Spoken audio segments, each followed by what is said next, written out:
Okay. Good morning, everyone. Thank you for joining and welcome to the 23rd International Student Summit. We are Group E, and our group motto is Eco-Friendly Innovation for a Sustainable Tomorrow. My name is Martha Deogrates Hillary, a first-year master student in the Department of Agriculture Engineering here at Tokyo Node. I'm honored to be chairing this session with my colleague. Hello, everyone. My name is Akitaka Tashiro, fourth years of bachelor student at Tokyo Nodai. I'm looking forward to a valuable and interactive discussion from all of you. Thank you. So, as previously stated, this year's ISS comprises of almost 45 participants from 45 countries who will be sharing their innovative and sustainable ideas on food, agriculture, and environment, aligning with our general theme. So on saying all of this, let's welcome and acknowledge our presenters, and we are going to start with the first presentation. So we will have 4 presenters from Djibouti, Tanzania, Thailand, and Mongols. The time limit for each presentation will be 12 minutes, and after that, we will have 5 minutes for Q&A sessions. So if you have some questions, please prepare them.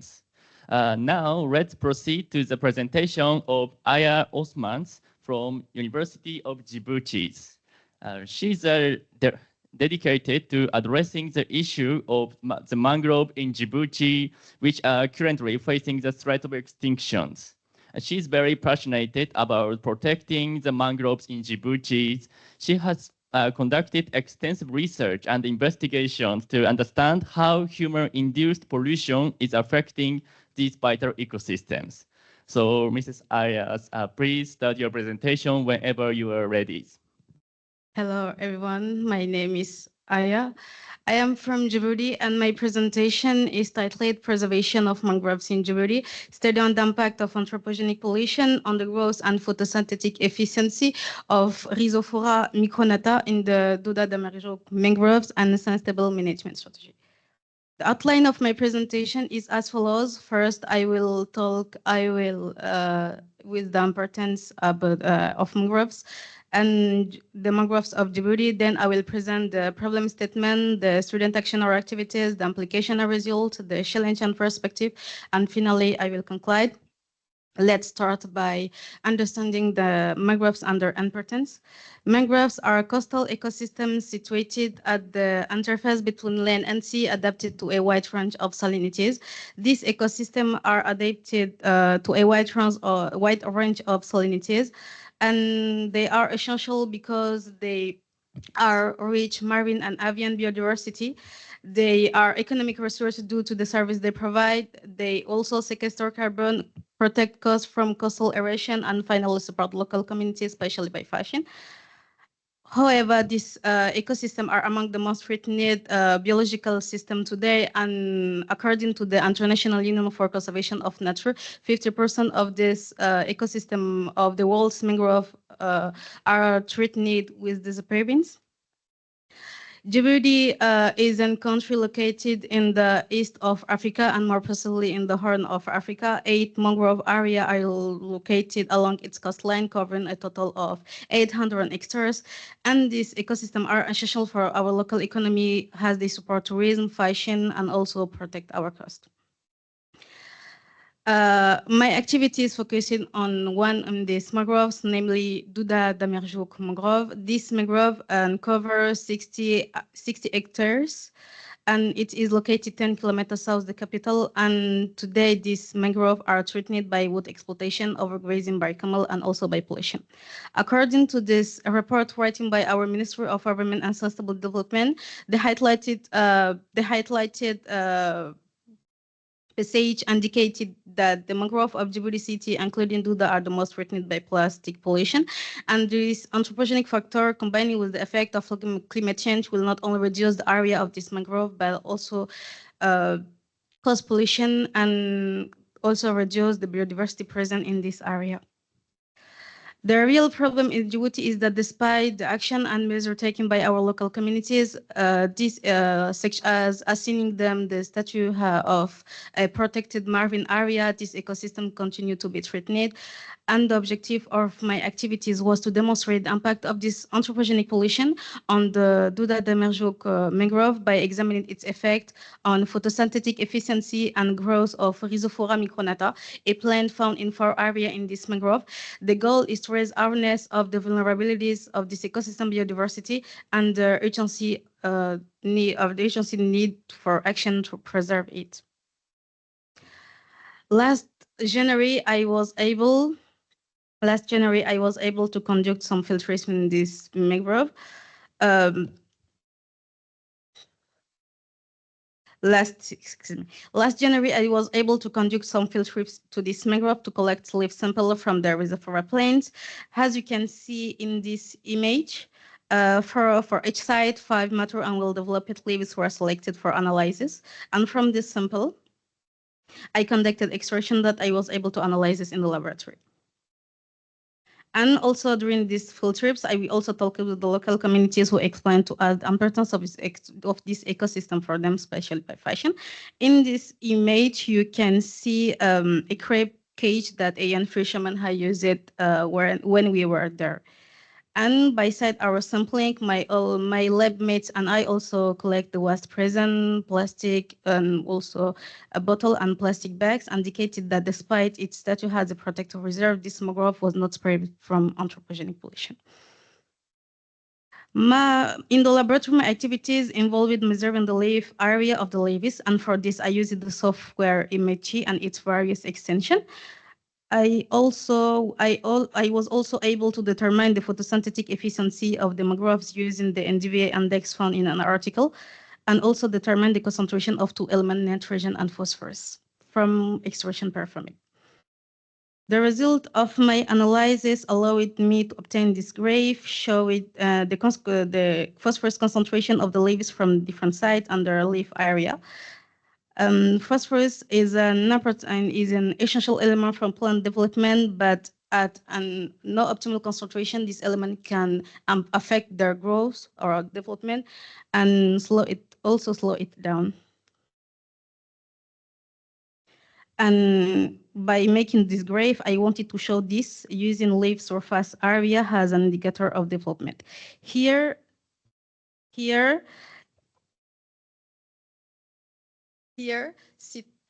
sit 1 and 4, which have the highest phosphorus concentration, don't have a leaf, the largest leaf surface area. It is the leaves from site 3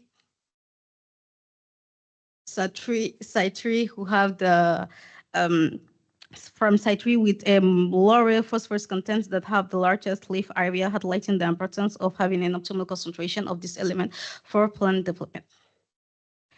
And to identify this high phosphorus concentration, which can only be explained by a nearby discharge zone, I used Google Earth to locate possible discharge zone near this ecosystem, and I'll also identify 2 zones potentially responsible for this phosphorus pollution: an urban wastewater discharge zone located 8.6 kilometers from my study area, and a port undersea located 3.6 away.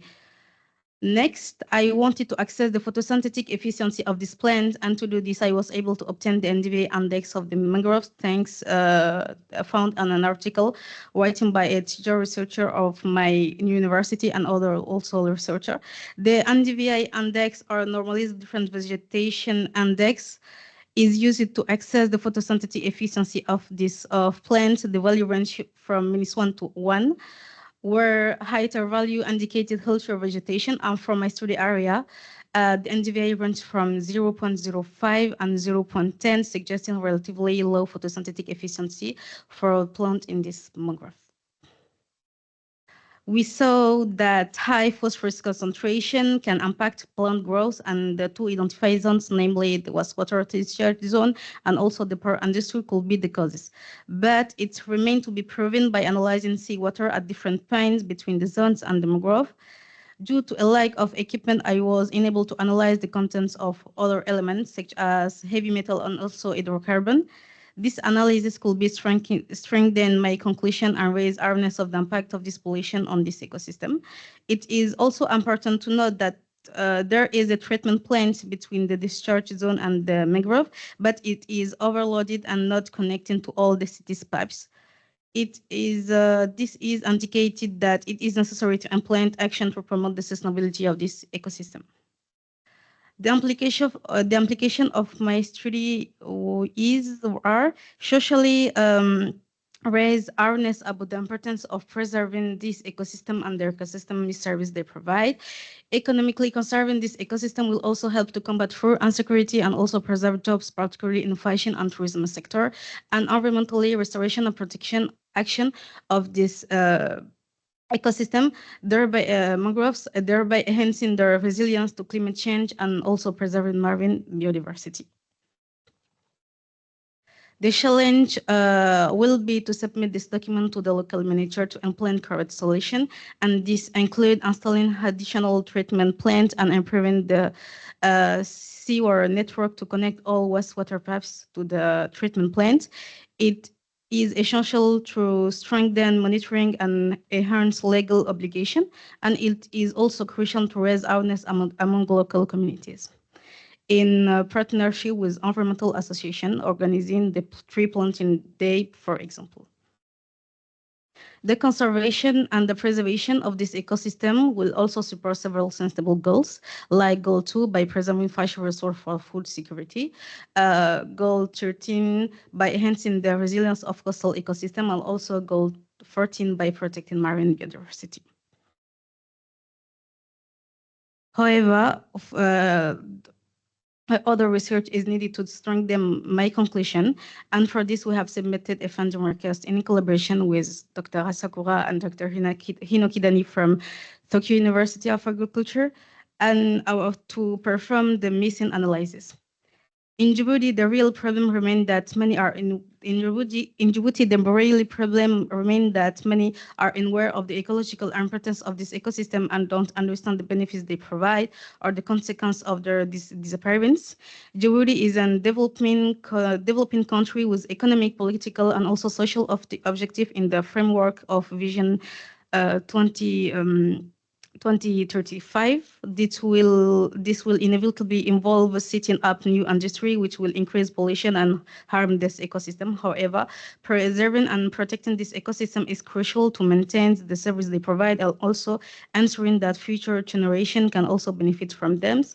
Through my document, I seek to initiate ecological awareness so that everyone understands that our action have a long-term consequence. The proposed solution aim to educate every individual and encourage concrete action to promote the sustainability of this ecosystem.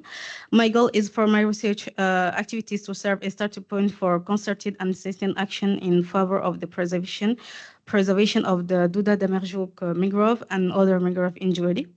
And before concluding, I would like to express my gratitude to all my supervisor, Dr. Ibrahim, Dr. Asakura, and also Dr. Idil for their help, advice, and support. Thank you for everything, and thank you for your attention.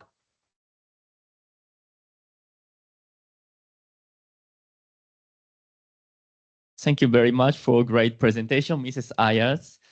In her presentation, she mainly examined the photosynthetic efficiency of the mangroves in Djibouti to investigate the effect of environmental pollution in various regions. So now we'd like to move on to Q&A sessions. If you have any question or comment, please raise your hand and stand up and say your comment. Thank you.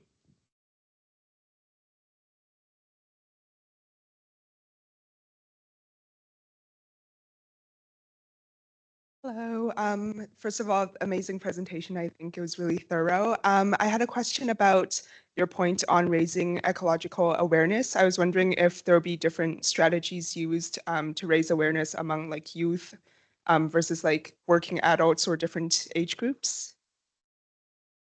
Can you repeat, please? Oh, Slowly. sorry. I was wondering if you were planning, like when you were talking about raising ecological awareness, whether there will need to be different strategies or techniques used to raise that awareness among different age groups. So like different strategies used for youth versus like working adults versus like older people. And my activities only majority focus it on research, but I want to enter. In Djibouti, we have few local association, and I wanted to enter them to raise awareness of the vulnerabilities of this ecosystem. Thank you. Do you have any questions or comment?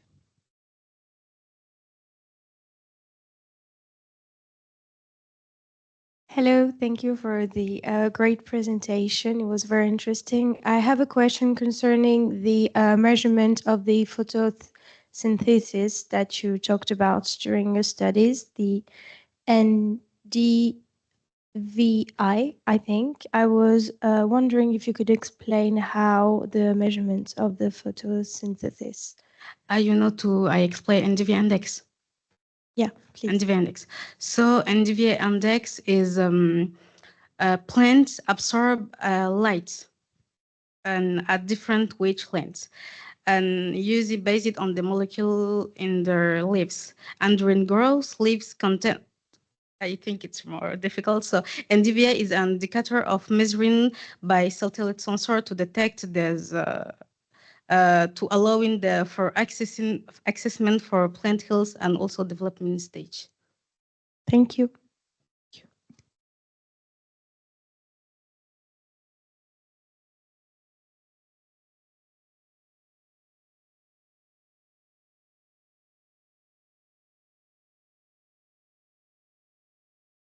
So we have 2 minutes left. So do you have any questions or comment?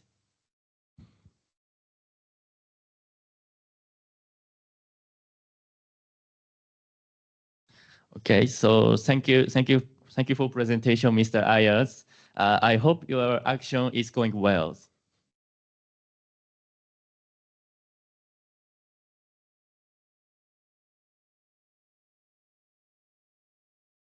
Thank you for the hand of applause to Ms. Ayer. And we are now going to move to the second presenter. The following presenter will be Mr. Raymond Gabriel Semindu from Tanzania, Sokoine University of Agriculture. Raymond's action is going to enhance maize productivity through biopesticide mixture, of which he's going to evaluate the efficacy of palm oil, tobacco, and neem leaf extracts against fall armyworm infestation in the selected study area. So please, welcome.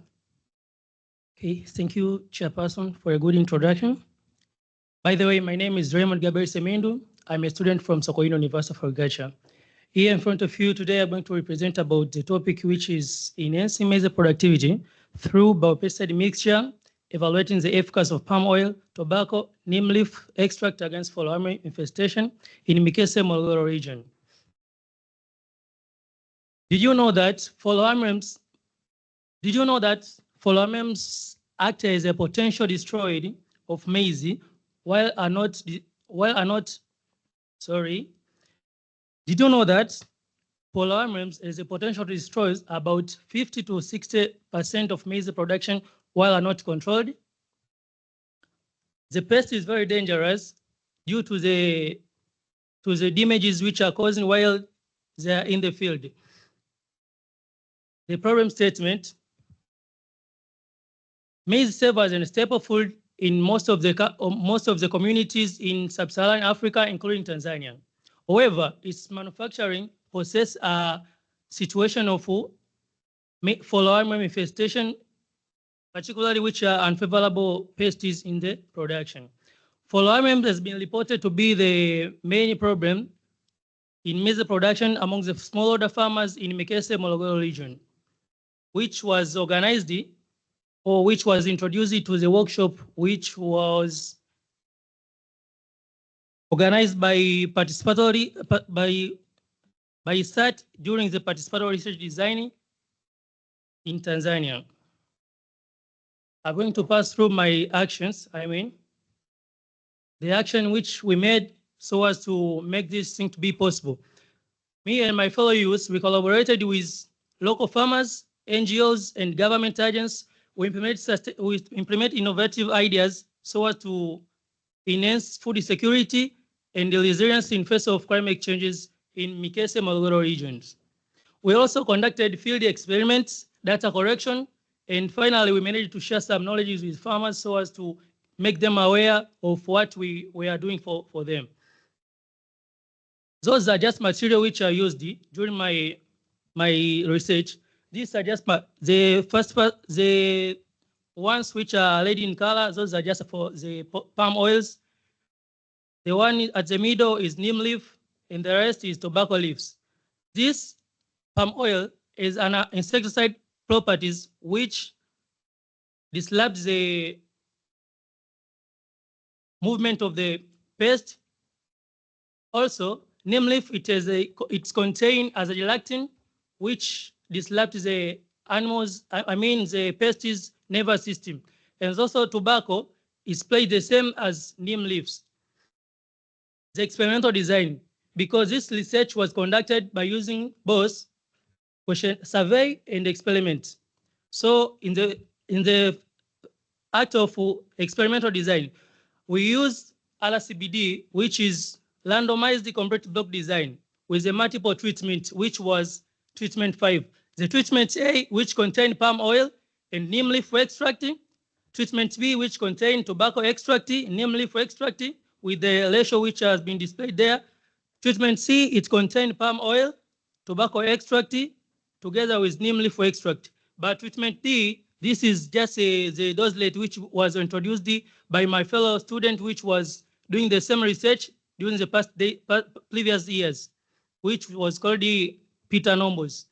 And treatment C, this was receiving nothing. It was like uncontrolled one, so as to make the difference between those who are being treated and those plants which has been not treated. As you can see in the picture, that was when we prepare our demonstration plot. In our nation, we just use local equipment. Those are all handholds. We're just preparing the plots for the farmers. And the other side, you see the farmers, they just participate in demonstration plots. They just doing weeding. The picture showing that we just monitoring and just managing the farm so as to make the unfavorable environment for the pest to be surviving. To be pleasant to the field. Like here, I was just in the laboratory just preparing the biopesticide. The biopesticide, which was, let me explain about how I made the biopesticide. First of all, the neem leaves was picked, then it was dried in the sun so as to make it to be dry, then was grinded so as to get the fine powder in order to make the procedure to be easy. So after getting the powder, I soak them in the water for 24 hours so as to make the ingredient to be absorbed well to the water so as to get the pure raw materials to be used. As you can see in the picture, different treatment have been there with them. The one which I picked up, it was about tobacco juice, which was extracted. And the one which we're just seeing there, this one is a neem leaf juice. And the last one is a palm oil. And this is the water which I used to dilute. Then this is a picture showing that how our biopesticide was working in the field. As you can see here, this is a follower which we are talking about, is a very dangerous pest in the maize production. So this, as you can see here, is after applying the biopesticide to the maize. So after applying biopesticide, for the few hours to come, the foramen is falling down as it gets the pesticide. After receiving the pesticide, so it's falling down. So it's showing that how the biopesticide was effective. Then this picture showing that when we just doing the survey with the farmers, and this is when we just collecting the data through the questionnaire. Those are farmers just filling the questionnaires that I gave them, I assigned them. And this is also my fellow youth, which we were doing this, the process, I mean. I'm going to demonstrate about the results or implications. 50 farmers was interviewed in the ratio of 1:1, which contains 25 males and 25 female farmers. The result was as follows. Among 55 farmers, 37 farmers lowered their production cost, leading to increased profitability of starter compared to the last season profitability. This is showing that how much farmers they just benefited from the pesticides that I made. I mean that they just realized that this pesticide is very important to them. So after they apply, they lowered their production cost. I mean, because once we use our local available resource, we mean that we reduce the costs of buying other inputs. So as we know that those synthetic pesticides, they are just sold for low cost, for high cost compared to those we can make for ourselves. Then for the other side, 33 farmers, which is 26%, also lowered their cost of production, but the profit they gained was less compared to those described above. So this I mean that they adapt the process. I mean, but they were not highly. I mean, they were not early adapters. They receive it for the few. I mean. The result from experiment. So after, as I displayed in previous years slides, here the treatment C, which contain palm oil, tobacco extract together with neem leaf extract with a ratio of SATA ratio 115, which means that palm oil, it is contain about 30 mils of palm oil, 150 mils of tobacco extract together with 150 mils of neem leaf extract. So this treatment was performed well in controlling of falciparum compared to the other treatment. So it's showing that this treatment, it is very effective in controlling of this dangerous species of falciparum. It produced high yield compared to the other treatment, which was A, treatment B, D, and E. The infestation damages caused by fall armworms in treatment C were less compared to the treatment which was in other treatment which was untreated plots. We're observing with high fall armworms infestation and low yield. This is to showing farmer that when we are not controlling this dangerous pest, we'll just get nothing from our farms. So they have to learn on how to manage the pest so as to get high yield and earning the high income. As you can see in the table presentation there, when we're just counting on the number of dead falciparum after application, in the treatment C was the first plot, because I used randomized complete block design. So for the first plot, treatment C, number of falciparum that found were died. I mean, it was 7 falciparum. Then the plot 2, it was five larvas of falciparum. I mean, and the plot 3 was 4 larvas of falciparum died, and plot 4, 5 falciparum died. So it means like this is getting high number of falciparum died compared to the other, to the last treatment, I mean. Also, in observing of plant 80, which is the growth parameter, so as to determine how the disease is working, treatment C is also getting high performance compared to the other treatment. As you can see here, in plot 1, it's contain about 50.8 centimeters. In plot 2, it was 50.6 centimeters. In plot 3, it is 51.2 centimeters, and compared to the other treatment. While we just going to the other side, which has uncontrolled one in treatment E, it is lower growing performance compared to all those. So as it seems like this is to indicate to the farmer that when we're not controlling the fall armors, we'll receive nothing from our farms. So it means like plant pathology, it was destroyed compared to the other treatment. So the factor which was leading here to be in this in this performance, maybe it can be the stunted growth due to the damages which are caused by follow-arms, because the follow-arms are just eating to the tender part of the plant. Also, average number of leaves. If we count the average number of leaves, it means like this in treatment C, it has high number of leaves compared to the other to the other treatment, to the other elementary treatment. So maybe this is a mistake because I see like I duplicate the table, like the data here and here, they just the same, but it contain about the number of leaves were high compared to the other treatment.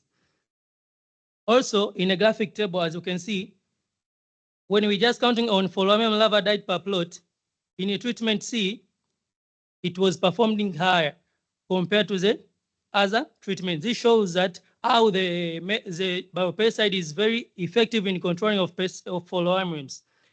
Also, when you're going to the average plant height per plot, in treatment C, the performance of the plant, it is higher compared to the other treatment. Also, the same applied to the number of plant leaf per plot. Challenges and perspectives that we obtained there.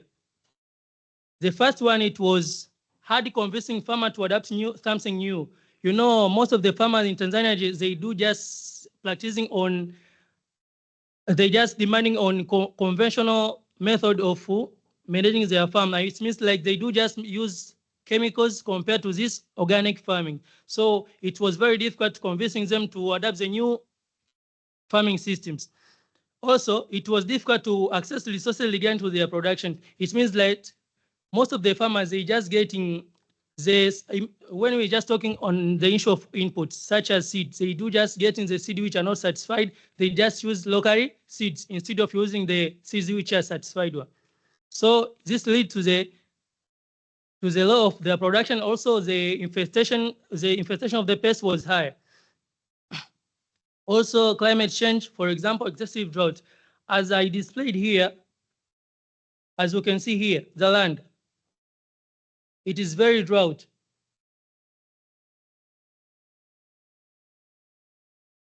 Also, poor means of infrastructures and accessible of the study area. In our countries, most of the interior areas, they are lacking of infrastructures such as roads and other means of transport so as to access to the area. So during the field, because the Mikese is an area which is located in the interior part within our country, so it was very difficult to access to that area.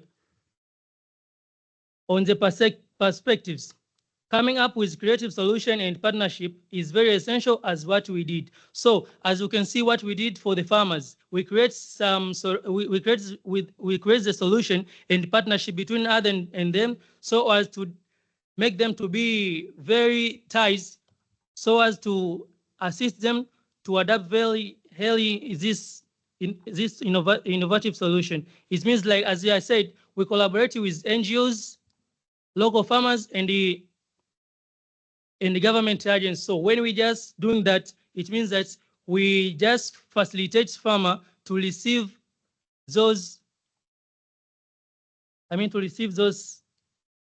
solutions. Also, working with agricultural extension service to provide training and support to the farmer is necessary. In our countries, most of the extension services are just provided, they just provided with the extension officers who are the one who are responsible to assisting farmer in getting of resources so as to produce their crops. For example, they just giving them the inputs such as seeds, pesticide, and other extension services in order to make them aware and to make them to be very access with extension services.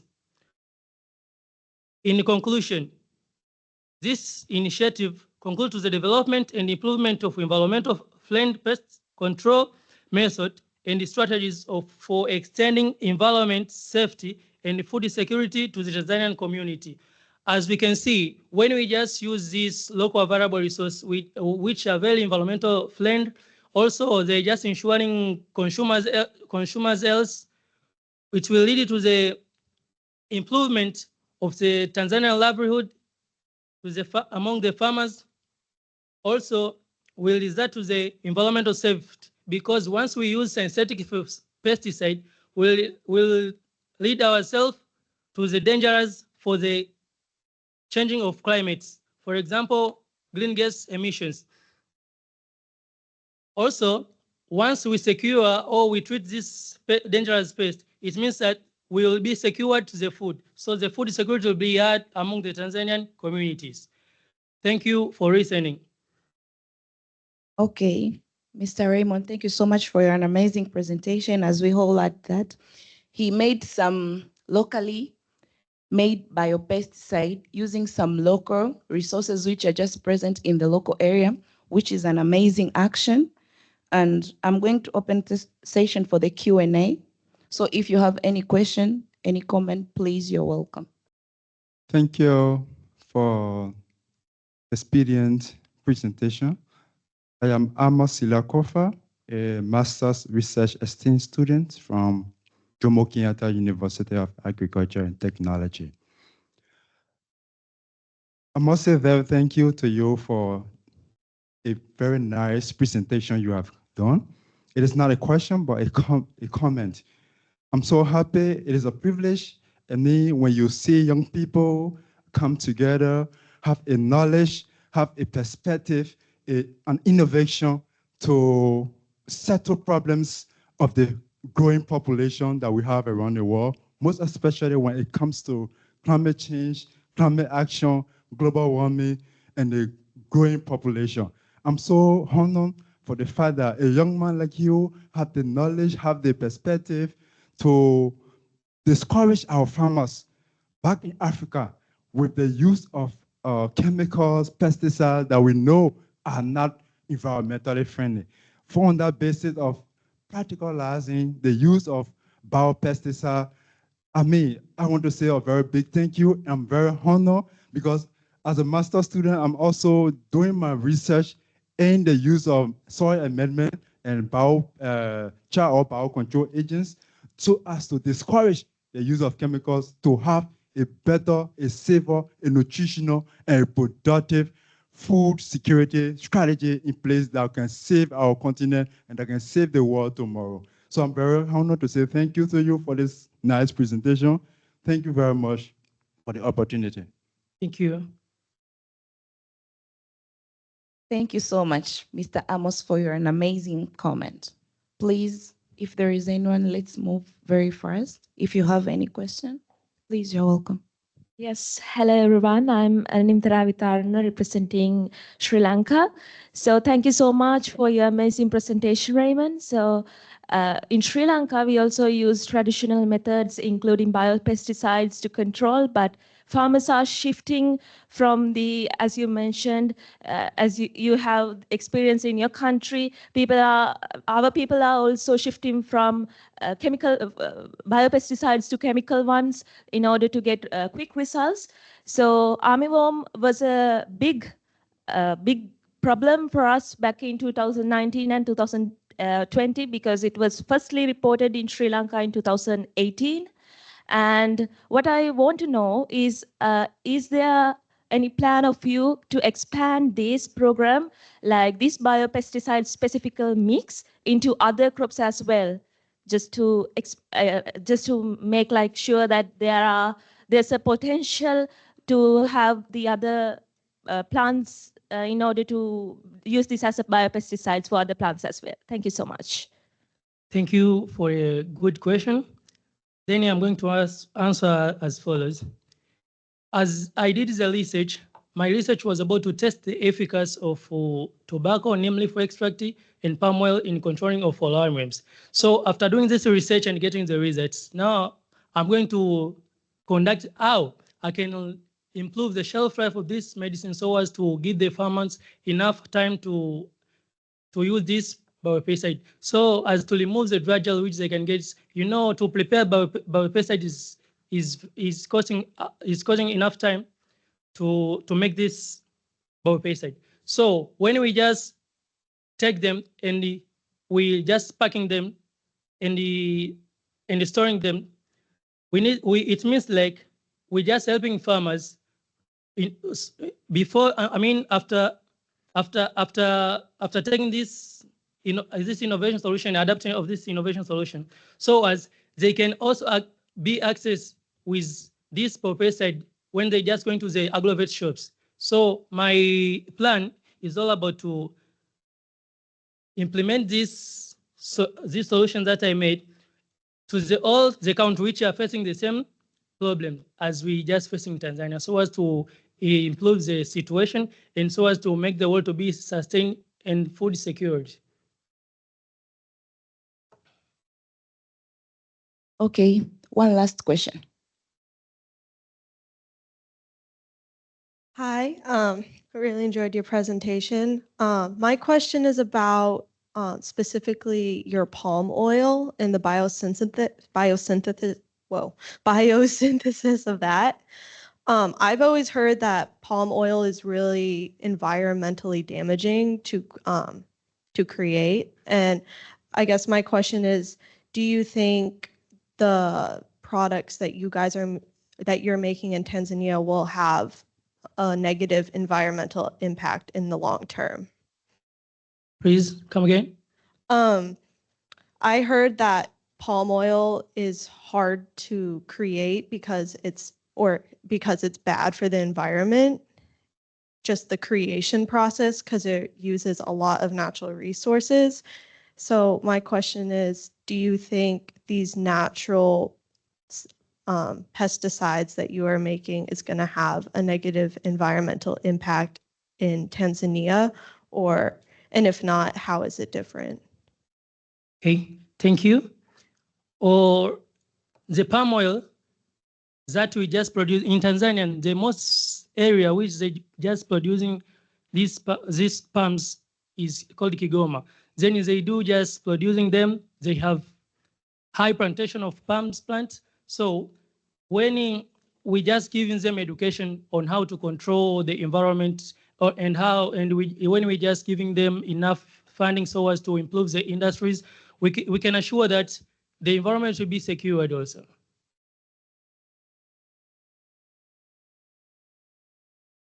Okay, thank you for the wonderful discussion. Let's give a hand of applause to Mr. Raymond.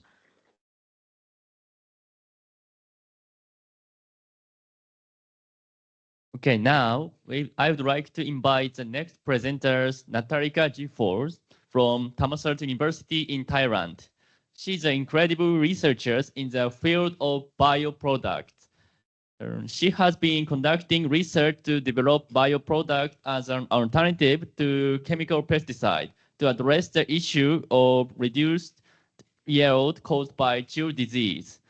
So please start your presentation, Mrs. Natalika, whenever you are ready. Yes, thank you. And my presentation is, about the development of bioproduct through enhanced growth promoting and the disease control in the plant. And my name is Natalika Jitphua, and my advisor is Dr. Virawan Cheobun. Today we come from the factory and science Thammasat University of Thailand. And the problem in Thailand have a lot of plant. The chili is another one to the important economic club. Have a four group like have a chili pepper, long chili pepper, small chili pepper, and sweet chili pepper. And the area in Thailand we have a lot area is in the Ang Thong area, Ratchathani area, and Pathum Thani also. And the cost in pepper in Thailand is very high. It's about 100 to 120 baht per 1 kilo. And you will see the chili pepper, a lot of species in the market in Thailand. And we will talk about the problem. We have the problem and possible solution. And next we will talk about the problem first. The chili pepper have the problem, reduce the chili is a disease chili pepper. Both is a bacteria and the fungi disease. So if you see this, it shows the disease paper, and if customer see that, we will shoot the chemical to control this, and if customer use a lot of the chemical, it will be high yield and production cost is a lower yield and the pesticide residue to the product. And the graph one, we show in the market, in the Thailand, we get a sample for vegetable and the fruit to test what is the pesticide in the product.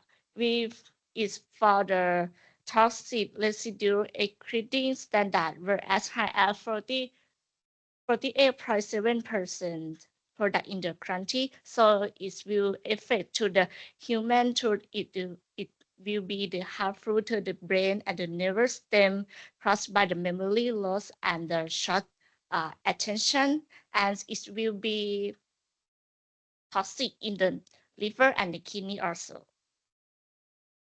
And I think is a biology control will be the another important attenuate through the control the disease. Paper is a antagonic disease, so it will be easy to use. I will be developed through the bioproduct. And this one is a product. It's called backball. Yes, the next one is my activity. The first one, we have to find the pathogen isolate. And the second one, we find the benefit of bacteria. The next one, we will doing about the efficacy of bacteria, efficacy of beneficial bacteria hybrid, the growth of the Collectoticum capsicum. And the next one, we do about the develop media formula to the increase the population of the beneficial bacteria. And the next one we do about the develop of the butter floral powder in the product. And the last one we do about the disease in the behinds. So we get the disease paper. This show in the cherry paper, this one, and in the lab. I get a sample to bring it out to the tissue translate paper, and it will show the isolate is a Collectoticum capsicum, and another one we find the beneficial bacteria to control this one. And my result is it found the state SPTU008 will be highest ability to cross antagonic disease. This one is a fungi. The antagonic disease is called the Collectoticum capsicum in the pest culture, right? And this one is a microscope. I use microscope to want to see the spore in the fungi. And the next one we do about find the beneficial bacteria. And for the 20 example, we get the 182 states of beneficial bacteria have divided by egg colony. In this picture, it shows the real colony is better. And the next one, the picture one is show the efficacy beneficial bacteria in hand growth of the Collectoticum capsicum PTU008. And the first one this one is the name beneficial bacteria. It's called SPTU6, SPTU7, and SPTU3. And the first one is better is SPTU6 can control it 24.8%. And the picture, this is show the the line is a beneficial bacteria, and the inside one is the fungi, is Coletoticum capsicum, and you can see the benefit of bacteria is can control the fungi cannot outside in the plate, right? And the second one is a SPTU7. SPTU7 is can control 22.8%, and the second one is SPTU3 can control only 10.4%, and we will show the three beneficial bacteria to develop up to bio product. And the next one we do about the develop formula to increase the number of the mature bacteria. The picture 2 is show the population of bacteria in the new biomass media. So I have a control and the formula 1, formula 2. And you can see the SPTU3 and SPTU6 can grow up better in the formula 2, and only SPTU7 can grow in the over formula 1. And the next one we will develop to the bioproduct. So this one is a table 1. It shows the population of the beneficial bacteria in bio formulation after 3 months at the room temperature, right? It have a 1 month, 2 months, and 3 months. Have a 3 state, right? SPTU3, SPTU6, and SPTU7. And we will see 3 months. It have a SPTU3 can better in the bioproduct 1, and SPTU6 can better in bioproduct 1 also, but SPTU7 can better in the product 2, and we will get to test in the plants. And the table 2 is show the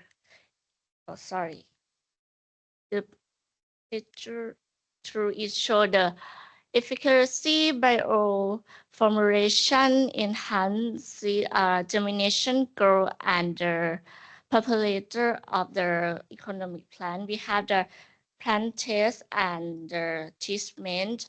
We get the bioproduct 1, bioproduct 2, bioproduct T to make the beneficial bacteria SPTU3, SPTU7, and SPTU6, and we have result about the SPTU3 in bioproduct 1 can the germination better in the chili pepper, have 98.5%, and the next one we SPTU3 in the bioproduct 3 can promote in germination of the Guangdong 89% and the Kerala 88%, and the next one is SPTU7 in the bioproduct 2 can higher germination promote in the 62%.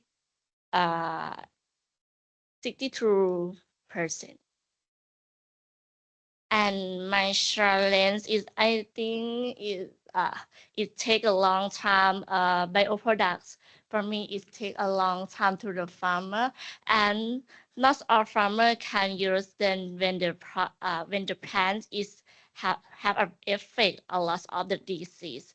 And the bioproduct for me is specific to the plants. And the conclusion is I have 28 states of beneficial bacteria and can divide by a group, and it further as states PTU008 had the highest ability to the cross and techno disease also.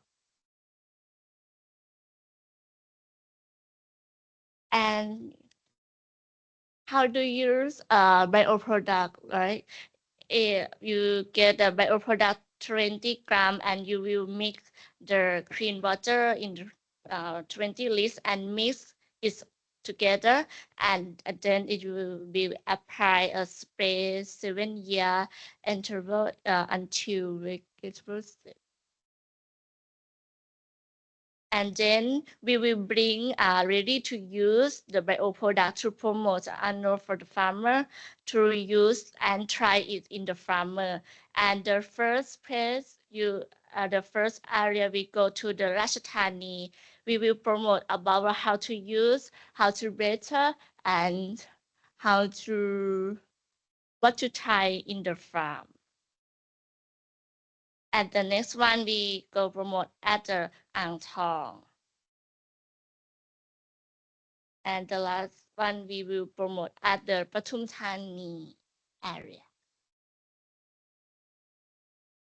And we will present is about the develop of bio product, develop of benefit of bacteria to the bio product in the Thailand New Generation Award 22 in the Thailand, and also we will promote in the Japan also in 2024.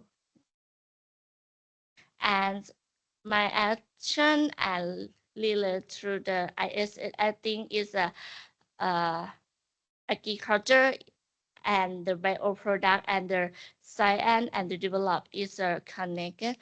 The first one, my research is about the innovation about agriculture, and the bioproduct is a develop of reduce the chemical and residue, and then we will get the science and technology to developing about the agriculture in Thailand to residue effect to the agriculture group.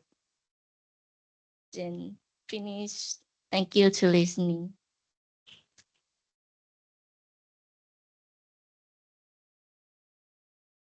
Thank you very much for wonderful presentation, Mrs. Natalika. In her presentations, she discussed how she isolated beneficial bacteria to combat chili plant disease and developed bioproducts as an alternative to chemical pesticide to reduce the chemical residues. So now we would like to move on to the Q&A sessions. If you have any questions or comment, please raise your hand.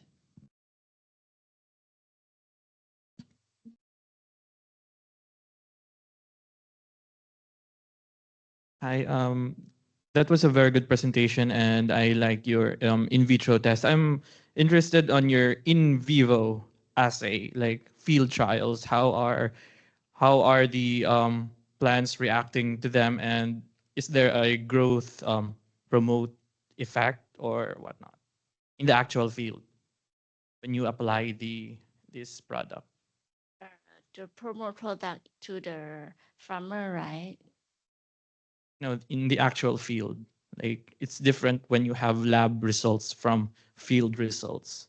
And based on your presentation, we only saw the lab results. Like, could you do you have like data on the field results? It's a feedback farmer. And then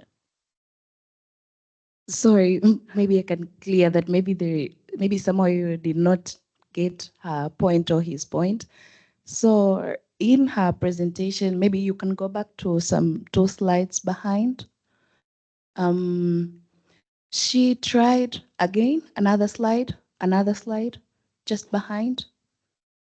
Another one, please. Yes, this one. So maybe she used the scientific names, but she tried the bioproduct with other three crops. So the first one is a vegetable. The second one is also a vegetable. It's called cabbage. I think you cannot see it very well. The third one is weed, and the fourth one is the chili plant. Like for her, she focused on making the bioproduct on chili plant, but she also used the bioproduct on other three crops. So this was the implication on the, as you say, the natural implication of the bioproduct. And after she applied naturally on the crops, she got the results that the beneficial bacteria SPTU3 and bioproduct 1 increased the beneficial bacteria in the chili plant. So her project was to increase the beneficial bacteria so that they can inhibit the disease, the anthracnose disease. Does it make sense? Yes, thank It you. makes? Okay, thank you so much. Thank you. Yes.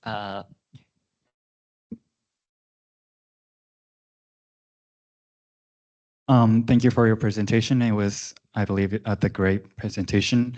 And I have just one question regarding the use of chemical products that was shown in the very early slides. I think in one of the earlier slides, you were showing the actual use of chemical plant towards this certain disease on the chili peppers are causing some how do we say that, serious issues towards the body parts like liver and certain other parts. I wonder how effective this alternative of your byproducts is compared to the ordinate chemical products that's actually harmful to the farmers. Regarding the natural results, like how much harvest can be acquired through the use of these bioproducts compared to the usual chemicals. And I think it is very important to see whether this can be the actual alternative to the chemical products to become this product to be the actual beneficial alternative in terms of like economic wise. So if there is any data or is it in the future to discuss, let me know. So, so the chemical is an effect to the body in a human, right? But bioproduct me is sorry, is we have to go through the biochemical testing and the chemical testing first, and we have a certified that the benefit of bacteria we shoot is not affect to the people or uh, the human or in the body, and I think is not affect to the farmer or the investment. Yes, because in test in the biology chemical already. Yeah.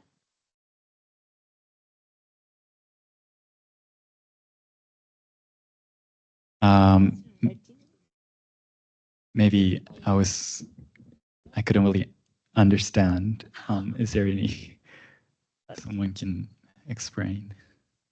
Explain the benefit of bacteria we have to test is not affect to the humans or the environment. Yes. Yes, already. So my question was that I believe there's, even if there is this bioproduct that you created, I believe there is certain farmers that prioritize the economic benefit over their health or their farmers' health. So that so if there is a chemical product that's actually super effective towards the chili peppers disease, but is harmful to the human being, certain farmers would use that products even though it is harmful to get more money or create more chili peppers in their field. And I want to see how close your bioproducts is right now in terms of like the like economical beneficial or just the, how do I say, the number of plants that you can actually harvest with this product compared to the harmful chemical.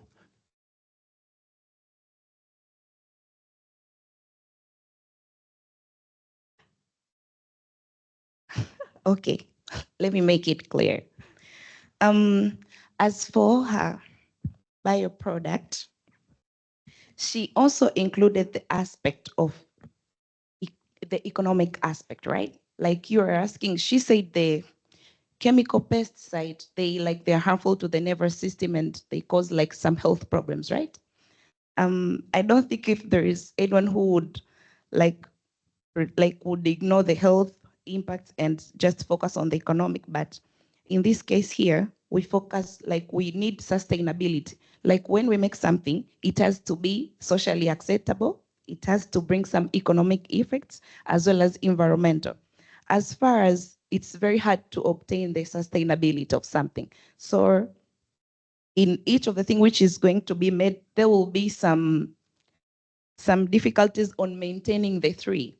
But on her presentations, she also said that the bioproduct she made, it induced seed germination and growth parameter. That shows that in one way or another, it induced productivity. Maybe she did not just make it clear to you, but it was there in her presentation. She also measured the seed germination and the growth parameter, leaving away the fact that she tasted the bioproduct and she ensured that it doesn't have much effect to the health compared to the chemical product. Does it make sense? Yeah, please.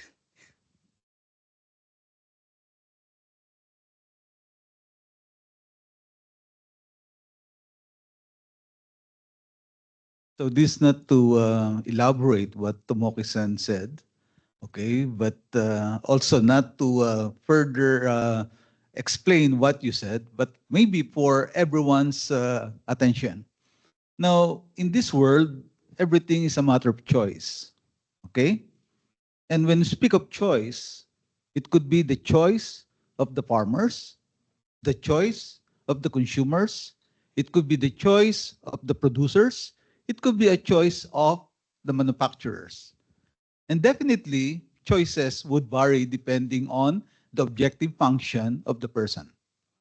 And normally, producers, farmers, manufacturers, they have opposite objective function.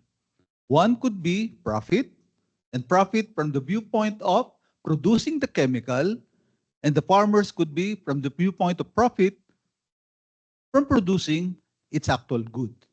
But consumers are the end recipients of this. So what Tomoki-san is saying is there any way that we can be more comprehensive in our study that we don't only show the economic effect, but we also show the health effect aside from the yield effect and other concerns. So if we have this and we leave this to the decision maker coming from different stakeholders, then they have a better view of their decision. It is what you call an informed decision making. But if we have to keep it, okay, from the viewpoint of your own self-interest, then maybe it's not fair to everyone. I think that is his point. So it's a matter of not because this is incomplete, but rather it can be further studied to really represent a better view about the commodity in question. So I hope I made myself clear. Thank you very much.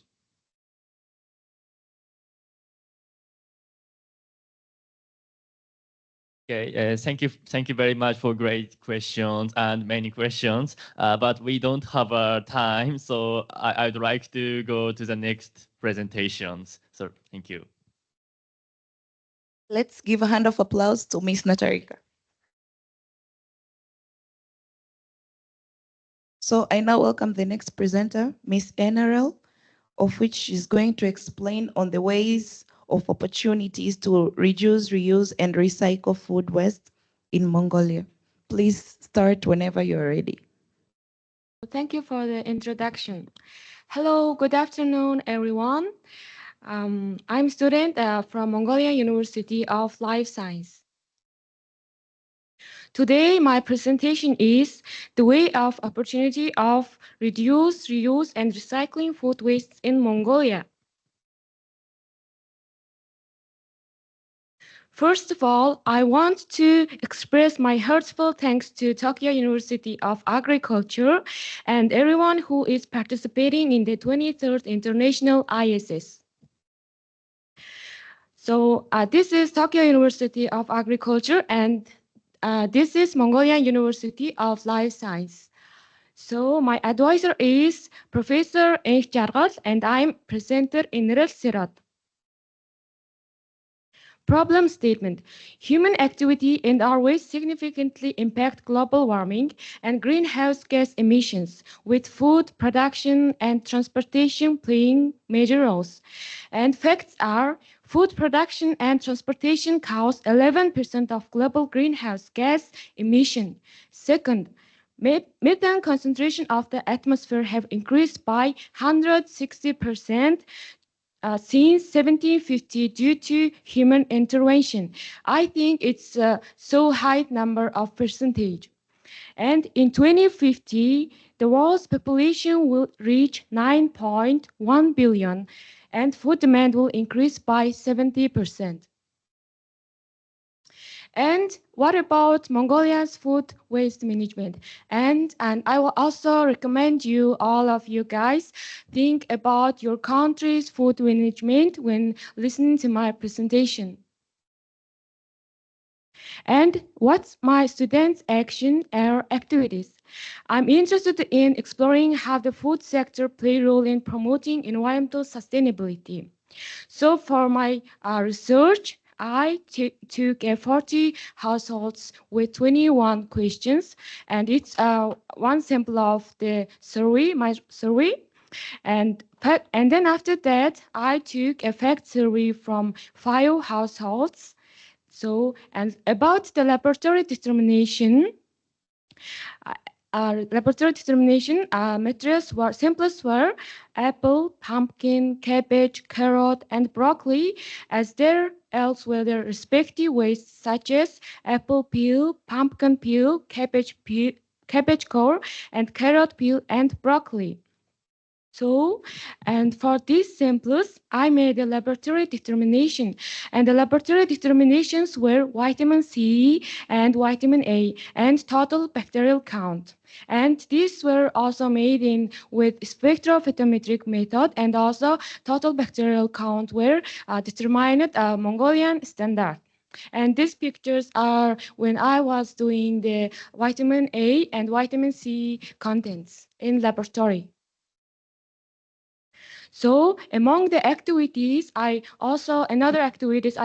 would like to mention another activities, and these are I collected the wastes from most popular places in Mongolia, such as this.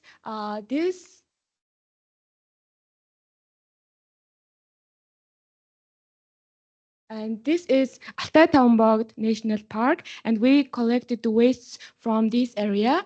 And this is my younger daughter, and younger daughter and sisters will collected the wastes from countryside. And I also organize my school's Ecomon Environmental Club, and we meet once a week to organize some activity such as this picture is when we were doing a compost with eggshell, and this picture is we organized a event on my university and make a quiz and make a game like this. So implication and results. According to a survey in Mongolia, mostly used vegetables are carrot, potato, onion, cabbage, and pepper. And when I am asked, 64.1% people separate their food waste, but 30.8% doesn't. And when I'm asked them, when faced with excess food, their action was 28.9% discarded directly. So then I think I will focus on this percentage. And after that, fact survey is one-day consumption of fruit and vegetable waste among 5 families were 284 grams. It's the average of Mongolian families' food waste, especially fruit and vegetable. And after that, I made a technological scheme based on the determination of nutrients on food wasted materials. The ingredients are apple peel, pumpkin peel, carrot peel, cabbage core, and broccoli stalk. And this A section is apple peel juice scheme, and B section is vegetable peel soap scheme. And on this, currently it's hard to explain every steps, but it's so simple scheme for making zero waste things. And I also want to ask you guys, what do you think and what do you think their nutrition is high? Do you think their nutrition is high or low? And so let's see the results. And the results were, when determined, I was very amazed at the results because the vitamin C contained in pumpkin peel is higher than pumpkin, broccoli stem is higher than broccoli, carrot peel is higher than carrot, and apple peel is also higher than apple. And the highest vitamin C content was the cabbage core. And about the vitamin A, the vitamin A wastes are not higher than the raw materials, but every waste contain some nutrients. And the highest vitamin A was the carrot peel. So if you see this graphic, it will be more understandable. So, and the total bacterial count, this result means if you use your vegetable or fruits without cleaning, there will be a many bacteria. Like in this result shows that meaning. And after that, it's the product, and that first is vegetable scrap soap. I named this a rainbow soap because the color was very bright. And after, next is apple peel juice, and also I determined the vitamin C and A, and apple juice vitamin C was 5.49 milligram, and for vitamin A, 1.8 milligram. Vegetable scrap soap vitamin C was 51.4 milligram, and A vitamin was 7.8 milligram. And interestingly, and it's 1 cup of vegetable scrap soap can provide daily requirements of vitamin A and vitamin C. And after that, I also determined total bacterial count for these 2 products because of the safety.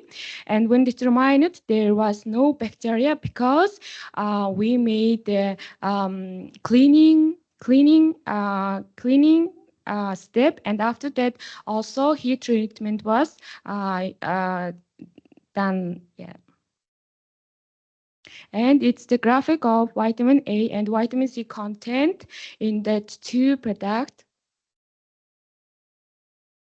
And then after, and this picture is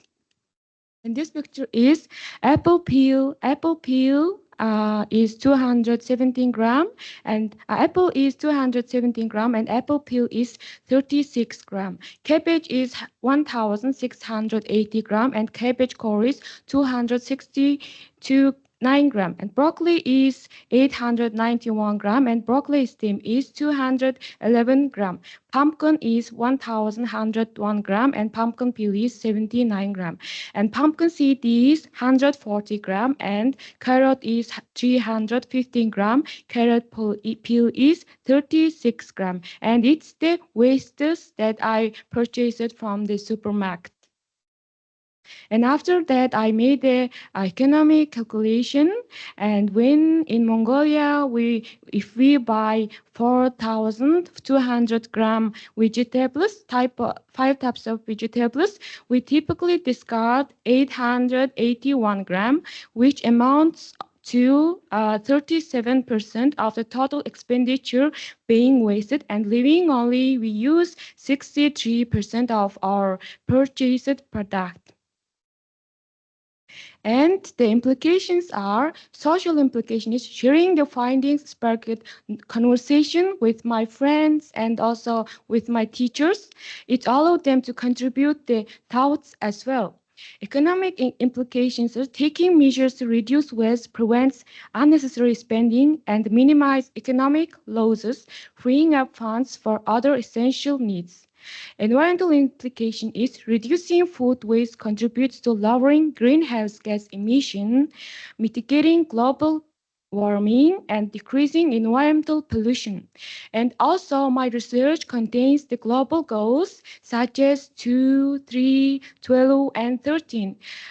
Zero hunger, good health and well-being, responsible consumption and production, and also climate action. And the most important thing is challenges and perspectives. Challenges were spreading information about food waste was challenging in Mongolia because uncommon practice of food waste sorting among the people. In Mongolia, food waste sorting is not the we didn't do any sorting in our wastes. So, and also after that, lack of statistical data in our country.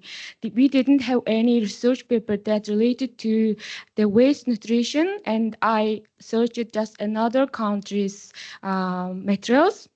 So, and perspectives. In my presentation, the most important thing is my perspectives in the future. In the future, I want to include food waste education programs in the curriculum to educate students about the importance of reducing food waste and create a centralized statistical database conducting more extensive research, because also in my country there haven't any research that related food waste. And then after that, make a laboratory determination in vitamins, minerals of other vegetable and their food waste.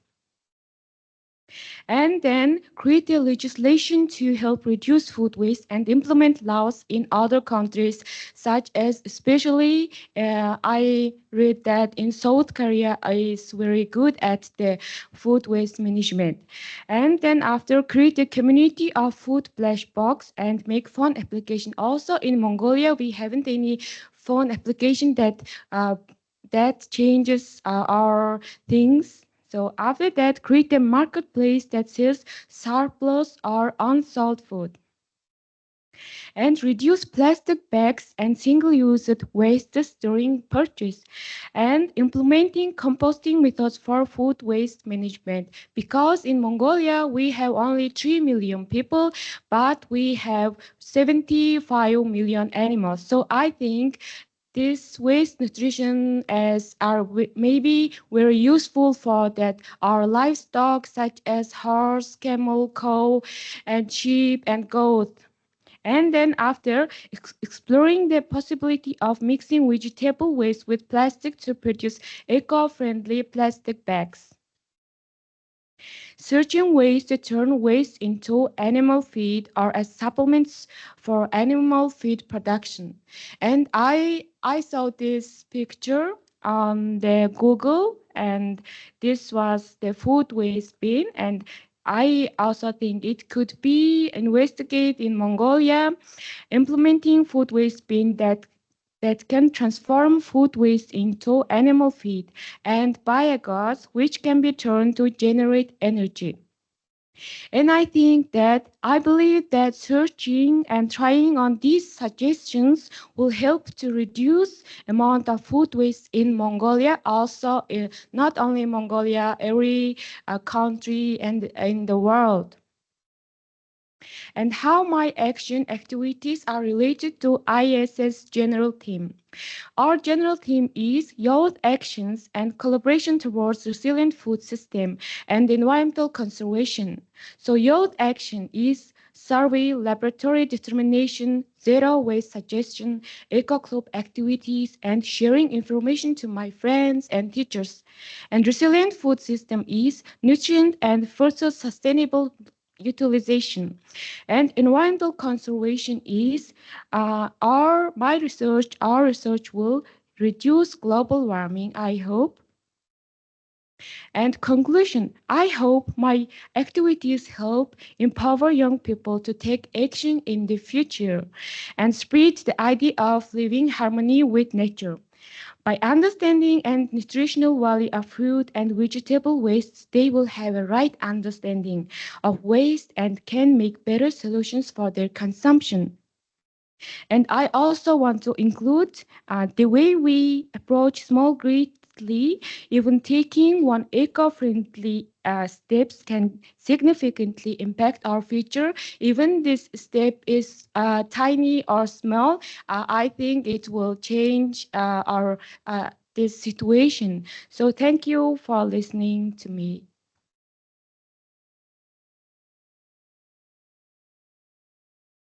Okay, thank you, NRL, for your nice presentation. As you highlighted the pressing need for the sustainable waste management practices to mitigate environmental pollution and promote resource efficiency. So I'd like to move very quickly to the Q&A session.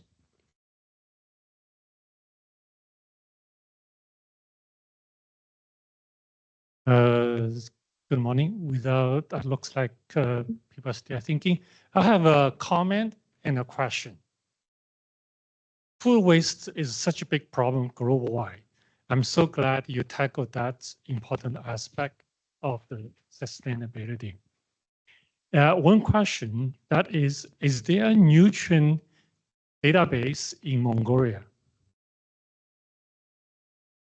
Because you listed the action you are talking about the nutrient content, you can determine the nutrient contents, correct?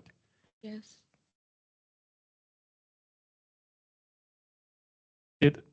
Did I, okay. In one of your slides, you have nutrient, you say you determine the vitamin content, right? Yes. Yeah, I think one of the earlier slide, no, back.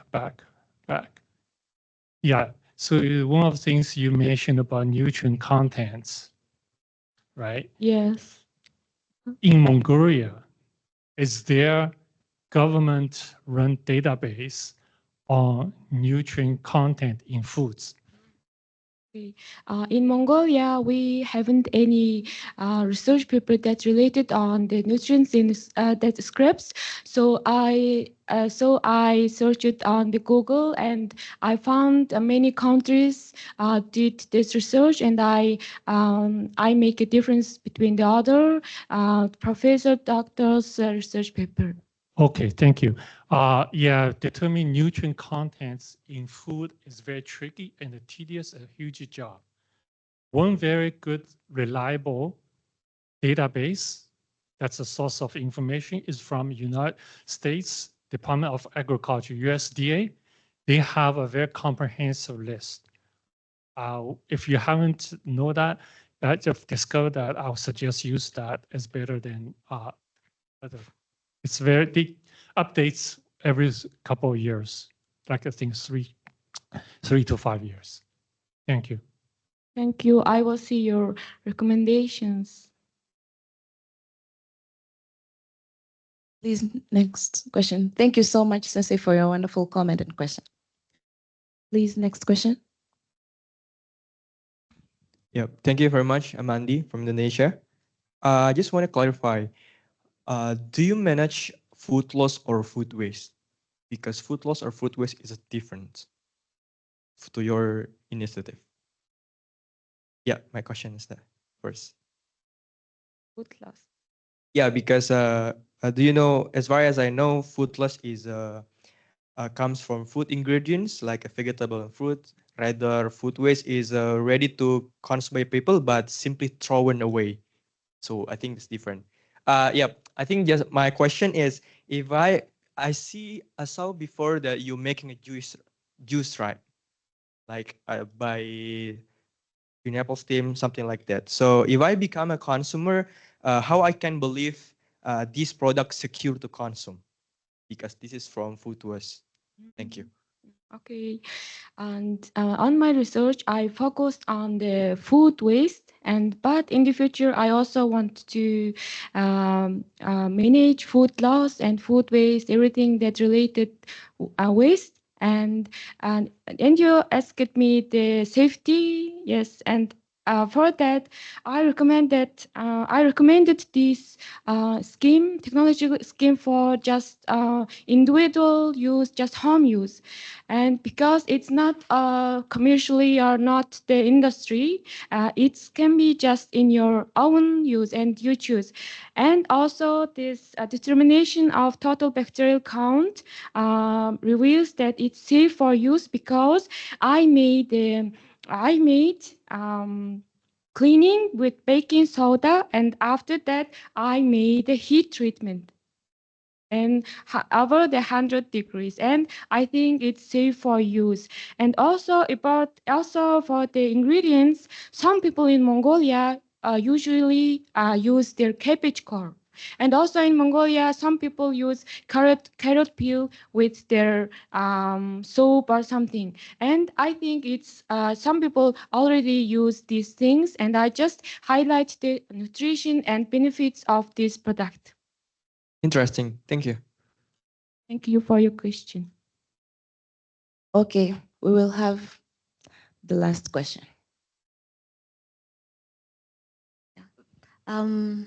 That was a really good presentation, NA. My question actually is on the rainbow soup.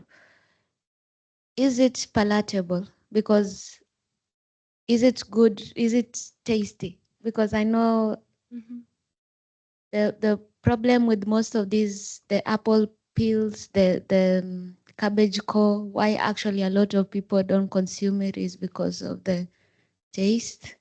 Yeah, so is there anything that you usually add to it to add to the palatability, or do you just serve it as it is? Okay, thank you for your question. And for this product, I only used water and the 5 types of vegetable waste, but also I add the, if you see from here, I also, this vegetable soup contains the butter, and also butter, and there is no another ingredients. And and after that I taste, and it was very delicious, not very delicious, but because it haven't any salt or any sugar. And then I tried many types of types and adding salt and adding sugar, and it was very delicious and very soft. Yes, and almost like a smoothie. Yes, and I also gave this to my friends and families, and they said it's very good. And after that, I also think that I can develop this for adding something, sunflower seed, pumpkin seed, or chocolate. And if we add something, it will be very tasty. Thank you. Okay, thank you so much. I think you all had an amazing discussion, and because of time, we're going to end this session. If you have any other comment or question, maybe we're going to discuss more later in the general discussion. So I'd like to thank all of you. Let's have a hand of applause to NRL. And thank you so much for your comments and questions.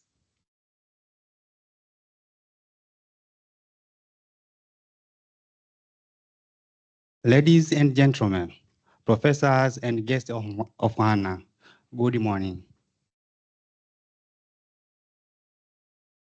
We would like to bid you a warm welcome to our presentation session. We're Group F with the motto Empowering Communities Through Sustainable Practices under the theme of the 23rd ISS, Youth Action and Collaboration Towards Resilient Food Systems and Environmental Conservation. I'm Yuki Sawai. I'm Mtagayo Bwiriad from Tokyo University of Agriculture. We are chairperson of this group and we will facilitate this discussion. It's a pleasure to be here with all of you today. Thank you very much. We're delighted to have 5 presenters from 5 different countries and 5 different fields, Tanu from CCS Haryana Agriculture University, John Kinyanjui Wanjira from Jomo Kenyatta University of Agriculture and Technology, Jose Renato from the University of São Paulo, Mater David Wiseko from Sokoine University of Agriculture, and Mai Mochizuki from the Tokyo University of Agriculture. We gathered to discuss innovative approaches to and strategies that aligns with the United Nations Sustainable Development Goals SDGs, specifically those related to responsible consumption and production, zero hunger, good health and well-being, and partnerships for the goals. Now we move on to the presentation. Our first presenter is Ms. Tan from India, who will discuss innovative strategies for resources optimization, innovative strategies for straw management. Please start the presentation when you are ready. Thank you. We have 12 minutes. Yeah. Thank you, General Chairperson. Good morning, everyone, and namaste. I'm Tanu from Chaudhry Charan Singh Haryana Agriculture University. The topic for my presentation is resource optimization and innovative application for the straw utilization. As we all know that crop production is necessary in order to meet the demand for the growing population. So for the growing of the crop, lots of unit operations are to be required from the sowing to the harvesting. So after the harvesting, a lot of biomass is to be generated within the field, which is a major problem for the farmer for its disposal, as they need a clear land for the growing of the next season crop. So in this presentation, I will be going to discuss about the various strategies and the implication that may be carried out for its better management. So here comes the problem statement. The first, Haryana is basically a state in India that is known for the food mine, as most of the population in Haryana is agriculture dependent. And the major cropping pattern that is to be used in Haryana is the wheat and the paddy cropping system, and the cotton and the wheat cropping system. And it's account for 13.3 of the total national production, which is very large. And the residues that is to be generated is about 27.83 million ton, which is a very large amount. And this, the most commonly practiced that is utilized in Haryana is the open field burning for its disposal, and especially in the districts like Kaithal, Karnal, Kurukshetra, and the Fatehabad districts.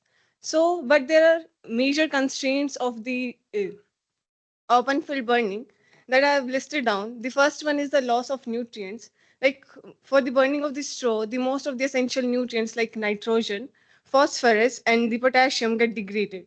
And it has been estimated that from 1 ton of rice straw, it is about 5.5 kg of nitrogen and 2.3 kg of phosphorus and 25 kg of potassium get degraded.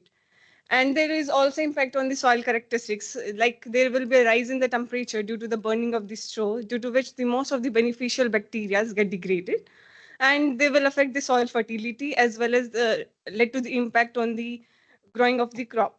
The next is the emission to the atmosphere. Due to the burning of the straw, like most of the carbon content that is to be present in the straw get liberated in the form of methane or the carbon dioxide, or carbon monoxide, which is very carcinogenic to the human health as well as to the animal, and also lead to the increase in the atmospheric temperature.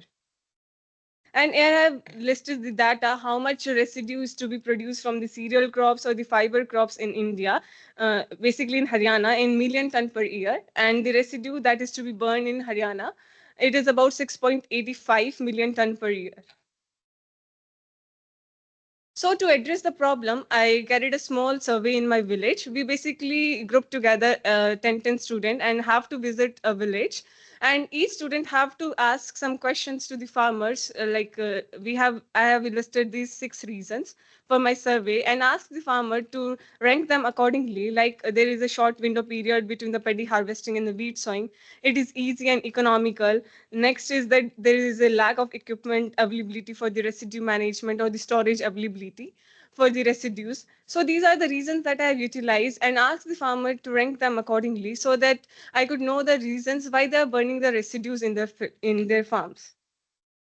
So according to the rank-based question method, I have analyzed that most of the farmer feels that it is easy and economical as compared to the other methods. And the next reason they perceive is that there is a very short window time between the paddy harvesting and the wheat sowing. That is about 15 to 30 days that is to be left after the paddy harvesting. So they feel that it is easy and economical as compared to the other methods of using that, and they usually burn them within the field. But I have mentioned that there are various causes of open field burning. So we can utilize various management method for its utilization, like we can utilize mechanical interventions, bioenergies, or biological interventions. In mechanical interventions, it is basically an in situ method of intervention in which we basically incorporate the residues within the soil with the help of some machineries like api-seeder, smart seeder, or super seeder. They basically directly seed the sow the seed within the field, or we can utilize some machineries like stubble removal machine or stubble chopper cum spreader, which basically cut and spread the residues within the surface of the soil that can be utilized for the mulch. Now is the bioenergies, as show come under the category of second generation biofuel. So we can utilize it for the bioenergy generation after some pre-treatment. Like we can utilize it for bioethanol after having some fermentation. And ethanol can be utilized as a blending agent in the gasoline, and that help in reducing the cost of our petrol. Then next is the biogas generation. We can also utilize it for that. Now bio-CNG or green hydrogen, it can be utilized for your transportation purposes in aeroplanes or in cars. Next is the biological interventions, in which we utilize some biodecomposers. IRI PUSA have developed a decomposer that when it is get mixed with a jaggery and gram flour solution, it help in degrading the residues within 15 days. And also we can utilize it for mushroom cultivation. And basically, Volvicaria vanilla varila variety is basically used for this experiment, in which the mushroom that is produced is basically suitable for 3 days, and about 3 days are to be required for its preservations at a very cold temperature. So some of the technologies that is to be developed by our university for its management is the biogas production and the compost production. In biogas production, what we basically do, we basically mix some residues with cow dung cake so that they have a better decomposition. And after that, we feed that solution in a fixed dome biogas plant, and the biogas generated can be utilized for your cooking purpose. And next is the compost production, in which we take 30 to 60 ratio of kettle dung with paddy straw, and the compost that is ready is ready within 45 days. We also utilize it for the vermicompost production, in which we take Insignia foetida variety, and we take about 40 to 60 ratio of them, and the vermicompost will be ready within 16 to 65 days. Now basically it is a chart that is depicting that how we are utilizing, how we are preparing the biogas. Firstly, we mix both the crop residues and the kettle dung, and we mix both the solution within this tank, that is the floating drum biogas plant.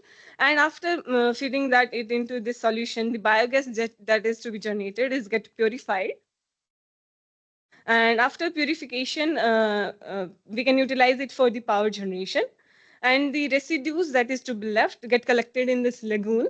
And after that, we feed that solution in this liquid and the solid separator, which basically separate the solid and the liquid part. The liquid is basically rich in nitrogenous content, and we feed that in this drip pipelines that can be utilized for that can be utilized to take it to the field that is basically undernourished in nitrogenous content, and the biofertilizer and the solid can be utilized for the biofertilizers.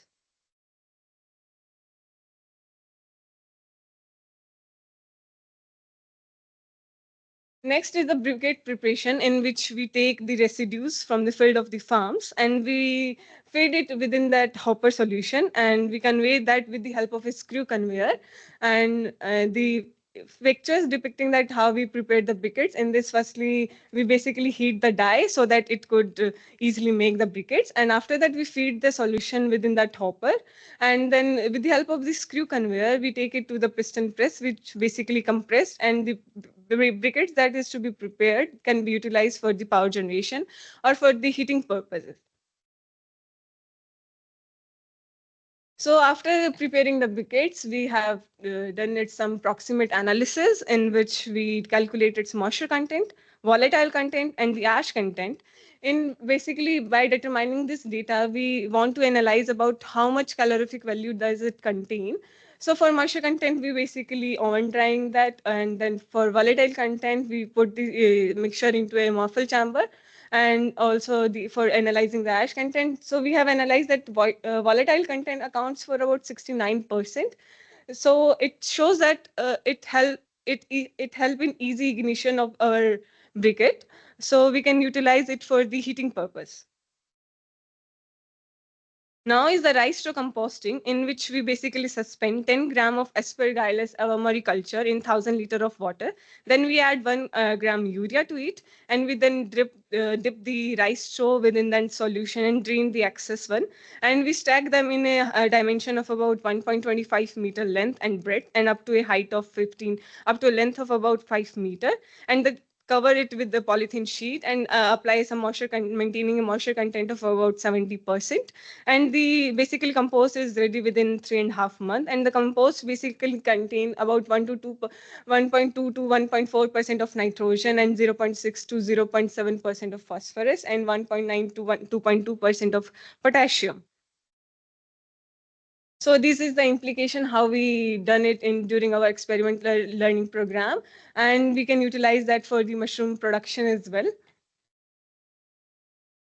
So the challenges that I face or analyze when I meet to the farmers, that most of the farmer feels that does not have the awareness about the different technologies. And second, I feel that they do not have some investment capabilities that they can invest in some machineries, as they are wanted to buy a machine that can fulfill all their works. So they are only interested in buying only one machine that can perform all their works. And also there is a lack of availability of CHC center nearby to them that enable them to buy the machines on rental basis that can perform all of the work. And these are the initiatives that is to be taken by our university. Like we regularly conduct some technological melas that basically aware farmer about the latest technologies and different activities that they can utilize for the better management of the straw.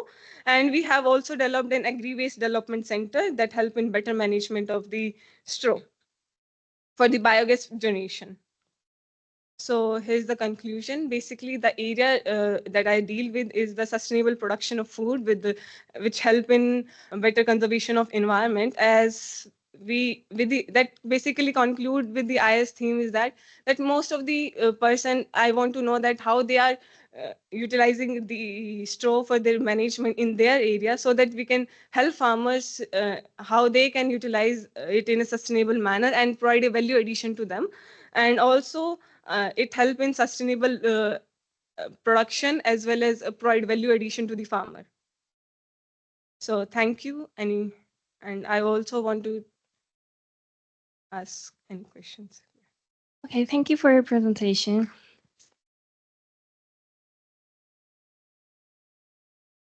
Her presentation concludes that by optimizing resources, we can minimize the environmental impacts, improve the efficiency of agriculture production, and enhance sustainability in farming practices. Thank you. Now we have 3 minutes for question and answers. If you have any questions, comments, or idea, please, you are warmly welcome. Thank you for your presentation.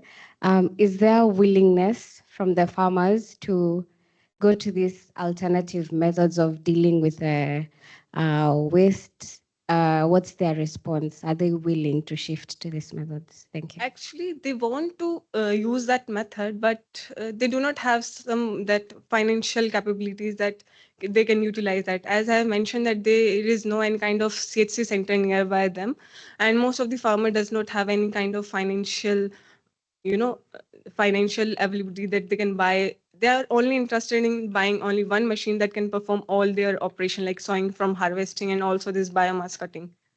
So they are only interested in that. And is the government of India willing to support such? Yes, there are like restrictions on burning, that open field burning, like straw burning in India. But instead of that, most of the farmers are also still practicing this operation.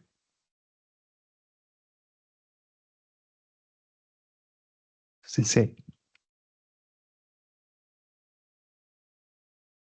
Thank you. Let me stand up. Madam, I've got two observations, if not questions. Firstly, have you established as to why crop farmers tend to burn the rice straw? There should be some factors behind why they are burning those kind of crop residues. Actually, firstly, it help in providing forest content for a limited period of time, but they do not know about that, I think so. But they still burning that because there is a very limited time period between the paddy harvesting and the wheat sowing. Okay, because you need to establish this to know the reason behind. There might be some crop, some soils problems. Maybe most of the soils might be salt affected or acidic. Yes. So once they burn, they want to get the calcium for actually neutralizing the soils. And secondly, can you go back to your pictures? There is one picture on technology demonstrations. Yeah. Yes. That top right picture. Can you explain about this picture?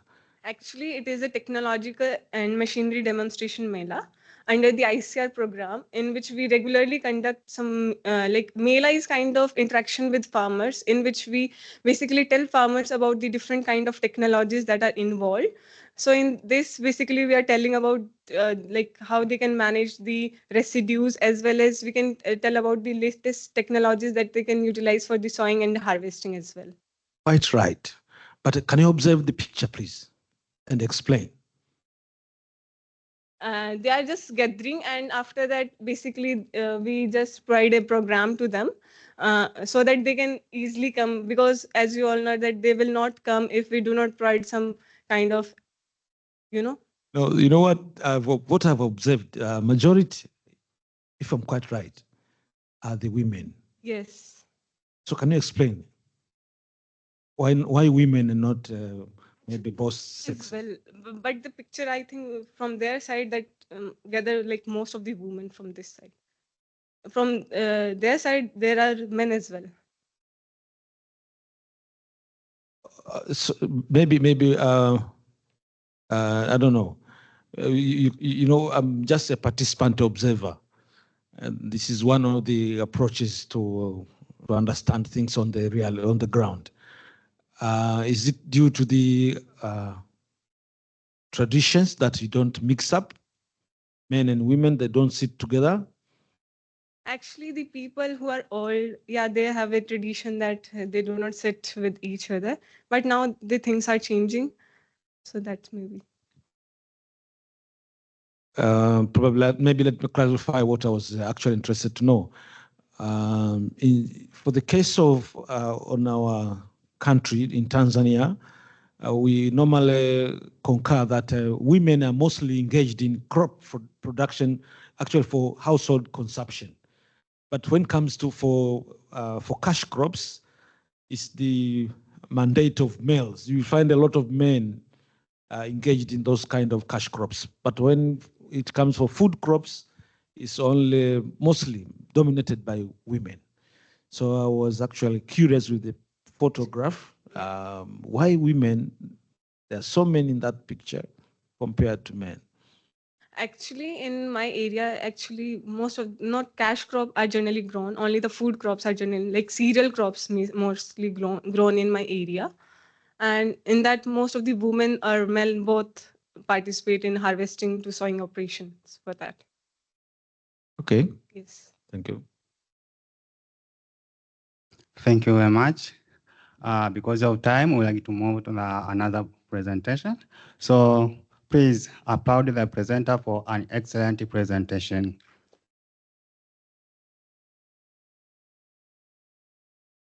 Now we would like to move on to the next presenter.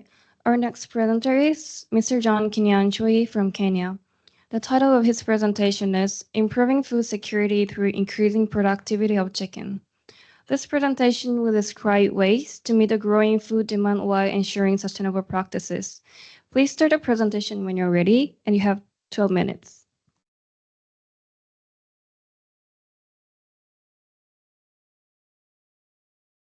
So thank you for the nice introduction. Hello, everyone. I'm Wanjira John Kinyanjui from the Department of Animal Science, JKUAT. My project supervisor is Dr. John Maina Kagira, and I hereby come to present to you a project titled Improving Food Security Through Increasing Productivity of Chicken. So the first to begin with, I will introduce why chicken are the main animal of interest in my presentation. To begin with, they provide a sustainable source of protein-rich meat and eggs, which are essential for combating malnutrition and food insecurity. The next reason is the ability to thrive in diverse environments make them easily adaptable to different climates and landscape, making them ideal livestock option for farmers in various regions. The next reason is they play a significant role in environmental conservation as they play a crucial role in waste management by consuming kitchen scraps and agricultural byproducts, thus reducing environmental pollution. My fourth reason is chicken release less carbon to the environment as compared to ruminants. Thus, embracing them as animal food resource can help in reducing the rate of greenhouse gas emission, reducing global warming, which is on the rise and an acute global environmental problem. My fifth reason is the ability to rely fully on commercial feeds means their production can be sustained during drought and famine, which is a common problem which is arising from global warming, mostly affecting most countries in the sub-Saharan Africa. So the above capabilities affirms that chicken can solve the following problems in our society. So we have to move to the problem statement. So the first problem, food insecurity and malnutrition, is a major issue in Kenya. Therefore, unsustainable farming practices, e.g. ruminant farming in assaults in sub-Saharan Africa, especially which are accustomed or limited by series of drought which limit the amount of fodder that is available for ruminant production, makes them unsustainable as a source of human food. The third problem is urbanization and land fragmentation actually limits the type of animal production that can be maybe commercially farmers can engage in. For example, if you have to keep cattle, which require 60% of their diet to be composed of fibrous material, there is that need for extensive pieces of land so that you can do the farming economically. So the fourth problem is climate unfriendly animal production system. For example, rearing of most ruminants leads to production of methane, which contributes too much to global warming. So to improve on productivity, we need to have a broadened understanding on some of the current challenges limiting maximization of productivity of chicken as a livestock resource. My team and I conducted a study as part of our fourth-year thesis to collect data through questionnaire survey, fecal sample collection, experimental analysis in the laboratory, and engage in group discussions with farmers in Juja sub-county to know some of the challenges limiting efficiency of chicken production, which lay basis for improving the productivity of chicken. So then I have to move to the challenges which are experienced in poultry production. The first challenge we encountered with farmers were cases of diseases. For example, coccidiosis and helminthosis. These are diseases which are characterized by diarrhea.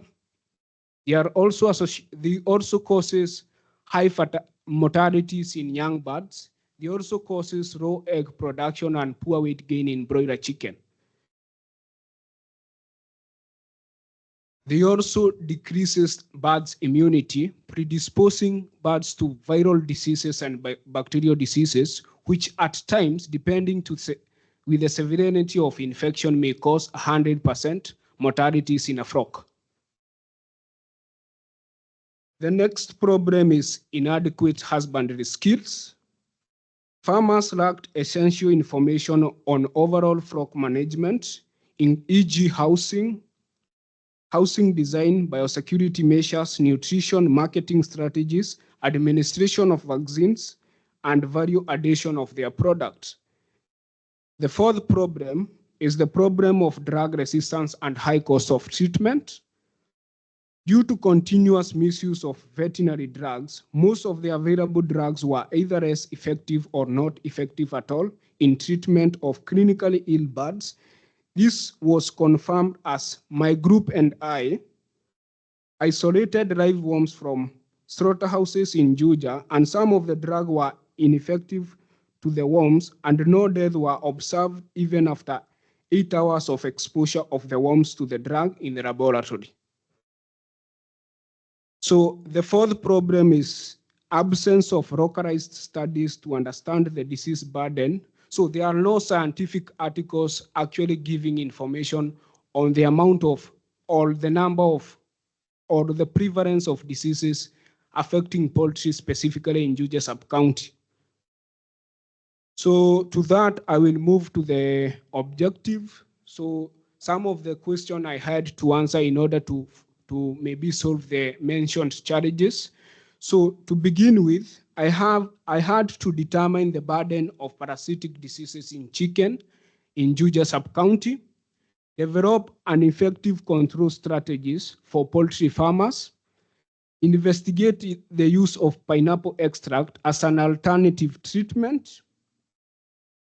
We had to educate and engage farmers on improved husbandry practices. Now I will proceed to the methodology or student action, the action we took to solve the indicated or to meet the above objectives. So first of all, we administered questionnaires to record the data of some of the experiences of chicken farmers. So we did provide 40 questionnaires with 40 farmers from different wards of Juja.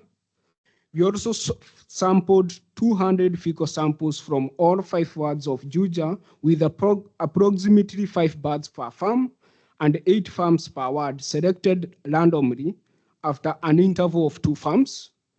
The sample size of 200 chicken was calculated based on the formula by Dranchfield, 2007. The third activity was fecal analysis using the first technique was flotation technique. Is a technique that is used in veterinary medicine to confirm the presence or absence of worms.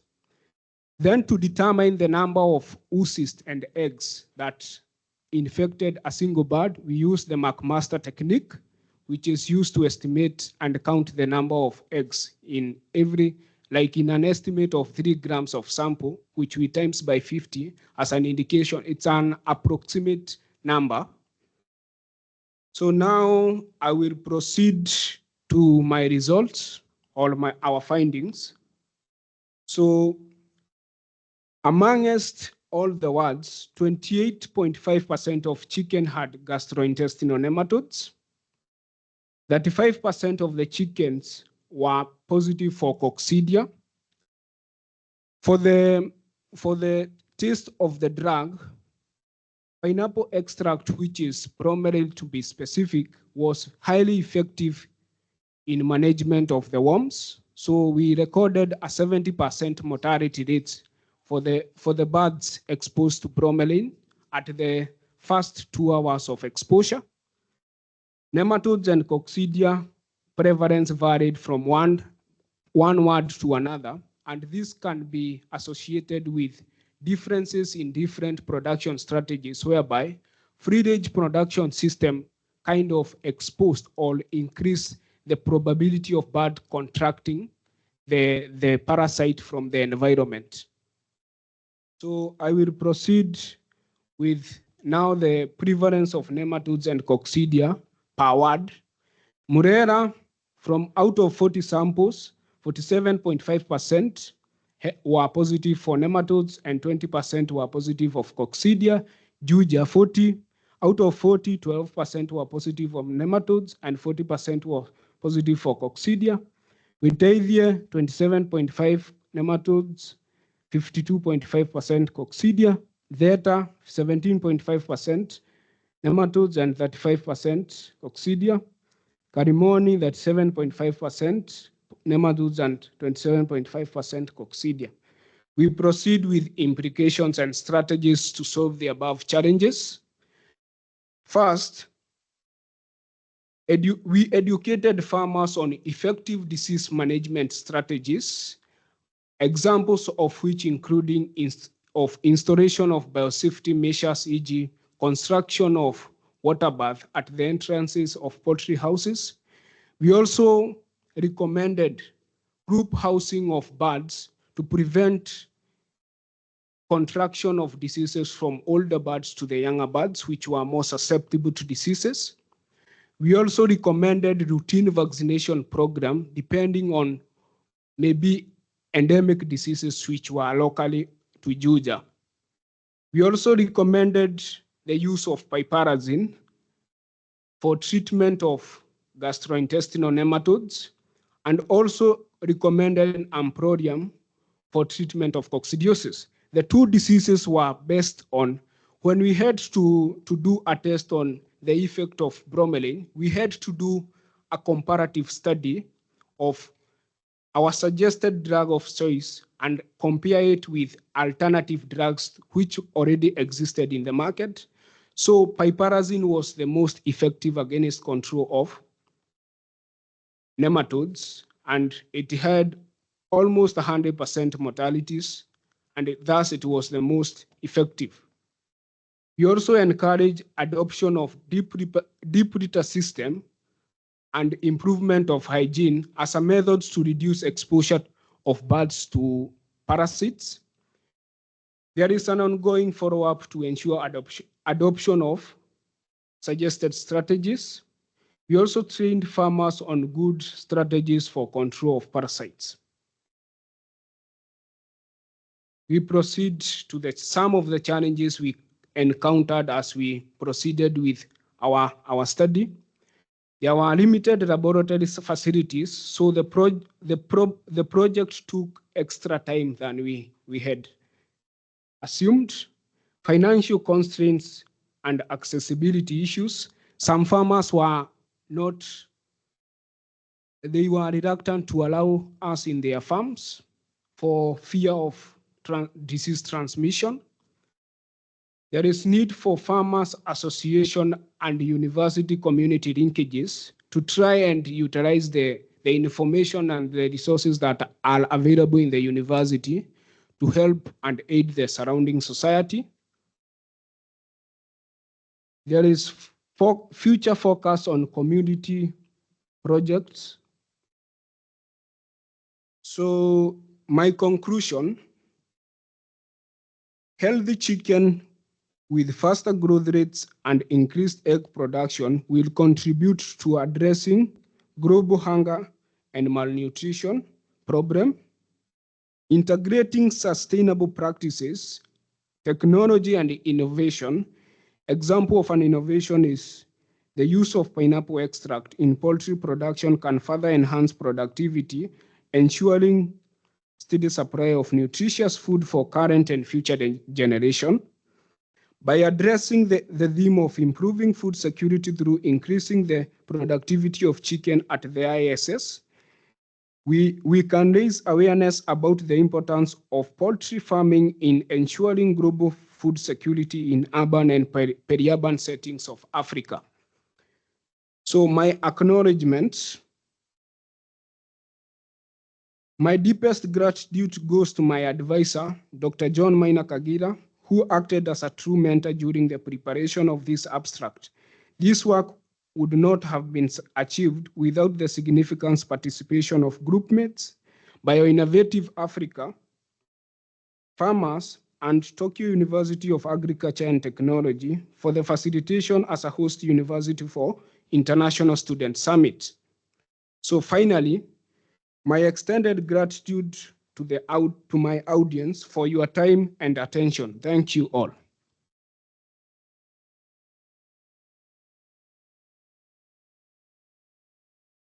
Thank you very much for your insightful presentation.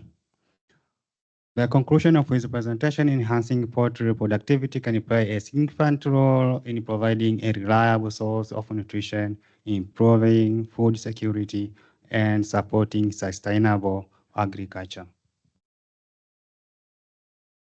Now we will have a Q&A session, but because of the time, we will take only one question.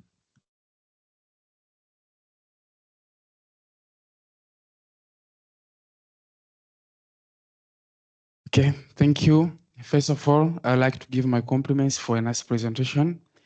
And I would like to request you to slide back to the first slide in part of problem statement. Yes. In the fourth point, you say that poultry farming is environmental friendly and adaptable to urban settings. So I would like to ask you one question. Maintaining the point that poultry farming demands a small size of land that is caused to urbanization and land fragmentation. I would like to ask you to give me like 2 or 3 more factors that made you feel confident to tell that poultry farming in urban setting is environmental friendly. Thank you. So thank you for the question. To answer your question, I will begin with, so for you to produce poultry, like in comparison to something like cattle, the amount of waste in cattle, it's bulkier as compared to poultry. Then if you have to produce cattle in a zero grazing system, the impact thus have on their health, e.g., they are likely to have difficulty, they are likely to contract diseases associated with unproportionate weight balance. Example of these diseases include foot rot. Other diseases associated with hygiene in cattle include mastitis. So thus, it's easier to raise poultry in an enclosed system as compared to other animals. Another effect is the aspect of the amount of emissions. Poultry do not produce too much CO2 because the amount of CO2 they produce, it's the product of their respiration and maybe from decomposition of manure. And as we understand, the significance of poultry manure as an organic fertilizer, it's better as compared to that one for cattle. So raising poultry in urban setting, it's economically sensible. Another aspect is the aspect of feeding.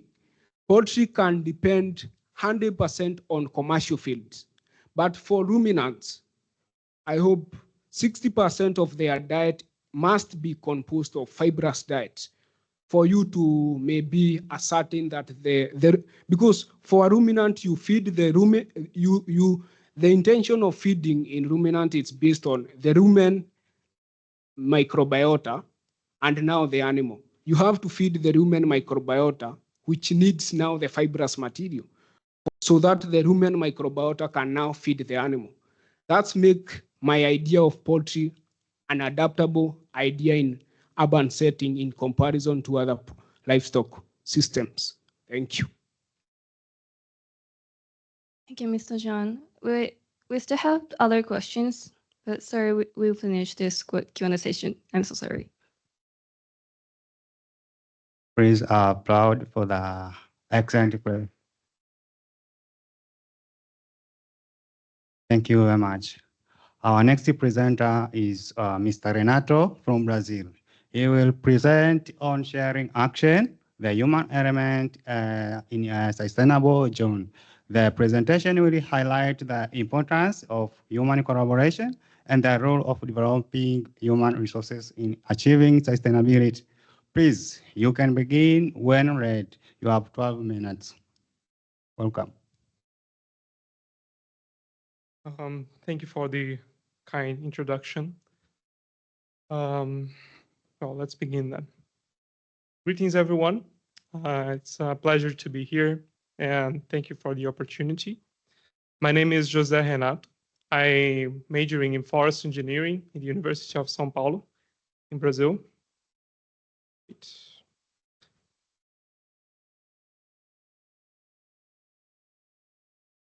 Okay. Now, I'm getting back to the presentation. I'm majoring in forest engineering in the University of São Paulo in Brazil. And the title of my presentation is Sharing Actions, the Human Element in a Sustainable Journey. And by that, I mean, in my university, I take part in a group in which today I'm going to show my contributions to you, showcase some of the projects we do. So sharing actions about developing people and forming leaders. So the human element in today's global demand for a transition to more sustainable systems for managing agriculture. So which I call the sustainable journey. And I believe everyone is aware of the current climate crisis. It's been a hot topic, especially in the ISS this year. And it's been a literally hot topic for the last 30 years or so. But it's a very complicated problem. There are many moving parts to climate change. And because it involves economical interests, global affairs, agriculture, our way of life, and the way we consume. And today I want to bring a positive note, maybe not a resolution to the problem, but bear with me. I will start talking about Brazil's state of affairs, and then talk about my group's contribution. So Brazil, in the climate change perspective, Brazil is the sixth most emitter of greenhouse gases with 2.4% of the global emissions. And here in this graph on the right, we can see that energy in the global sphere is the main culprit of emissions globally. In relation to economical sectors, energy produces the most greenhouse gases. But also, agriculture, forest, and land use have a big share. And in the case of Brazil, that's the most prevalent sector. As we can see in 2023, last year, 50% of emissions came from changes in land use, and 27% also came from livestock. Therefore, 75% of emissions come from the agricultural sector. And let's see, in this map, we can see the changes in land use from native forest to pasture lands, also to livestock production between 1985 to 2022. And that whole area in red, the forested area, is equivalent to 2.7 times the area of Japan as a country. So, by all means, if we solve Brazil's agriculture sector in terms of emissions, we could be a step closer as a country in Brazil to be an international reference in mitigation of climate change and sustainable agriculture. So efforts towards that goal are coming from many different places and many different times. And in my university, as an example, we recently launched a Center for Carbon Research in Tropical Agriculture. It's currently focusing on obtaining sustainable new guidelines for sustainable management in agriculture.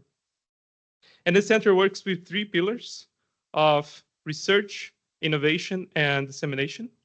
And research, therefore, for knowledge and technology, innovation for startups and partnerships, meaningful partnerships, and dissemination for training of human resources and awareness for sustainability. I want to make a parallel that global warming is a mankind issue, is a problem of our way of consuming our industry. So therefore, we shouldn't diverge from a human-centric approach in tackling this problem. I want to argue that by developing people, developing future leaders, we will be one step closer to a solution in many different aspects.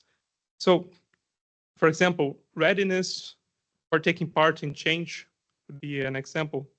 Long-lasting change, leadership across sectors, green jobs and opportunities, and wiser consumer choices. And with all that said, let's take a moment to talk about my university group.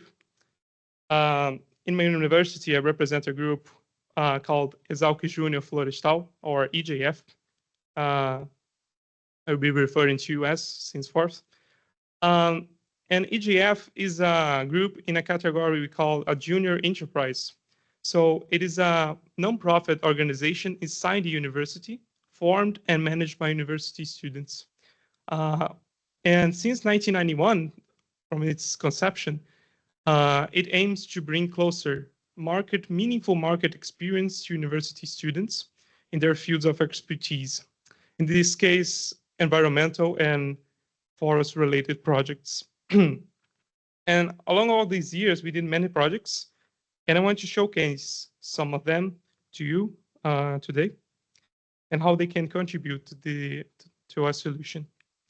So coming to the sharing actions segment, implications and results of our group. Last year, we conducted a project about environmental conservation, in which a client contacted us asking for a forest survey in his forest fragment inside his property. And here is his forest fragment.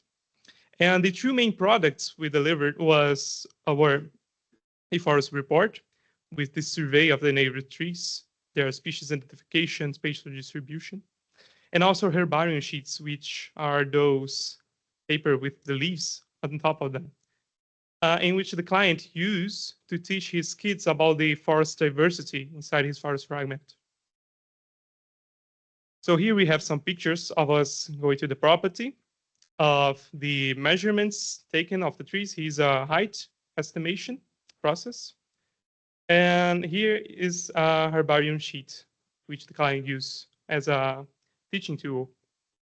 And this project was interesting. It contributed to our skills in planning, negotiation, researching technical subjects, software usage, field practice, and many more. It also contributed to an environmental purpose because we were mapping and analyzing tree diversity and an environmental education purpose through the materials generated. Let's move to the second project. This one is about leadership formation, and it was conducted in this year, since from March to May of this year, where 24 undergraduate students participated in classes about communication, self-knowledge, and personality traits, and many more, presented by a specialist in the field. And the scope was, of course, to foster essential leadership concepts in those university students. And here there are some pictures. And this project was important not only to learn about leadership concepts, but also to learn about event organization and sponsorship management, and to engage with university students from different backgrounds as well. Last but not least, this one is a project about environmental education for children and teens. It started in the pandemic in 2021 in the online form. It didn't find much success back then due to the pandemic and low engagement, but we plan to on reactivating it in this month actually. And it consisted of the production of written materials such as manuals and handouts for the children, and classes on environmental education, waste management, composting, food safety, food awareness, recycling, and it depends on the school. The school would ask for certain classes, we would provide simple, basic topics. So here are some pictures of the student crafts in 2021. Here's the manual we did in the PDF format for the project. And here are some of the student crafts. Here's a composting some composting buckets. And here, and also in 2024 for the rework on the project, we did a pilot project in our university's kindergarten. And here are some pictures of the kids. Well, I talked about a lot of projects, but we, as an enterprise, we do projects, but we also have to manage other activities. And time is a big concern. Our biggest challenge currently is managing workload and attracting new members for the group, because at small numbers, individual workload increases even further. So we're having difficulties. So we're not having difficulties, neither finding nor executing environmental related projects, but administrative demands are our biggest time consumer. And for that reason, and using it as an opportunity, we plan on organizing trainings for management principles and organization, in which would in turn impact and engage more students. So coming to a conclusion, to recap, we are facing a global need for transition to more sustainable systems. A human-centric approach, a human-centric problem that will require education and development of the human element to be more capable to take in part in the change. In my university, I'm a part of a very special group of youth that allows me to act directly with environmental projects and with developing people, which are highly valuable by providing a culture of environmental purpose, by providing readiness to take part in the change about to come, and leadership mindset for said change. And with all that said, thank you for your time. I open now for questions. Thank you. Thank you for your insightful presentation. Through shared experience and collective action, we can drive meaningful progress in our environmental and food security goals. Thank you. We will now invite question and comment from the audience. Please. We have only one question because of time. If you have questions, comments, or ideas, you are welcome.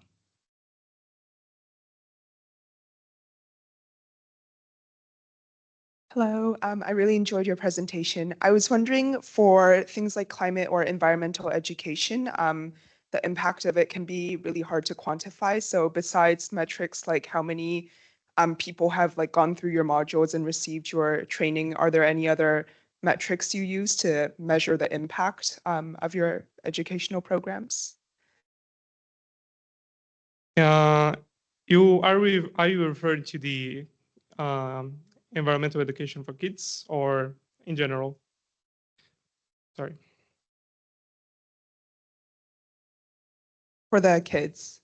Yeah, the kids one was a project that started in 2021, and it wasn't really organized well. Therefore, we were working on it.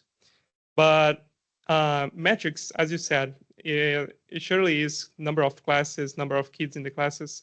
We don't have specific, if you know, OKRs for measuring those impacts.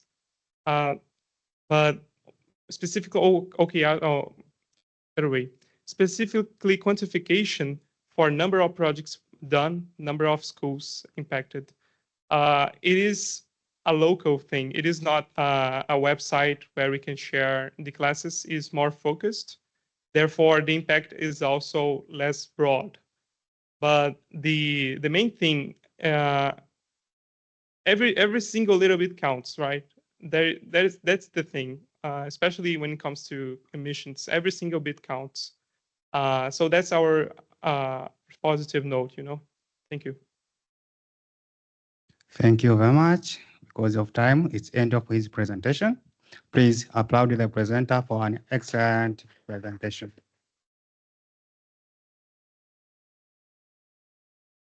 So our next presenter is Ms. Martha David Biseko from Tanzania. She will present her research on the challenges of limited availability and the variety of food options on university campuses. Please begin your presentation when you're ready. You have 2 minutes.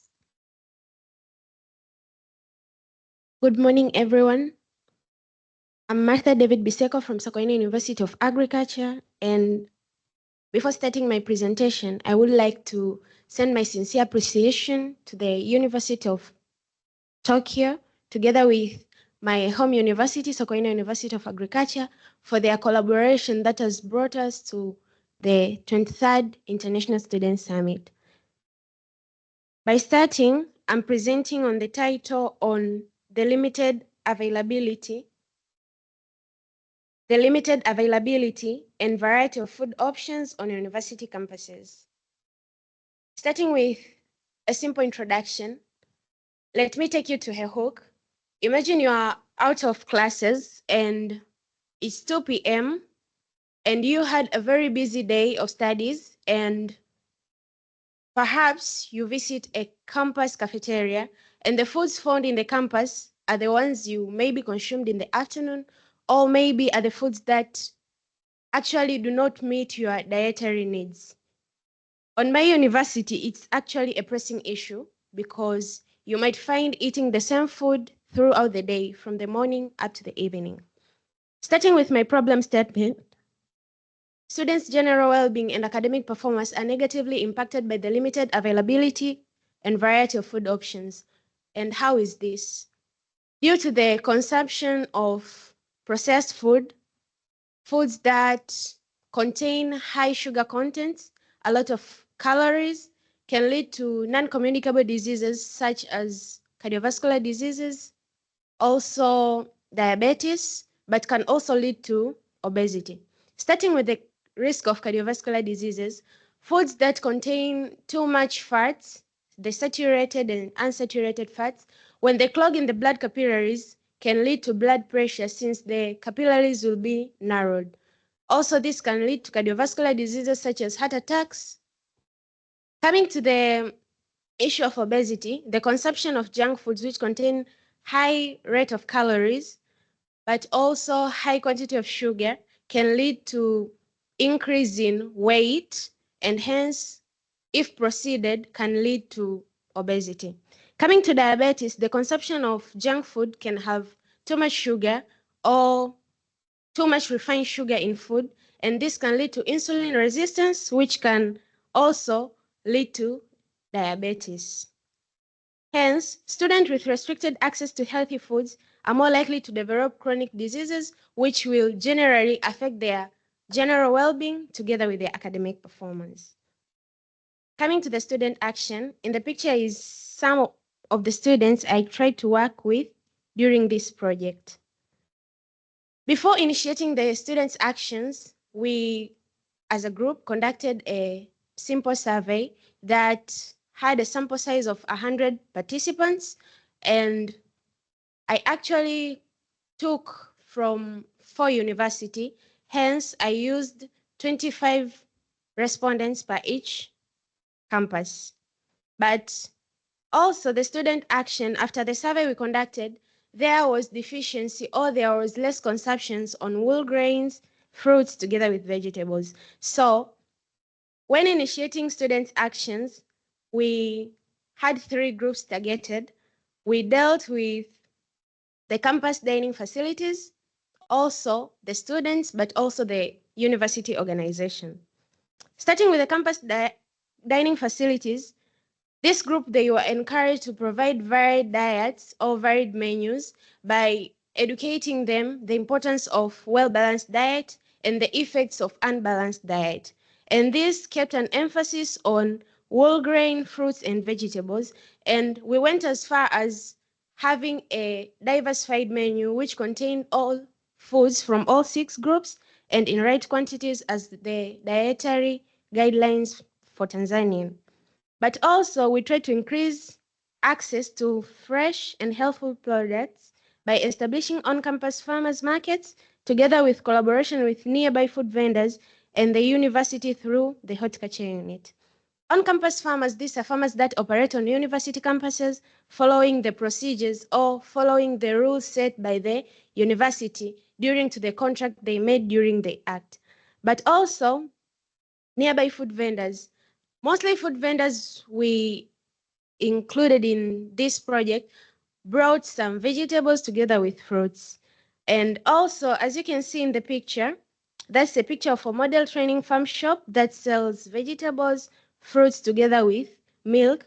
And these foods were actually from the horticulture unit found in our university, where students prepared the seedlings, planted, and also harvested. And the foods that were found or harvested were brought to this shop and they were sold here. As you can see from the picture, that's a student preparing some seedlings for avocado as one of the initiative in fruits. I also said that we had a diversified menu for university students, and actually, this is an example of it. In the morning, a student could take a cup of milk with boiled cassava. In the afternoon, the student could take stiff porridge, sardines, avocados, and vegetables. And in the night, the same student could consume rice, beans, vegetables, and red bananas. From all this, as you can see,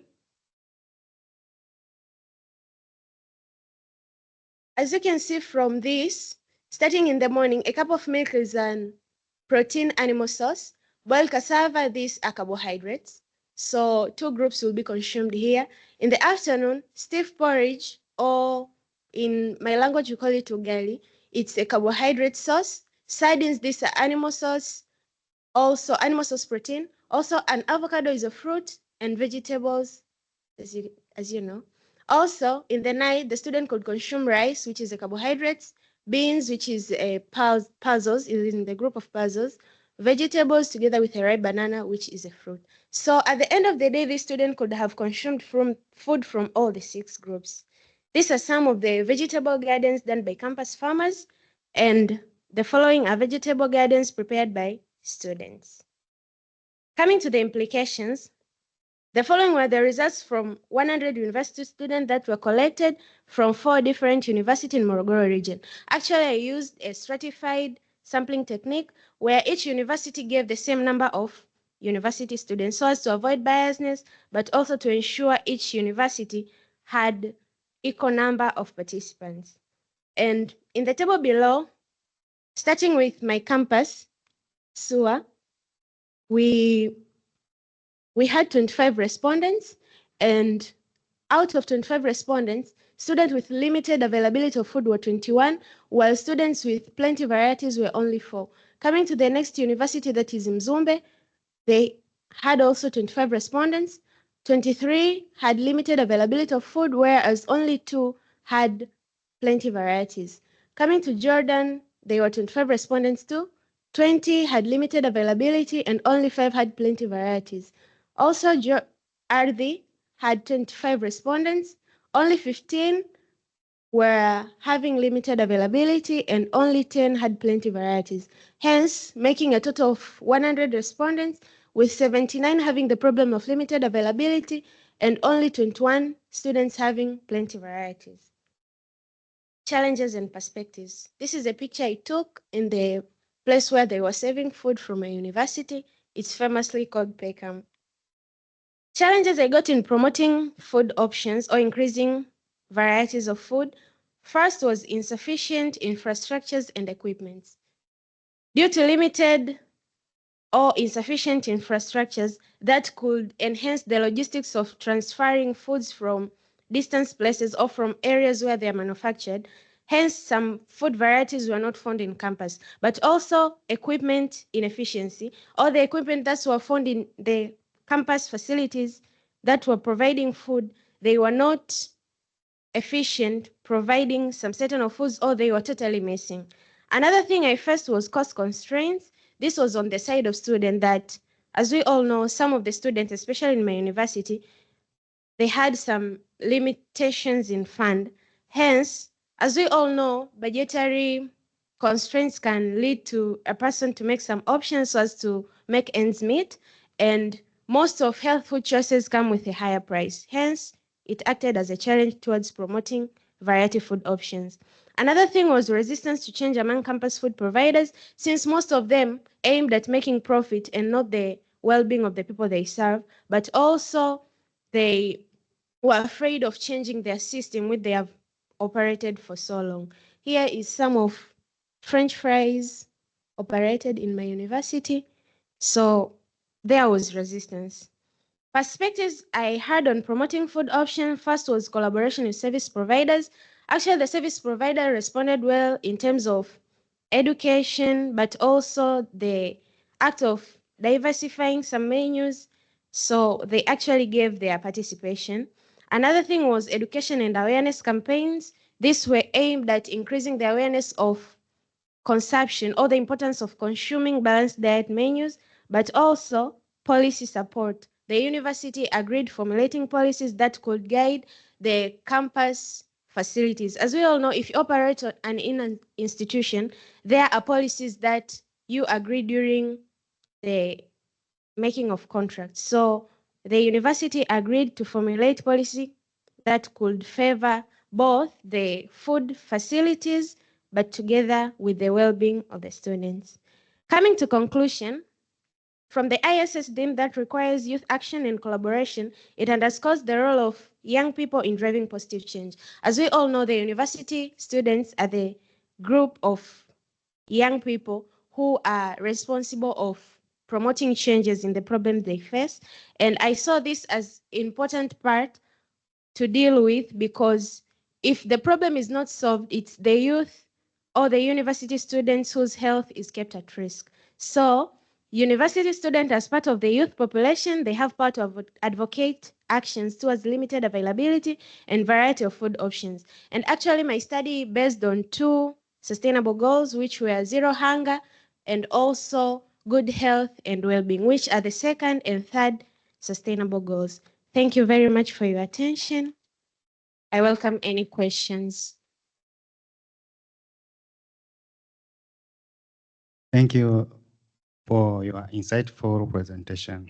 The conclusion of our presentation, ensuring access to diverse and nutritious food options is crucial for the well-being of the students.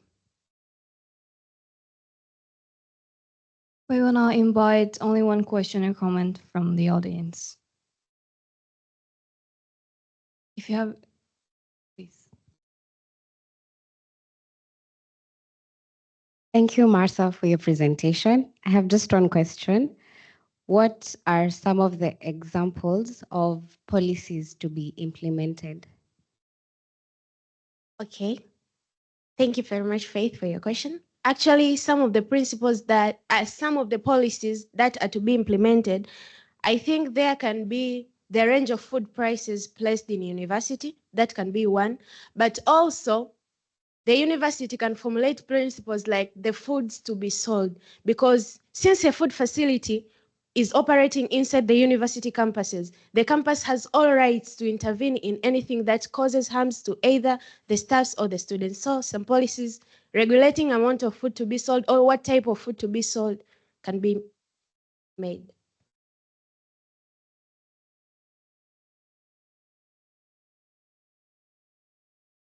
Thank you. So please applaud the presenter for the excellent presentation.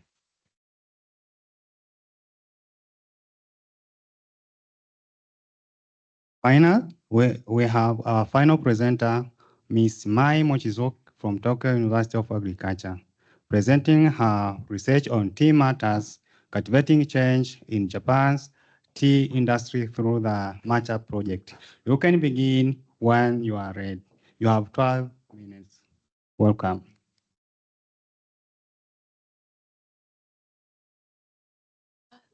Thank you for the introduction. Hello, everyone. My name is Mai Mochizuki. The title of my presentation is Tea Matters, Students Cultivating Change in the Japanese Tea Industry Through the Match Project. Let me introduce myself. I am a third-year agribusiness student. My family runs a tea farm, so I wish to work for the tea industry in the future. It is my inspiration to be part of the Match project. I am currently the project leader, and the photos you see here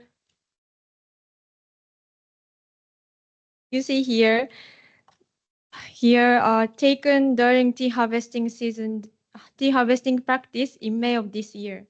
This slide showed what I'll be covering in this presentation. I will explain the types of Japanese green tea and harvest season in Japan. There are many types of Japanese green tea, but did you know they are all made from the same tea leaves? The type of tea changes depending on whether it is fermented or not during processing. Matcha is one of the unfermented teas that was being finely crushed. There are 3 harvesting seasons in Japan. The tea leaves harvested from late April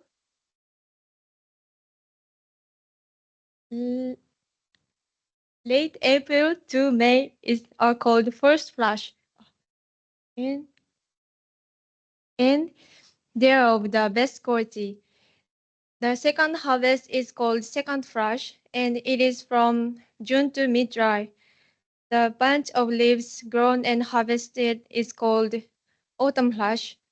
The quality of second flush and autumn flush are poor and the purchase price is low, so many tea farmers harvest only first flush. Let me explain the history of tea in Japan. Tea was introduced to Japan from China. It was initially consumed by monks stay awake during meditation due to its high catechin content. Later, it became popular among nobles and samurai as a luxury item. In the late 15th century, the tea ceremony known as sado emerged. Sado is a Japan's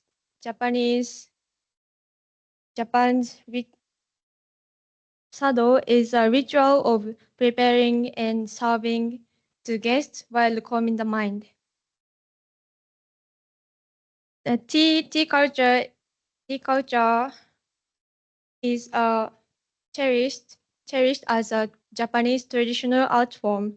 From around 1600s, tea became more widely consumed among the general population, leading to mass production, which brings us today. While I've simplified Japan's history, it remains a traditional cultural practice and a common beverage on our lives. Despite the popularity of tea, there has been 4 degrees in the tea farms from 53,000 farms in 20,000 to 12,000 in 2020, resulting in an increase in abundant farmland. These neglected fields become abundant, contributing to Japan's social problem of fallow farmland. This isn't exclusive to tea farms, but affects all agricultural sectors. Increased fallow land attracts wildlife, posing stress to nearby fields and homes, decreasing food self-sufficiency and increasing to fire risk. Another problem is the decrease in domestic tea consumption, as shown in Figure 6. The main reason for the decline in farmers include low-income poor farmers, aging demographic leading to retirements, lack of successors, and a scarcity of young farmers. Specifically, the decrease in the tea farms attributed to the declining consumption of loose leaf tea due to the popularity of bottled green tea beverages. The price of tea sold by farmers to merchants has been decreasing annually, contributing significantly to the decrease in the tea farm as well. Therefore, resulting more abundant farmland and a further decrease in number of tea farms. These problems are the source of inspiration for our activities. Next, I will explain the activities of the Matcha project. The project began in February 2022. Our founding members interested in social issues within the tea industry, conducted agricultural internship at Kawane Matcha Corporation, which manufactures and sells matcha. To understand the current situation, we experienced organic matcha production and realized the challenge faced by the tea industry. Our motivation can be sourced from the following. Consumers need to be aware of the farmer's passion for tea, and the products need to be sold at an appropriate price considering the harsh working environment. We started with 5 students, then increased to 10 in our second year. Currently, we are happy to inform you we have grown to 20 students. This year, we welcome a student from another department, and 5 freshmen joined us. The project members are increasing every year. Our activities involved the production and sales of matcha from start to finish. I will explain our activities for the year. We interned for Kawane Matcha Corporation in May when the new tea was harvested. Between March and June, we created a proposal and looked for companies that would manufacture the product. We will be promoting via interviews and posts on social media. The product we made mainly sold at events held at the university. I'm sure you're curious about what kind of products we sell, right? Let me introduce them to you. First, the product we made in the first year were,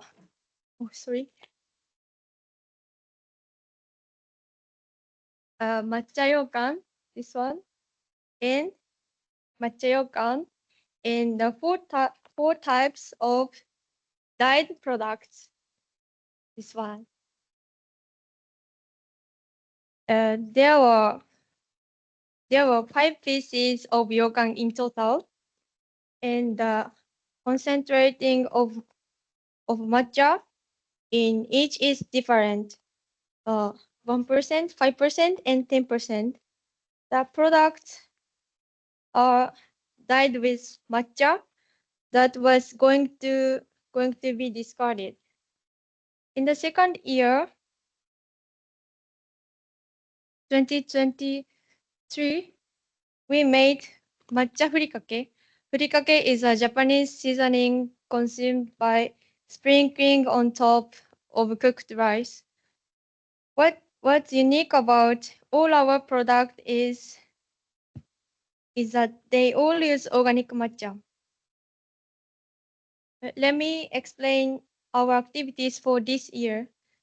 In May, during the new tea harvest season, we conducted internship at Kawane Matcha Corporation in groups of 3 for 3 days each. In April, we drafted product proposals and are currently in contact with OEM manufacturer. From May to July, we produced prototype product with completion expected by this month. In September, we plan to launch a crowdfunding campaign. The product we create will be sold for the first time at the university's Harvest Festival in November. We contemplated how our project impacts consumers, manufacturers, and producers. Consumers support our project and producers by purchasing our product. Through collaboration with students, producers can network with universities and explore new sales channels and gaining access to additional manpower. Manufacturers can enhance their company's appeal through collaboration with students. We hope our activities will be accepted as a new business model in the future, attracting new entrants to the tea industry, reducing farmland. We also hope to become advocates who share the passion and information of tea farmers. We are currently facing a challenge in product planning. Matcha is currently trending in the industry, resulting in many similar products. A, ta- a task as agribusiness student to create unique product. Another challenge is how to promote our product. We aim to utilize the university's brand and leverage social media for promotion. Finally, as students, we believe that there is a need to establish a successful and sustainable business model in the tea industry towards creating a resilient food system. We hope to achieve this through the Matcha project. For example, through product planning, we aim to connect consumers, manufacturers, and producers, creating a value chain which farmers are adequately rewarded. Thank you for listening. Thank you for your presentation. Your presentation illustrates innovative approaches to promote sustainable practices and local economic development in Japan. Thank you very much. We would like to open the session for question and answer, but we will have only one question because of time. Please welcome.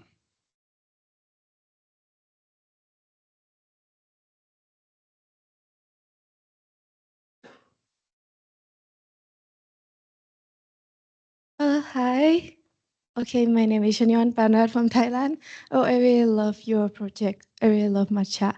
Okay, in the challenge part, you say that you faces the challenge that your product are similar with the other product. So yeah, this one, the differentiation from similar product. Yeah, so I wonder like what is the thing that make your product like unique and different? Like what make the people wanted to buy your product instead of the other green tea? Your question means what the unique products to the What is like what is the unique thing of your product that make people wanted to buy like Okay, thank you. The question. Our let me introduce our products. Yeah, is it okay?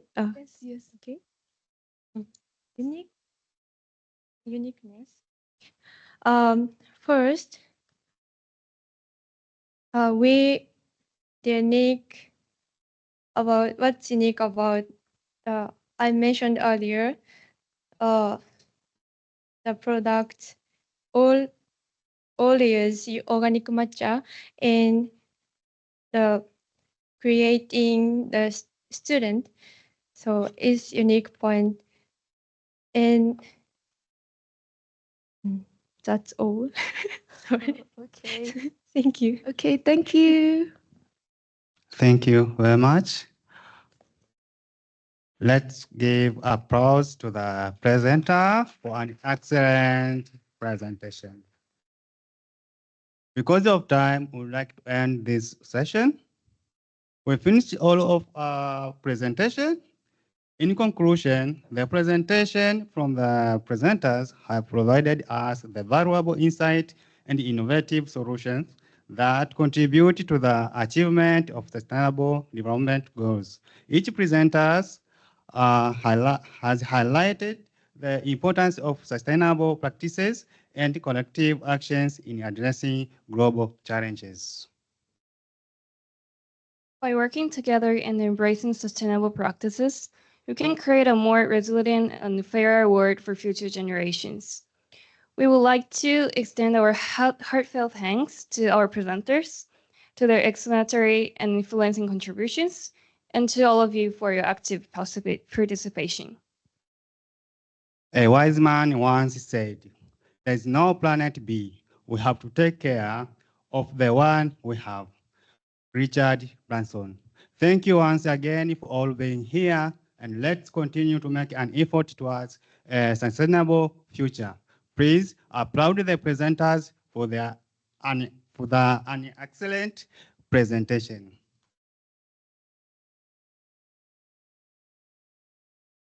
So that is all for our Group F session. Thank you very much.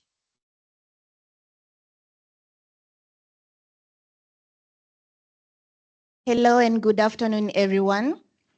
It is my deepest pleasure and honor to introduce to you Group G, where education meets actions towards sustainability. We are concerned about our today, our tomorrow, and our future. My name is Nora Gaki Kabuga from Kenya, a first-year master's student from the Tokyo University of Agriculture in the Department of International Food and Agricultural Sciences. I want to take this opportunity and acknowledge our presenters. From my extreme right is Miss Elizabeth from Michigan State University, followed by Miss Miyuri from Tokyo University of Agriculture, and Miss Lilian from Sokoine University in Tanzania, and in absentia, Andy, who will be here with us in a few, from IPB University of Indonesia, and finally, my colleague and fellow chairperson, Thank you, Nora. My name is Nao Hayashi. I'm from Tokyo Nodai University. My major is chemistry for life science. I would like to make good session today. Thank you. Please welcome. everyone take a deep breath. Breathe in, out. Come on, don't be shy. Breathe in, out. Okay, our first presenter, Miss Elizabeth from Michigan State University, who will show us how to use art-based education in fostering resilient food systems. And it doesn't have to be a boring affair, but a rather stimulating one. So buckle up, everyone. Elizabeth, you have 12 minutes. Please take the stage. Start when you're ready. Break a leg. Give her a round of applause, please. Thank you. All right. Let's see. Hello. My name is Lizzie, and I represent Michigan State in the United States of America. And today I will be sharing with you guys about the research I conducted in Costa Rica with my research partner, Lena. Before I begin, I would just like to acknowledge Lena and thank her for her collaboration, as this research could not have happened without her. So this research was administered by Michigan State through a study abroad program focusing on the issues of sustainability. It also is a case study for how we can utilize arts-based education to create resilient food systems, and that the youth are a vital part of this process. Additionally, this research serves as an example for effective community collaboration. Okay, sweet. Okay. Lena and I worked in the community of Life Monteverde. Life Monteverde is an organic and sustainable coffee farm located in the Monteverde Economic Region in Costa Rica. When I'm talking about the community of Life Monteverde, I'm referring to the employees, the visitors, and the local community of the Monteverde Economic Region. In 2008, Life Monteverde dedicated itself to education in addition to their organic and sustainable coffee production. And the purpose of this education was to spread awareness for the low impact for earth practices, which, as you can see on the screen, life stands for life, which life gets its name for. So their purpose was to spread their practices, and this was done through guided tours and education programs. Simultaneously, these education programs sustain Life Monteverde as a business, which follows the agritourism model. However, the farm visitors in these educational programs were faced the challenge of not quite getting the true meaning behind the importance of sustainable agriculture. And the reason for this is the farm visitors are diverse because the farm receives visitors from people of all ages in different countries. And so their current education tourism programs were not resonating with them, and the visitors were leaving the farm without understanding the importance for sustainable farming practices. To find a solution to this challenge, Lena and I conducted community participatory research in the community of Life Monteverde. Our research explored the development of an arts-based educational program that teaches visitors about the importance for sustainable agriculture. We chose an arts-based program since art is a medium that allows for students to create personal connections with the material being taught, and therefore it has the potential to leave the students with a better understanding of the material. Additionally, arts-based programs have been shown to resonate with people of all ages and all ethnic backgrounds, so it would be effective across a wide range of visitors. So when conducting our research, Lena and I followed the method of community participatory research outlined in Randy Stoker's book, Research Methods for Community Change, a project-based approach. There are 4 stages in the community participatory framework cycle, starting with diagnosis, moving on to prescription, then implementation and evaluation. And the cycle it's never ending. It keeps going and going and going. The diagnosis stage works to figure out the challenge a community is facing, and then prescription works to find a solution to that challenge. At Life Monteverde, these first 2 stages have already been completed regarding an arts-based program, since we knew the challenge that the farm was facing, and we knew that an arts-based education program had potential to be a solution. Therefore, we conducted our research following Stoker's implementation stage framework. So to clarify, we were researching how to implement an arts-based program. And it is important to note that we were not responsible for actual implementation. Rather, we were responsible for finding recommendations for implementation.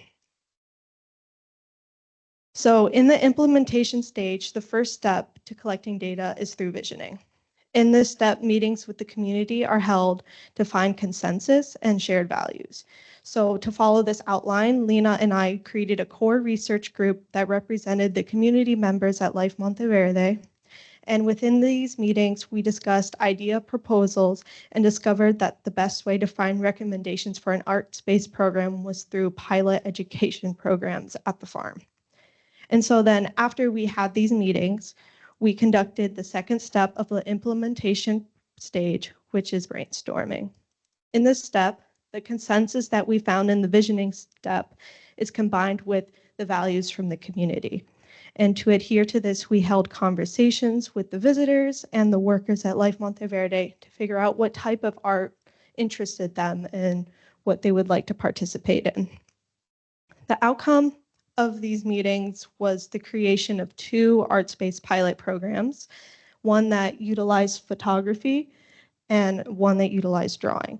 And just to clarify, pilot programs are essentially trial runs of a program. So in our research, there's a trial run of implementing photography and a trial run of implementing drawing.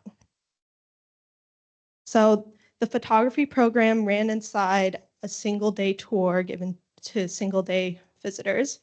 And in this program, visitors were given the opportunity to explore the farm and were encouraged to take photos of what they felt represented the sustainability at Life Monteverde.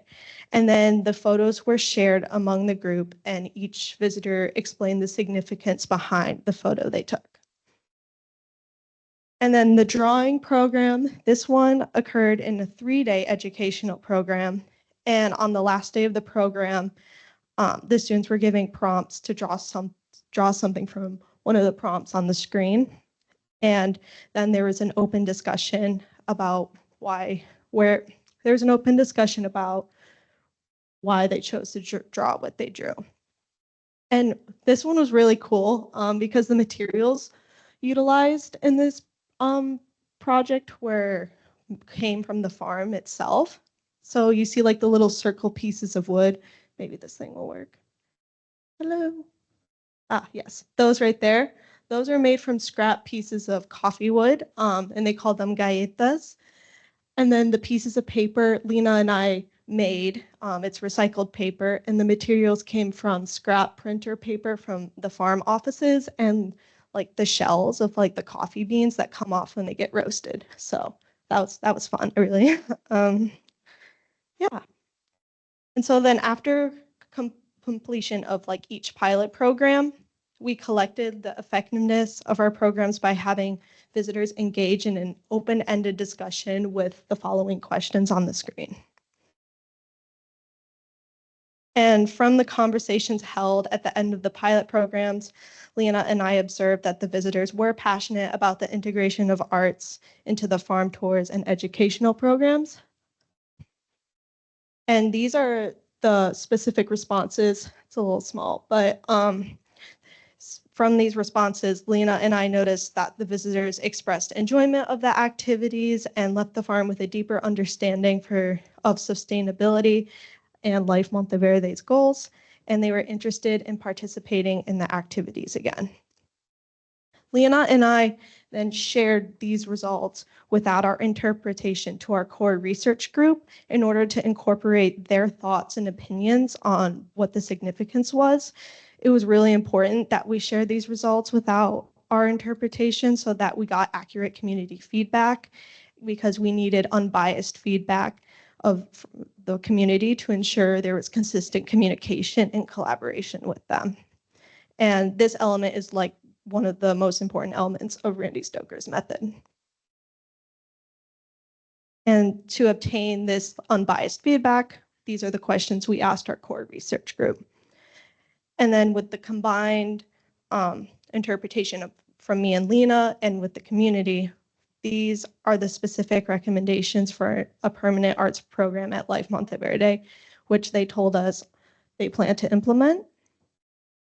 And this suggests that when our recommended art program is implemented at Life Monteverde, youth and people of all ages will leave their visit with a deep personal understanding that there needs to be a change in the way we produce food to solve the fundamental problems that in food production and environmental conservation that our Earth is facing.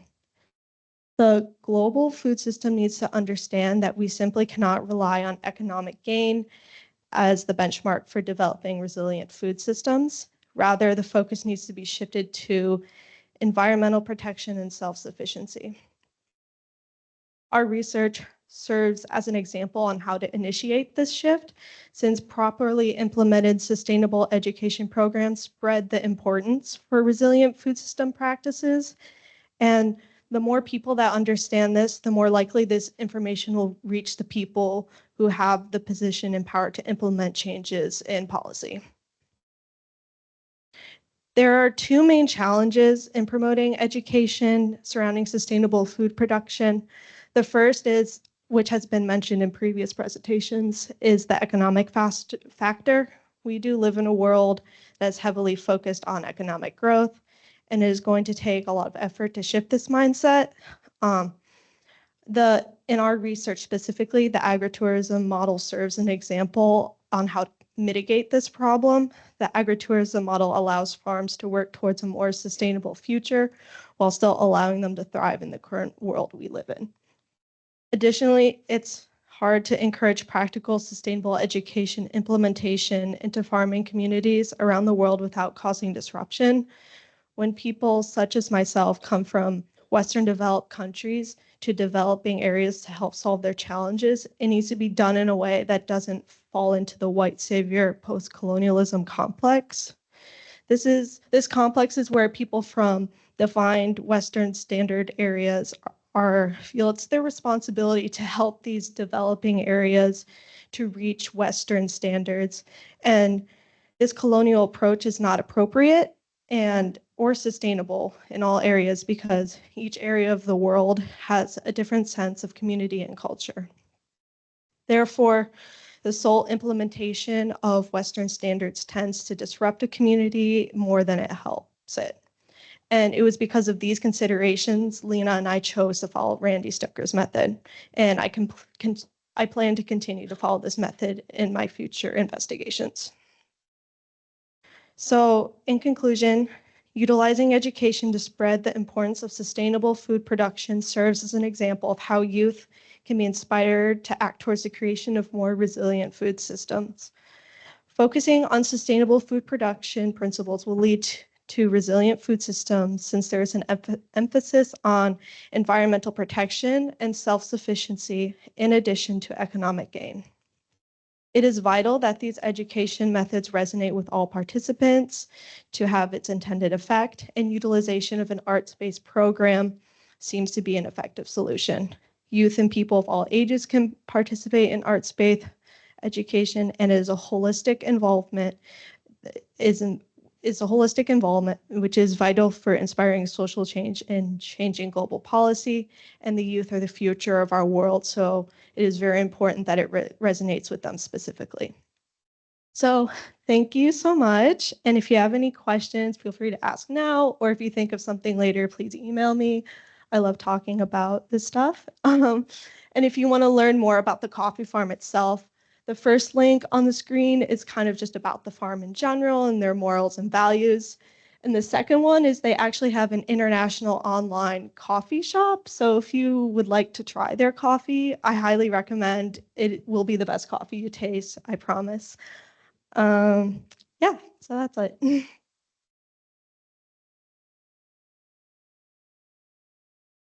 Thank you so much, Ms. Elizabeth, for that creative presentation. Who knew that we could learn so much and make a difference just by using photographs and drawings? So in this next session. Thank you very much, Elizabeth. Now, welcome anyone with a question or comment. Thank you, Elizabeth, for the wonderful showcase of your project. I'd like to ask a simple question. What was the demographic that worked on the drawings and the picture taking? Thank you. What age? I'm sorry, what age? Oh, of the students who participated.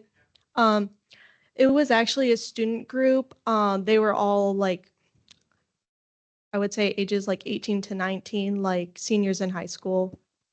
Yeah. And they were actually art students. They were from an art school, so that's why at least I thought the images were stunning. I was like, I could never draw something like that. Thank you. We don't have enough time for questions, so we will now move to the next presenter.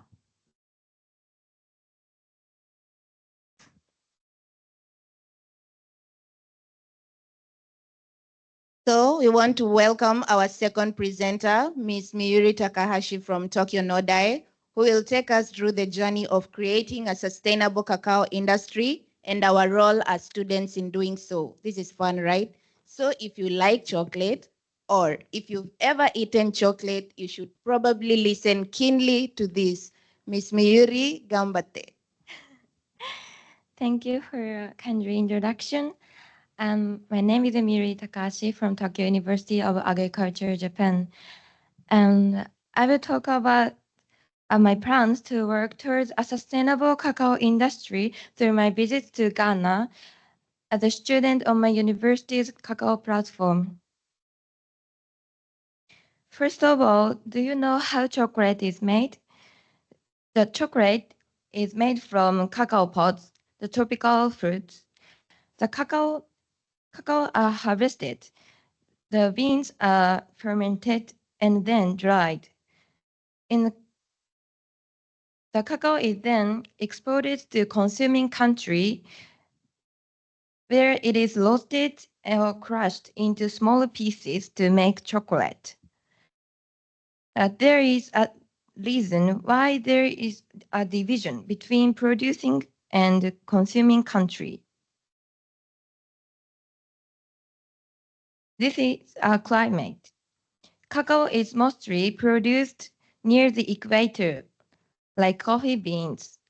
West Africa accounts for a majority of world cacao production, and Ghana accounts for 70% of Japanese cacao imports. However, the cacao industry faces a number of problems in the producing countries. There are social issues such as child labor, environmental problems such as deforestation, and economical issues such as low farmers' income due to unfair market settings. Therefore, I decided to identify the role of students in creating a sustainable cacao industry to address challenges through a visit to Ghana. First, I will talk about my experience through a visit to Ghana. This time, I took part in a Ghana cacao industry study tour organized under the JICA platform for sustainable cacao industry in developing countries. The 3 destinations I visited, and here I will talk about Smile Ghana project.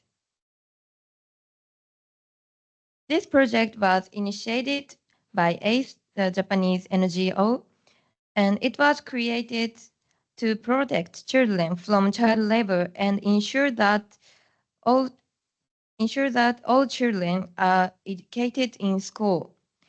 One activity they do is CCPC, Community Child Protect Committee, patrols for child labor and human trafficking. Another activity they do is meetings by school management and committee and PTA. Also, they provide school supplies for free in case of financial hardship. The last but not least, they support school lunches, which is essential to children's health.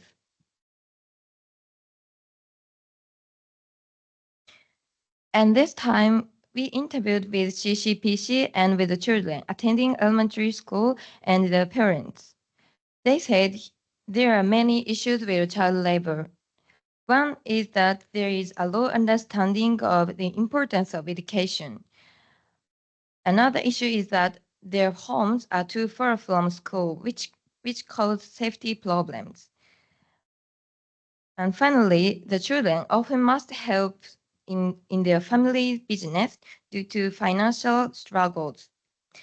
However, enrollment rates are increasing as CCPC works diligently with a mission and a sense of fulfillment.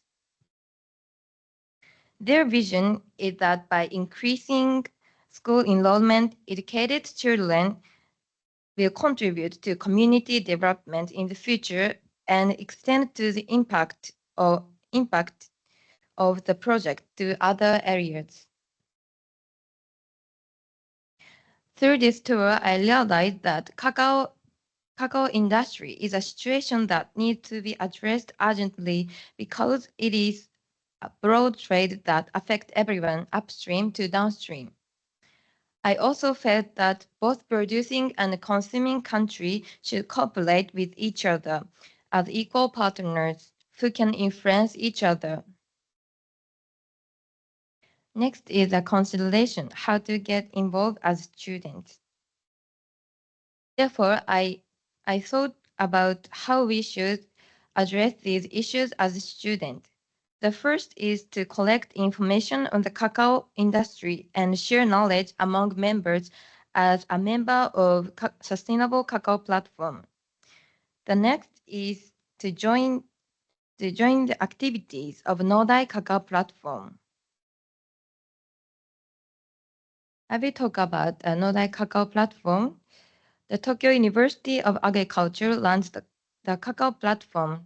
This platform consists of professors in various fields and is a multi-platform allows the cultivation, fermentation, and drying process that are done in producing country to be carried out to the university. Establishing method adapted to Japan will lead to improved productivity and quality in the producing countries. Not only does it evaluate the processing in the consuming country, such as commercialization and consumer services, but also the functionality of the product. The objective is to increase market value of cacao by selling pure domestic chocolate for 10,000 yen as same as $65. This is a project of Nodai Cacao platform. At the current stage, the cacao cultivation greenhouse is established, and we grow this cacao in the pots. And in the future, we will move to soil cultivation and establish the basic technology for germination, and irrigation, cultivation, and pollination. In the third year, we aimed to establish pollination technology, harvest cacao pods, establish processing technologies, and product commercialization. Next is a plan. This is a plan of how students can work within this platform. First, managing the cultivation of cacao. Many people in consuming country do not about cacao, the ingredient of chocolate. This allows them to gain hands-on experience through a cultivation of cacao and deepen our awareness and knowledge of cacao industry issues. Second, gathering and disseminating information through a social networking working sites. Sharing insight about the cacao industry leads to raise consumer awareness, and introducing certified product, for example, can influence consumer behavior. Third is research proposal. With the help of professors, students can propose ideas for researching chocolate marketing and solving problems in the cacao industry. Especially the following cultivation and processing and functional evaluation are examples. They will be clarify the latent food value chain and lead to resilient food system and environmental conservation. And this project has just been established. Therefore, it is necessary to publicize this project and raise awareness. In order to spread this activity, working with the professors of the platform, I would like to recruit students who are interested in this project and create environment. Finally is my outlook. The Sustainable Cacao Platform has a diverse range of stakeholders such as industry or manufacturers and NGO. And on the other hand, the Nodai Cacao Platform is not a cacao-specific organization, but has an advantage of being able to carry out comprehensive activities. Collaboration among the platform will accelerate the solution of the problems, since academic universities can work with communities involved with cacao industry. In addition, students can communicate the challenges of cacao industry to raise consumer awareness and strengthen the food system and environmental protection in the future. I hope my presentation will make you aware of the fascination and possibilities of cacao. Thank you for your listening.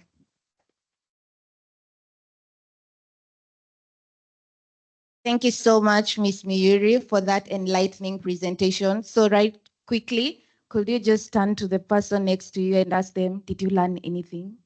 Quickly.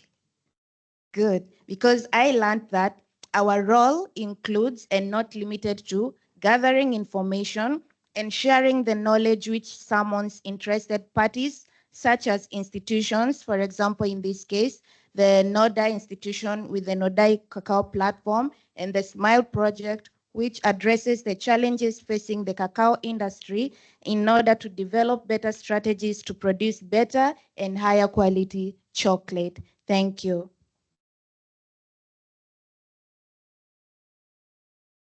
Thank you very much, Yuri.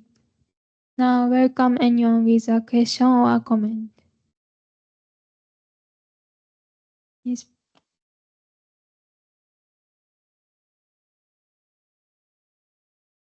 Thank you, Miori-san, for your excellent presentation. So I was wondering, like, how you plant the cacao in Setagaya campus, because in my image, Japan is not the cacao producing country, because as you can see the pictures of the African continents, the countries which produce the cacao is like near the countries near the equator because of the the climate differences. So that I think that in my image is not suitable for us to produce the cacao. So my question is that how do you do in order to prevent it from becoming bad?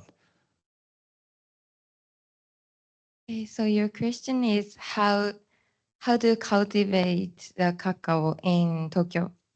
Okay, so we are now cultivating cacao in this campus in a greenhouse, and we are managing the temperature.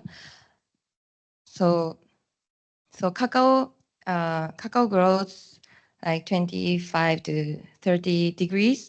So we set the heater in the greenhouse and managing the temperature so that we can grow this cacao. Yeah. Okay, thank you so much.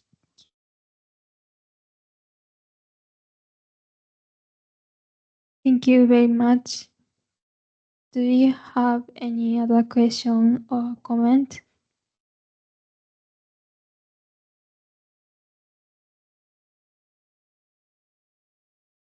It's over there. Thank you, Madam Miuri-san. Probably for the case of the climatic conditions, and I was about to ask the question because from the conceptual framework, I couldn't see the farmers of cacao. Probably try to scout, if not do the groundwork with the other places in Japan, maybe in Okinawa. The climate is more or less the same with the tropical countries. You can try in that area, maybe it can perform very well. Thank you.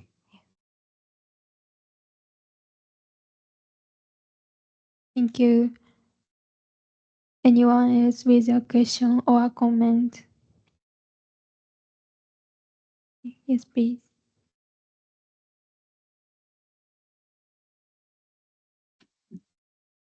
Hi, I'm Chanyeon from Thailand. The cacao is not like growth, right? But I wonder, like, if you think the cacao that grows in Japan will be different, like the taste or the smell from the Africa one. Like, will you think it will be different? Yes, I think the taste will be different, depend on variety and how to ferment it and drying. So the taste will be, I think, the variety and the processing. Yes. Okay, thank you. Okay, thank you. Anyone else with a question or a comment?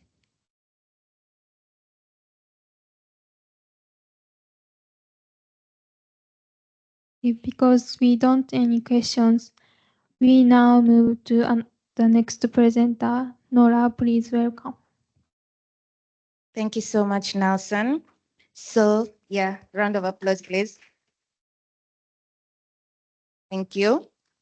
So our third presenter, Ms. Lilian Waselian Koi from Sokoine University in Tanzania, she will show us that old is gold by illustrating how youths can enhance food and nutrition security through promotion of underutilized African indigenous vegetables. Do you know that these vegetables have higher nutrient quantity as compared to the exotic vegetables? So stick around and learn more. Miss Lilian, kila laheri.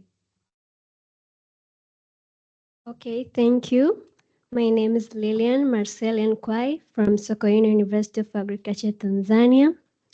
And I'm so happy to be one among of the presenters for the 23rd International Student Summit here at Japan.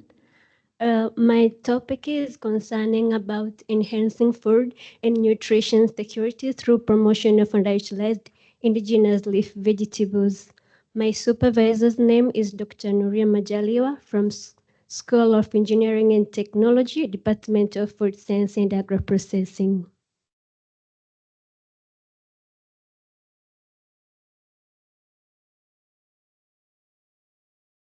Okay.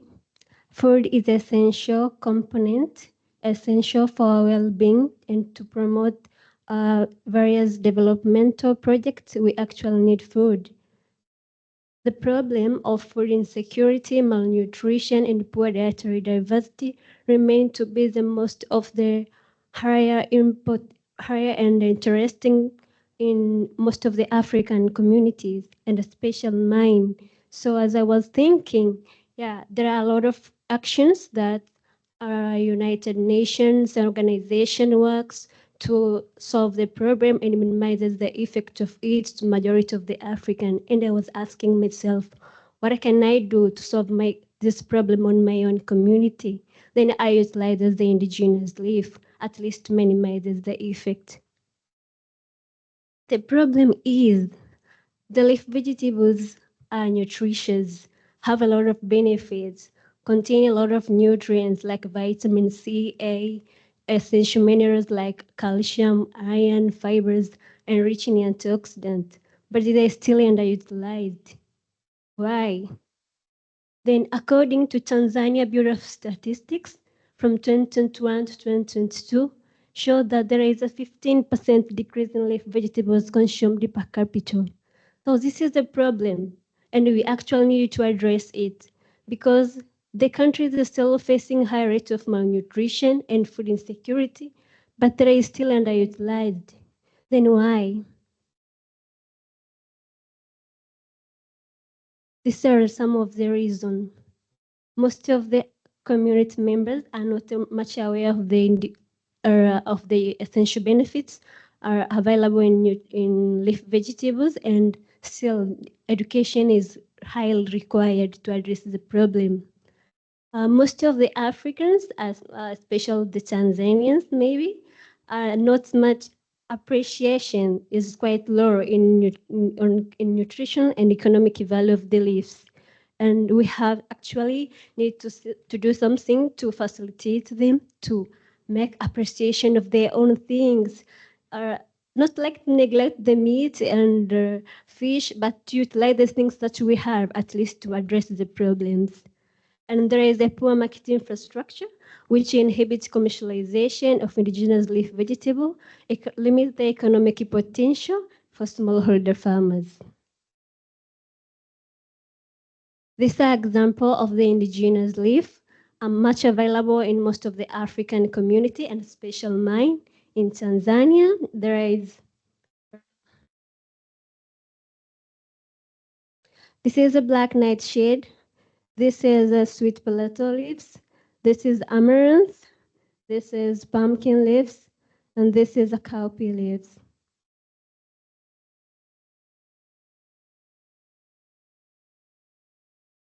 Okay, the problem is there, and we have to utilize we needed to have act on it, solve it. One among the solutions to promote cultivation, to make the farmers much aware of the essential benefits of the indigenous leaf, promoting them to have a culture of cultivating them by their own self, so introducing the information to school curriculum, and other public awareness programs. Promoting market by establishing the market for the leaf vegetable and value chain for the leaf vegetables. Also developing the value-added product for the leaves will promote their consumption. Promoting the consumption by making various culinary innovations. Also, most of the people become aware and utilize them. And luckily, yes, participation, because we know that we are youth and we are the great changes and we are able to promote and bring positive changes to the community. So in my research, I decided to make various activities. Firstly, I have to determine how the situation is, and I have to collect the data from my fellow students and from the household member to determine the daily intake of the leaf vegetables. From the data, most of the peoples indicated that most of the people consume once or do not consume at all the leaf vegetables. So this is a great problem. There is high rate of malnutrition and why there is low consumption of the leaves, especially indigenous ones. So then I decided to make regular actions, integrating the farm activities with education. First, farm preparation. We actually planted the leaf vegetables to around the household members and we planted to their university farms. We prepare farms for cultivation of the indigenous leaves and we cultivate about the 5 varieties that I shows above. Another activities was vegetables planting and irrigation, vegetables monitoring. Another interesting activity was provision of the indigenous leaf to the surrounding communities. Most of the household members were very happy and motivated about this action, even my fellow ones. We decided to provide it to them because we cultivate a lot and we actually need to support the one high in need. This is the schedule of activities for all 5 weeks from 22 December to 18 January. The result. Most of the farmers become much aware and appreciate the activities that we did. And most of them, they change. They start to adapt and cultivate their leaf vegetables by their own homes. And actually, we are motivated by this because actually they tended to change and implement what we actually intended. So we were very happy about this. And we make regular follow-up to check, do they really change or do they really change their attitude by cultivating by their own. And after 5 weeks of our activities, we make very regular follow-ups and find out most of the farmers actually did what we wanted them to do. Challenges and perspectives. We are looking for sustainability, right? But there is limited funds, especially to the students. We were looking forward for establishing the modern organic farms so as to save a lot of vegetables, a lot of food, not only the leaves, but other kinds of foodstuffs, or to make the food much accessible and available to them. So there was a limited time. We were actually preparing for university exams at the end, early in February. So we were actually not having a lot of time to do a lot of stuff. Relevance to the theme. According to our 2030 ISS theme, yes, action and collaboration towards the resilient food system and environmental conservation, cultivation and consumption of the leaves, enhance food accessibility and stability. The leaf vegetables thrive in diverse habitats, promotes the conservation of our ecosystem. The indigenous leaves are hard and require no chemical input. This reduces the environmental footprint of farming. Recommendation. I highly recommend more education campaigns to the most of the Tanzanians.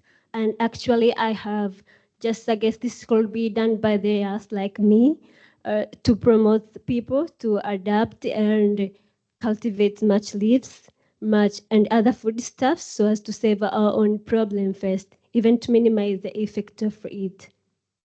More police advocacy should be related to these foods, like even the local government should establish the rules or regulation to facilitate people to grow their own food, even by making sure that every household member has a responsibility to cultivate food by their own as a part of promoting or conserving our environment.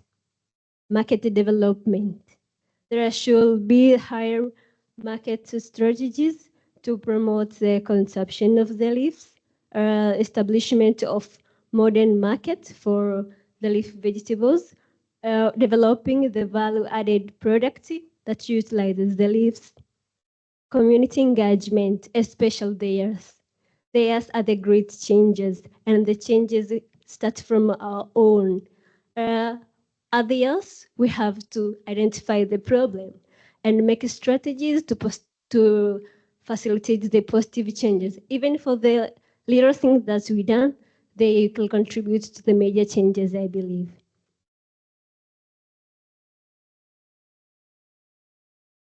So thank you very much for listening. Arigato gozaimasu.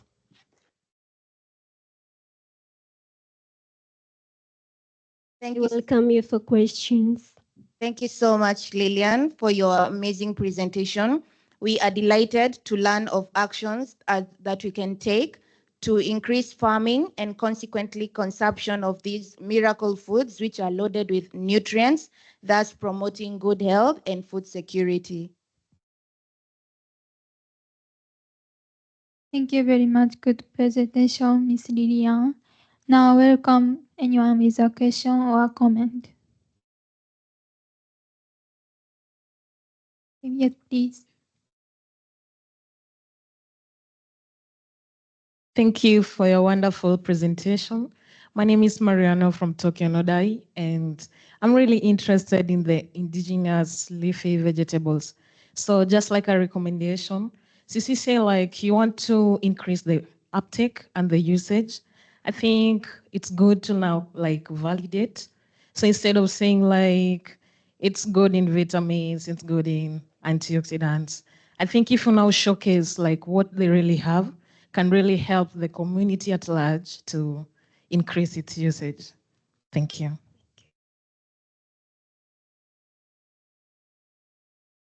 Anyone else with a question or a comment?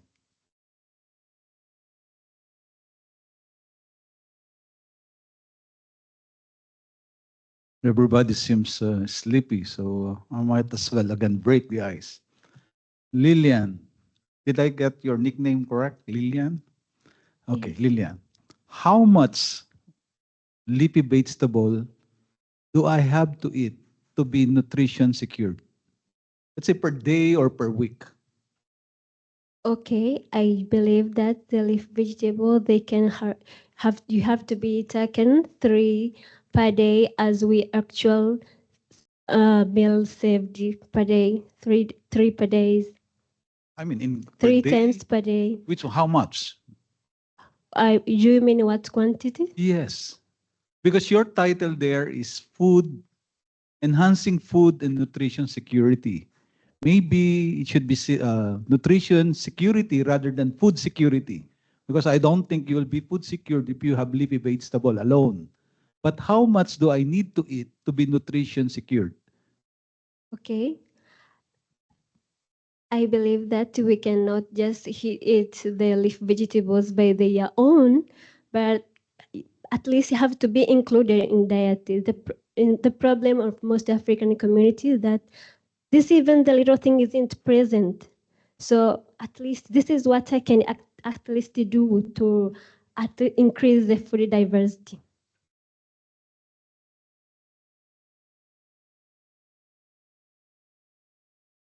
Thank you. Anyone else with a question or a comment?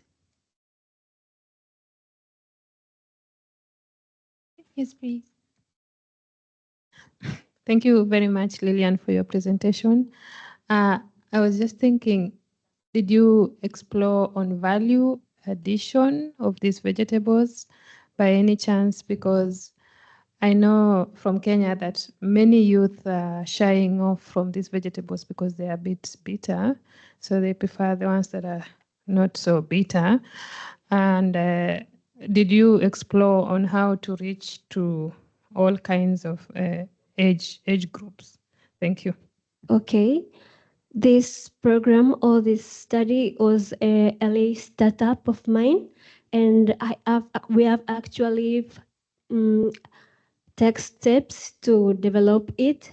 And because this is like an initiation, and we have a lot of goals, and one among of them is to develop the value-added product from the leaves. I actually like your recommendation, and will make steps on it. Thank you.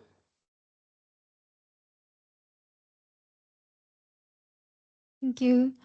Anyone else more with a question or a comment? Yes, please. Oh, Peter Oguda from Jomo Kenyatta University of Agriculture. I wanted to comment about the question that Professor Catelo asked about how much vegetable do you need to eat. I think in terms of food security issues in East Africa, micronutrient deficiency is also one among them. So when you're eating vegetables, you're also solving the micronutrient deficiency issue. And we know that there are some vitamins that they are not stored in the body. You need them frequently.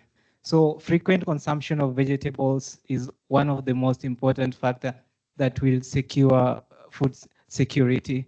So you don't need to eat much, but you need a little of these vitamins daily.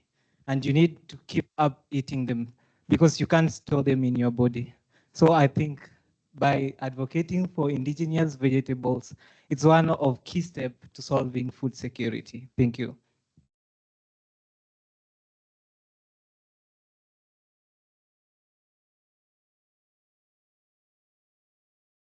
Thank you. We don't have enough time for a question. So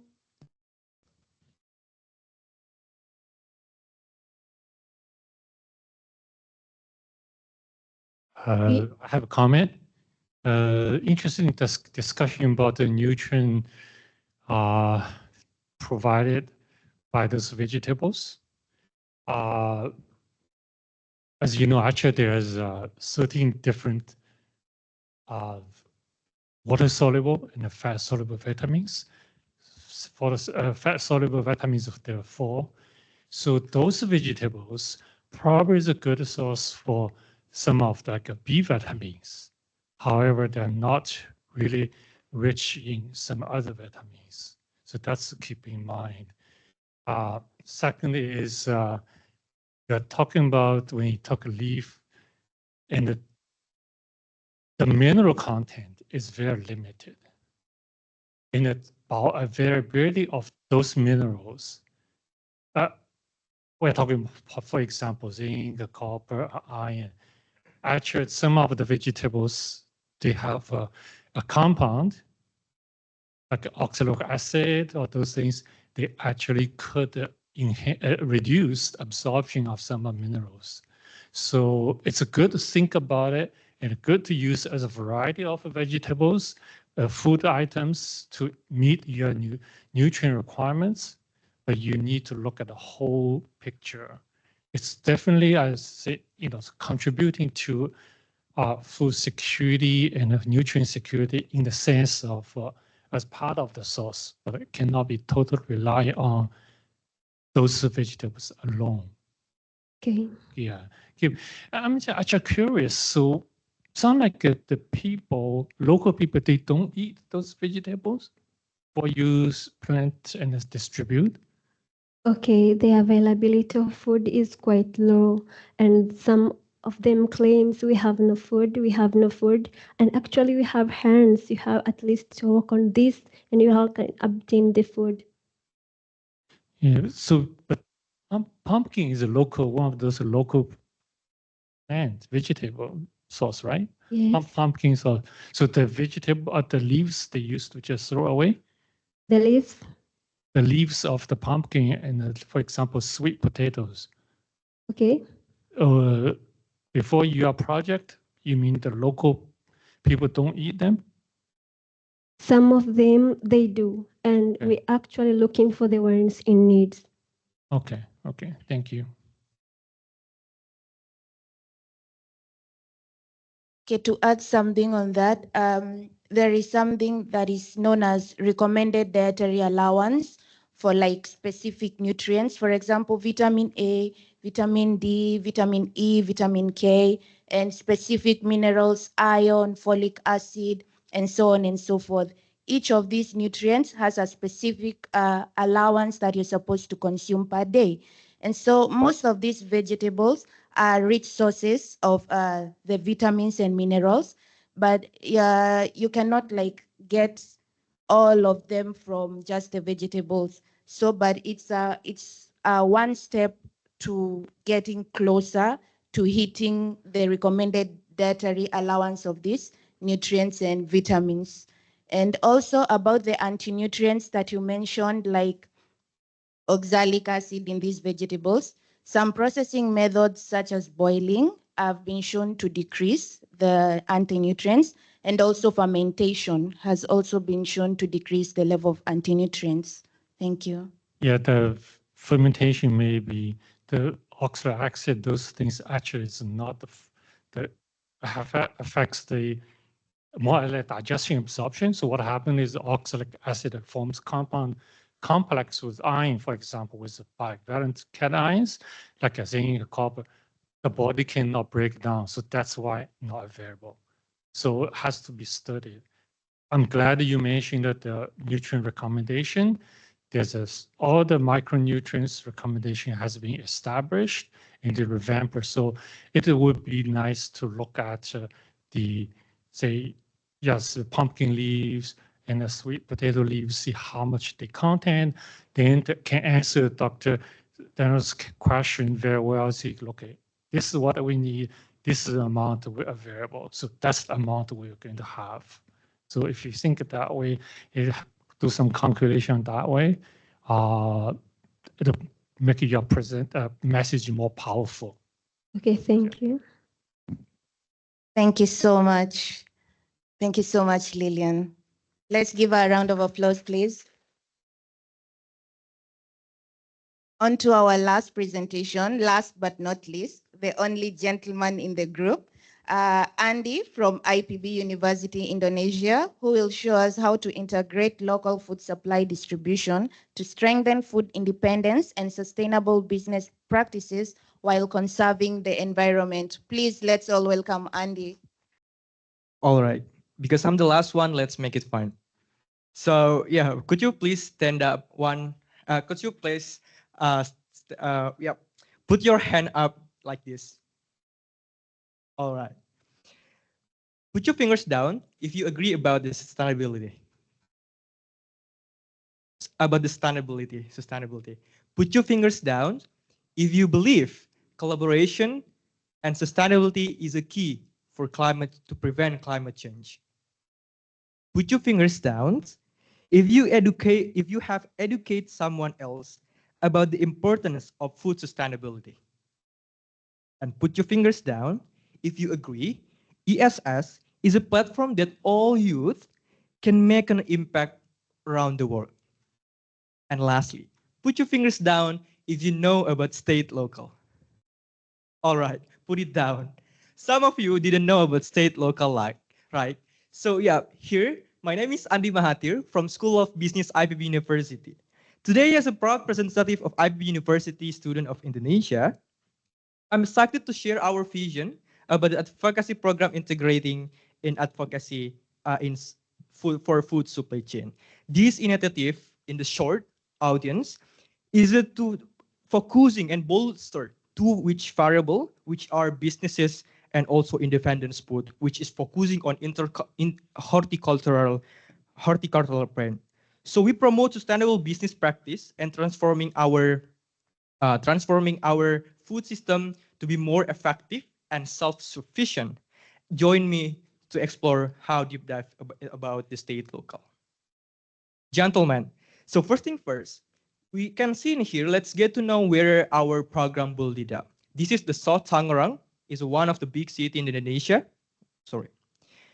Big city where various fields of business. So we come here to this area business because the problem about food system, while there is a lot of small medium enterprises in there and supply and costly. So throughout density, there are three problems we identify in here. Number one, high food mobility, because we know there's a small medium enterprises in there a lot, so high food mobility exists. And also insufficient land, because there is a lot of buildings in there to be more productive. So Tangerang is one of the busy city in order to do all of that business. And through that thing, it causes food dependence outside the region. So this is what we need to solve, gentlemen, ladies and gentlemen. Yeah, this is not without reason. To strengthen our research and also our objective, I use primary data with the forum group discussion, as you can hear in here. And I use forum group discussion interview methods. On the live graph, for example, yeah, these explain how the problem of supply chain in there, and the biggest problem that they face was the distance. And the other graph and the right graph, these explain about the consideration from the business unit when they want to order supplier. This graph explain that the quality is a top of mind consideration when they order vegetable supply. So by two of these graph, we need to solve the distances and to make it short to keep more quality and food supply. So that is why we are so concerned about this issue. Audience, it turns out that we found that the transportation of long food mobility produce 77% food. And also, moreover, it will be worse, gentlemen and ladies and gentlemen, if we let them happen again and again. Moreover, it turns out that food and beverage is a sector that contributes carbon dioxide, which is dominant 71%.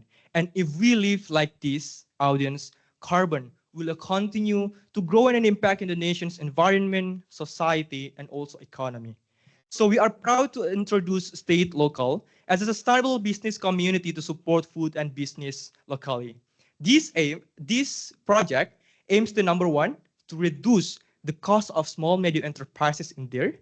And number two, we keep the food and vegetables keep more fresh and good quality by making near distances between the vegetable distributor and small medium enterprises. And lastly, we aim to reduce the carbon dioxide emissions that come from the food supply transportation. And here there is we have a remarkable 10 teams in the top university in Indonesia. Yeah, and after this journey and assessment audience, we got the award as a Green Innovation Award from 2050 plus youth in Indonesia. So this assessment through this competition is through the assessment of the collaboration and stakeholder management and how we feasibility in terms of resources, budget, and also action plan. So that is the one of the assessment how we got the Green Innovation Award coming from United Nations.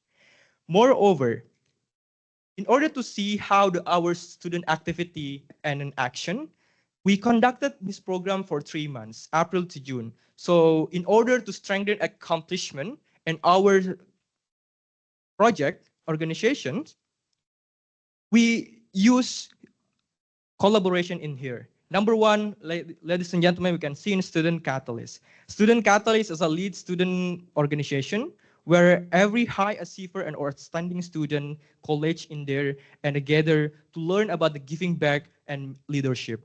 And number one, this is United Nations Association in Indonesia. So this partnership becomes a partnership that provide the material, publication, and the funding for my project. So we got the funding around 300 USD to fulfill the needs and the projects such as banner, software, and some of the equipment they need to learn.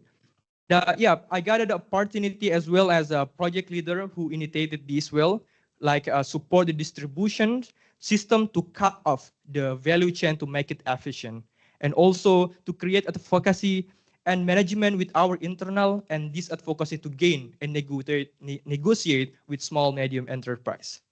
On the other side, audience, in order to make a wider scale of our impact, we are active in social media as well to create awareness to all audience and how our activity in state local project. Yeah, this is to hear the first-hand experience. We show you one of the testimonial from Chef Aryoko as a chief executive of Kulo. They said, yeah, thank you for the working Kulo with the fresh and quality vegetable ingredients. He felt like grateful because we're able to success to combine the food independence and also reduce their costs in order to gain a lot of profit in the small medium enterprises. So that is our key highlight and how we gave an impact to our society. And also, after running the study for 3 months, here's what we got. Number one, there is a supply chain distance decrease around 70%. This is our sources coming from direct distance calculation. We're using GHG calculation, as you know, if you have a background in environmental engineering. And also 91% significant reduction in carbon because we created the near distances between distributor in there and also small medium enterprises. So the carbon dioxide reduced because of the near distances. And last but not least, through that program, through our project, we successfully reduced the supply chain costs with negotiation and advocacy in that area. Ladies and gentlemen, to be specific, how maybe some of you curious like how we get this data. So we did this through advocacy, like an outreach activity, training, and also like something at education. And we found that we successfully see in here the carbon feed calculations and before and after. And this ultimate finding, we find that there is a reduced carbon emission distances with around 91%. Why we believe about 91%? Because before we create this project, the distances between distributor and also the small medium enterprise, then 10 kilometers. But after we have a state local, in order to create the near between distributor and small medium, we have only 1 kilometers or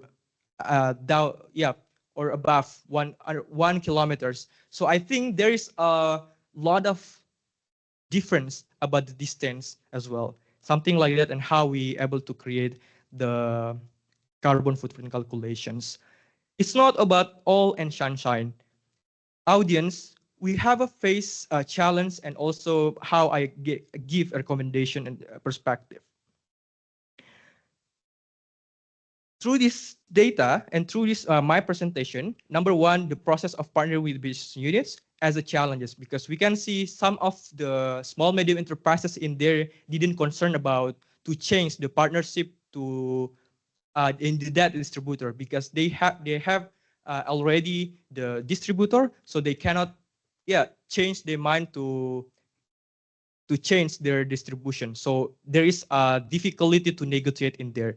And also we have a only limited variety of fruit vegetable in there, so have a limited to deliver the fruit and vegetable because in that distributor we have only vertical garden in there, so there is only 4 kilogram, 5 kilogram we can deliver in the small medium enterprise in one area.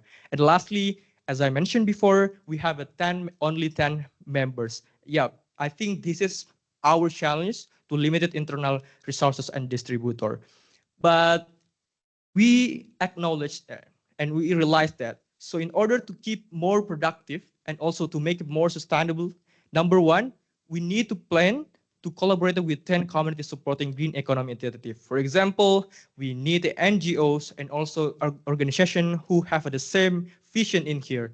And also establishing food education initiative for sustainable food management. And lastly, supporting the state local initiative as on the global scale as representative Indonesia. For example, I will have a plan to collaborate in the ASEAN first because we're near in that. So I think some of you in the Asian country will have a plan and some vision with us. So yeah, I think it would be better if we came together and also support the food independence out there.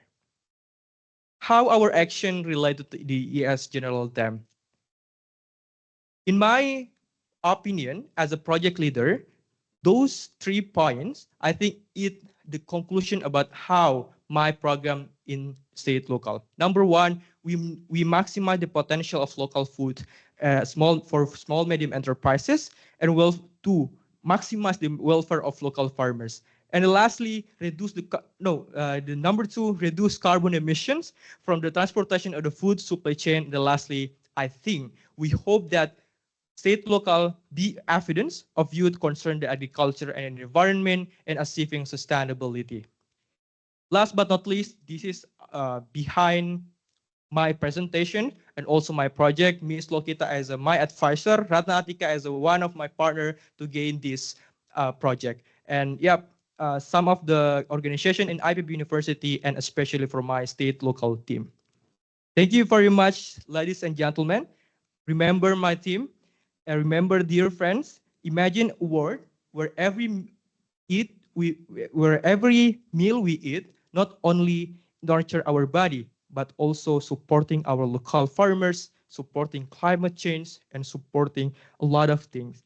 This is not distant dream, but a tangible reality we can face together. Remember that the choices we make today will make a better world at the end of the day. Thank you. Domo arigatou gozaimasu.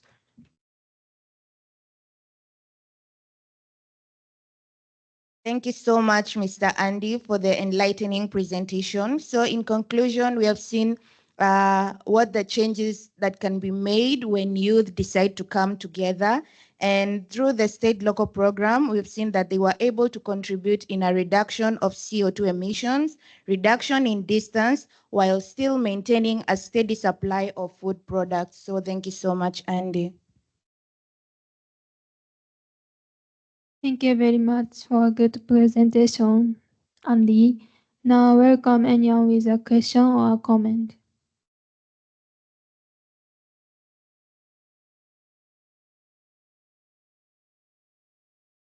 Hello, I really liked your presentation. It's really interactive and engaging. I was wondering because at the University of British Columbia, the business school is just now starting to review different softwares and platforms to do the greenhouse gas accounting and like choose which, I guess, like emissions factors inventory they pull numbers from. So I was wondering what was your process for calculating the carbon footprint and calculating like the 91% reduction? Yeah, we calculate based on the standard like GST calculation emissions. So we have a partner in there. So not only me to count, but we have a team in there specialized about how the carbon calculations. But in order to get the data, we use the primary data involved in there and calculate how far the small, medium enterprises and distributor before and after. Thank you. Okay, pleasure. Thank you for a good question. Anyone else with a question? My name is Michael from Tanzania.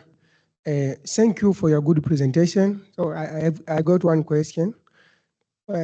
What's the unique marketing strategy you will use so that you can partner with, you said that you want to partner with Asia and other countries from different continents. So what is the unique marketing strategy you will use to foster your project?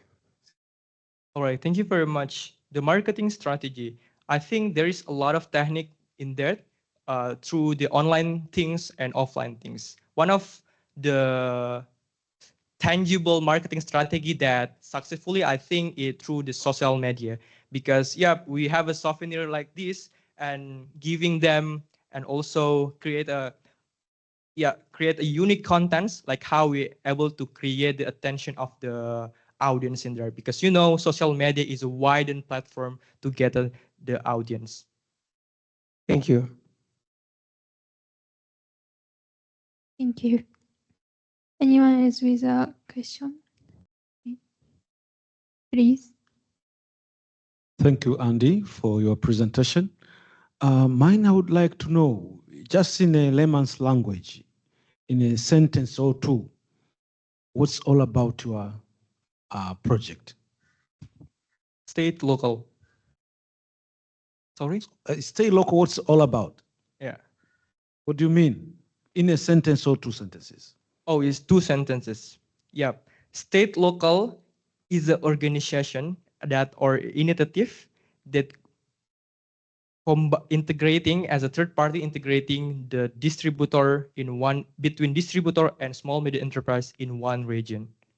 So in order to reduce the carbon and the cost of the supply chain as well. Thank you. Yeah, to give more elaborate, because in this area, so Tangerang is a food dependence outside the region. So you know how dangerous the carbon dioxide, and also how the small medium enterprises in their effort to make it the price and cost in order to maintain their business. So yeah, we would like to support the cost, how we able to support the distributor in there to make it productive. Something like that, how state local moving forward in South Tangerang. Thank you. Anyone else with a question or a comment?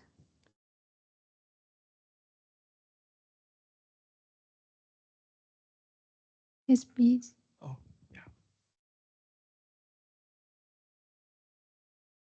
So thank you for your wonderful presentation. It was really insightful and very interesting.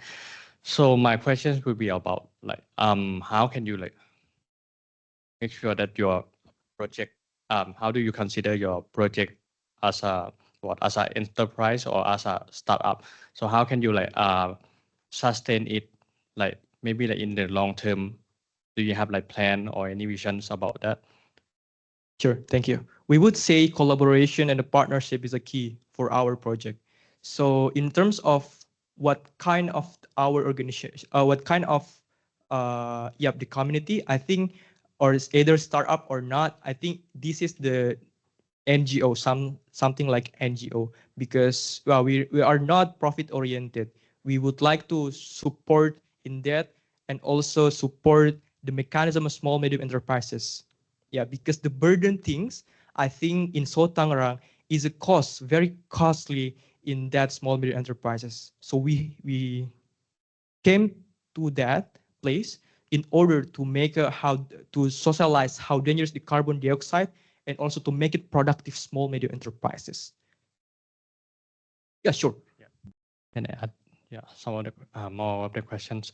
So since you were mentioned about your project is more into the NGO, so what is the key point that your NGO will be sustained, which is will be the key point? Yeah. Yep. Oh, to make it sustain, I will extend the collaboration with United Nations, because United Nations, I think, after we got the funding in there, so I think to make it a long-term strategy, we have a plan to create more collaboration that, such as publication as well, or maybe to expand in ASEAN country, for example, to hire some of people in there, for example, university, for example, in Singapore, we would like to hire and collaborate in NUS, National University of Singapore, for example, to make it tangible plan, and also to make it sustain as well.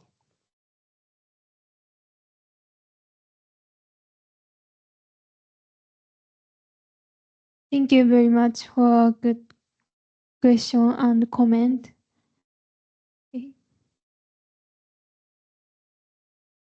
Thank you so much, Andy. Let's all give him a round of applause, please. Take your seat. So in conclusion, we have clearly seen the relationship from farm to fork as we have tackled issues ranging from education of sustainable farming practices to actual actions that include planting, value addition, and distribution while keeping in mind the need for environmental conservation. We have also seen the importance of youth collaboration and also community participation, which will also result in other third parties in joining hands to make a change to our food system. So let's all join hands and make a change. I want to thank you all for a wonderful time that you've enabled us to have today. Thank you for our wonderful presenters for the wonderful presentations. Thank you to our audience. You've all been so lovely. That's all from Group G. See you soon. Bye.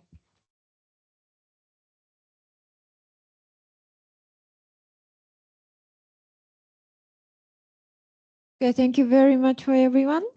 You will proceed to the workshop afterward, but before that, I would like to invite the advisor's comment. Okay? Is it okay for you? Okay, thank you very much. Who will be the first?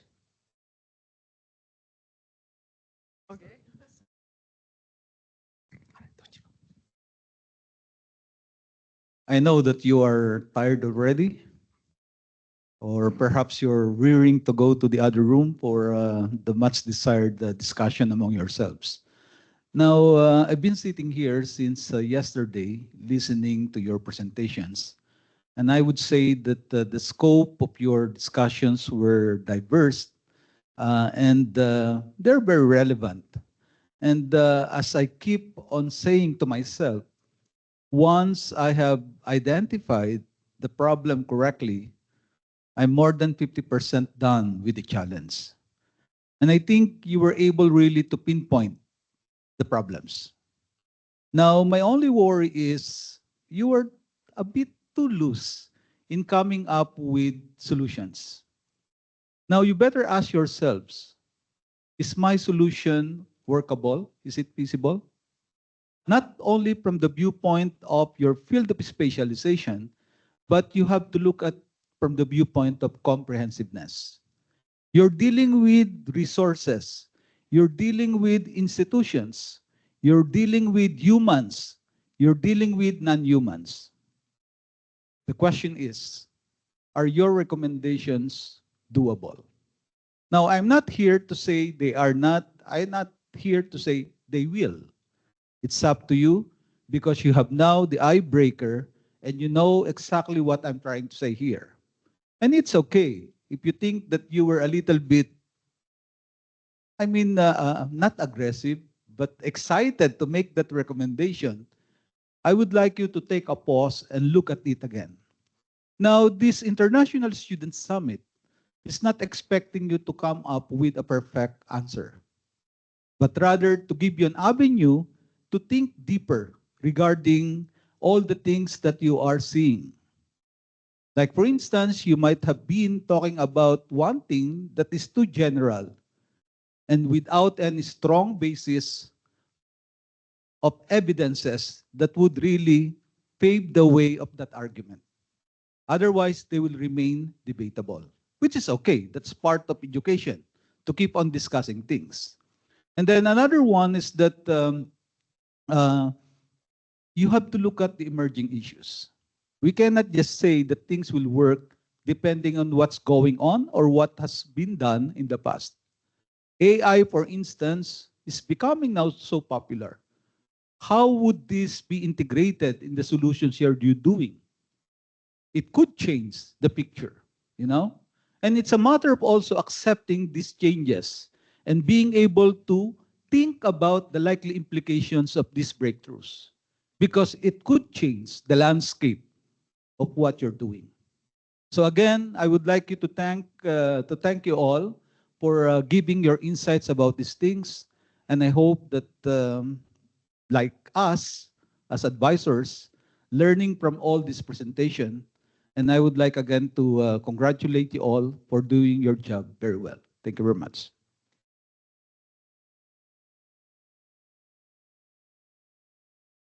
無事？直美さんいる？直美 Okay.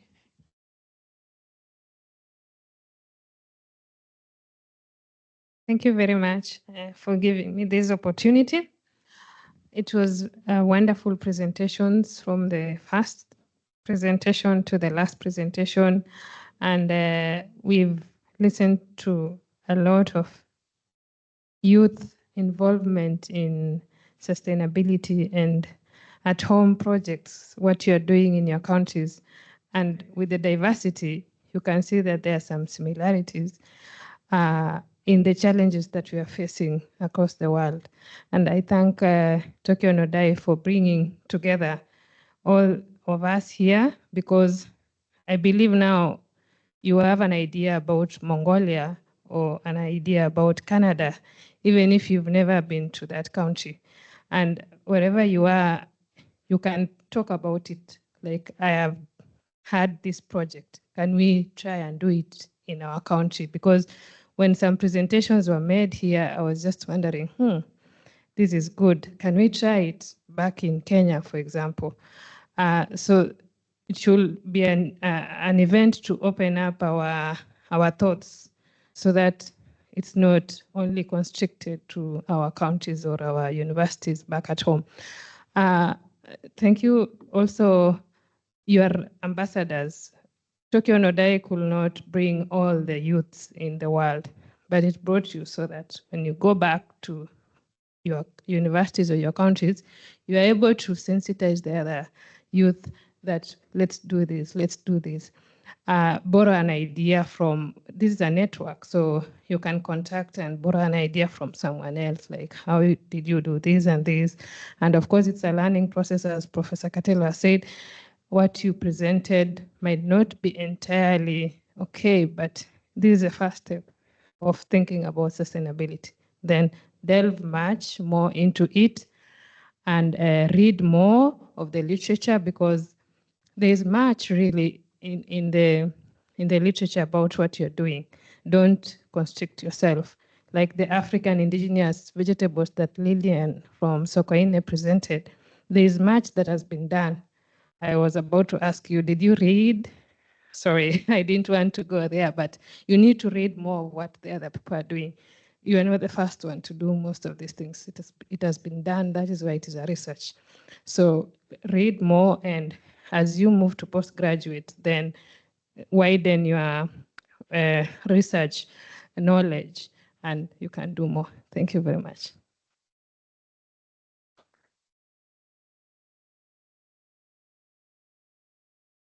See? Okay.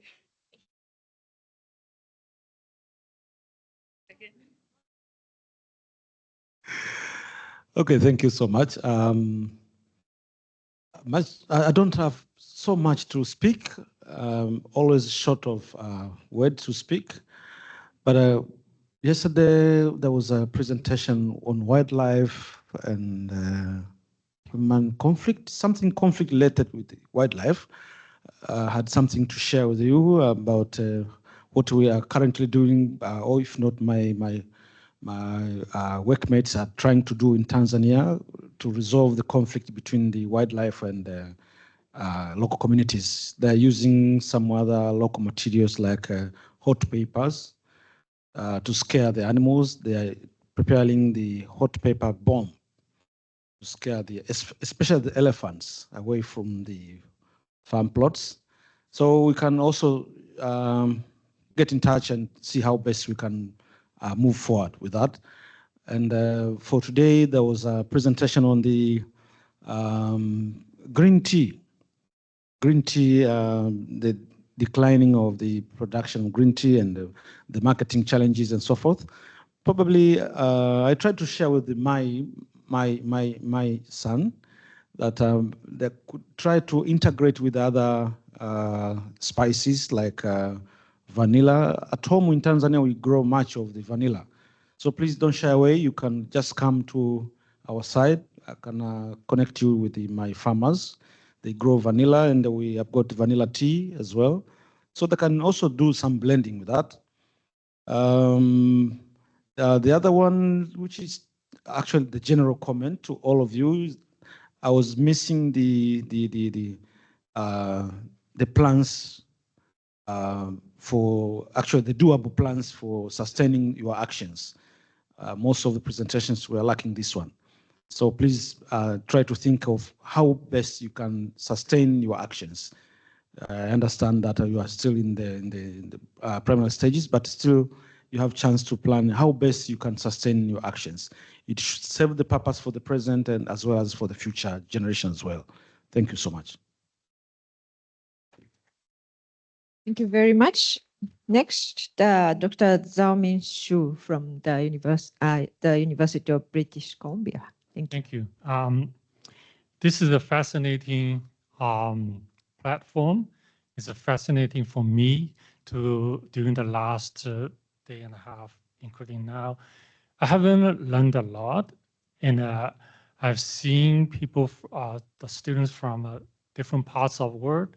You cover a wide spectrum of topics, and they all here. We are all here to tackle the food, environmental, and food security, and as well as agriculture. So those are important topics, and those are important words. And actually, altogether, the challenge of you mentioned a challenge your own perspective. Collectively, you can sense how those challenges to us as a huge and it's very complex, right? So one of the aspects you try to do is to find a solution. Now, facing a complex challenge, complex issue, the solution cannot be simple, right? So I encourage you, think deeper, think of what this problem, this challenge, how it's affected, what are the factors involved. Then your solution come up will be more effective, more doable. So the future is yours. And now you're young and you already tackle this kind of complex issue. And I take that as a comfort. I'll encourage you to go as deeper as possible, have a better understanding of the issue. Then step back, see how you can implement a solution relevant to local. And together, we can make a difference. One baby step at a time.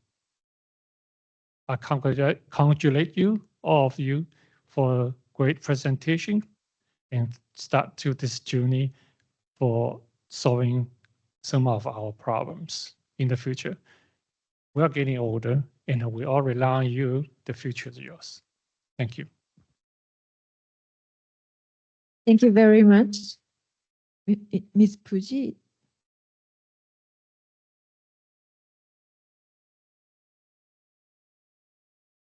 Okay, thank you. I'm Puji Mudiana from IPB University. So I missed several presentations, but what I've seen today, it's a bright, young future leaders that I've seen since morning. What I want to emphasize is the professor already said, what is your action plan will be. It is not your, it's not on your shoulder. All the responsibility is not on your shoulder for whatever you've been done to continue this plan to get this better world. It is not on your shoulder solely. There's a lot of people that will be your network, and it is your time to bring to start creating those network with this valuable meeting with your international fellow students here in ISS. And one more, keep this excitement to what you are already done alive. So keep it alive, develop it, and just don't stop dreaming. But still, you have to wake up.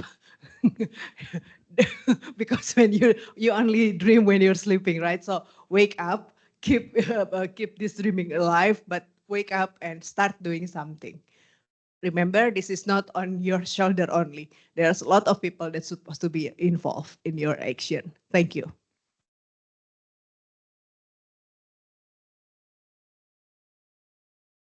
Good afternoon. I would like to congratulate everybody for the very good presentation. Actually, you know that ISS has been here for 23 years. During the 20th anniversary, I reviewed all the themes. What were the themes that time? For the first 10, the first decade, it's mostly about agriculture, food, and environment, a very general one. As you remember, students actually decide on the theme. And those students just decided on that. Although when we started first and second, we were telling students, we need action, we need action. But the first 10 years, no action. And then on the 11th year onwards, the theme started to encouraging everybody. We should have a student action, student action. But it's only recent, maybe especially this year, we are very happy that there are a lot of student-led actions, not at university collab or university organized student uh, initiative, but students actually doing it by themselves. That's very, very good. And I congratulate you and I hope that you continue. Because like what Katelo Sensei mentioned, your actions should be doable, should be sustainable. Actually, it's better if it's replicable. I'm looking at some of the student actions. I was like, give me more information.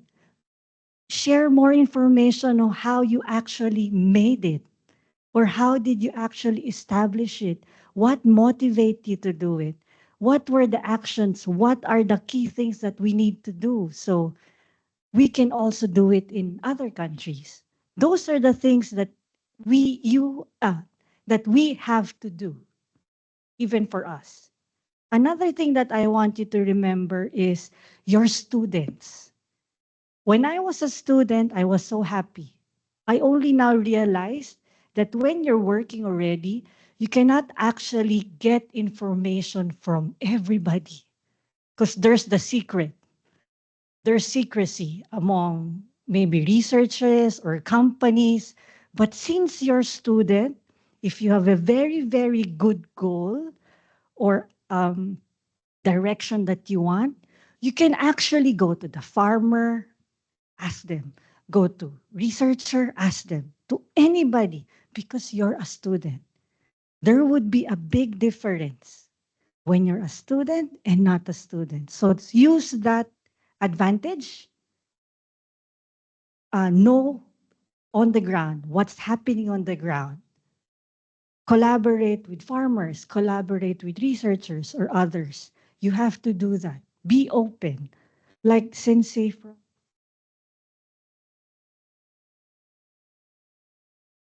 Xiaomi Sensei from UBC, you have to, not you, check also how everything is connected. Some of your actions, only one direction, but how is it actually affecting other aspects? You also have to check that, all right?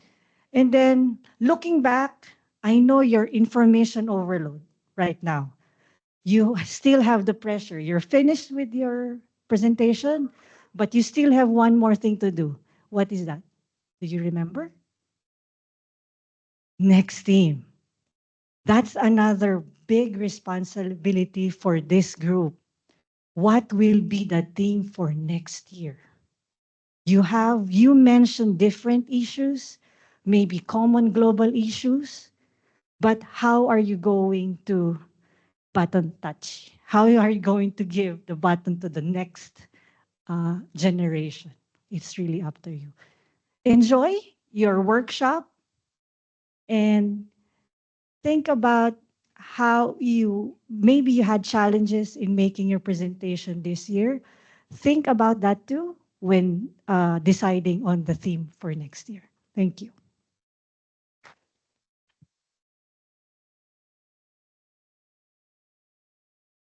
Okay, first of all, congratulations. You have done a lot of good work.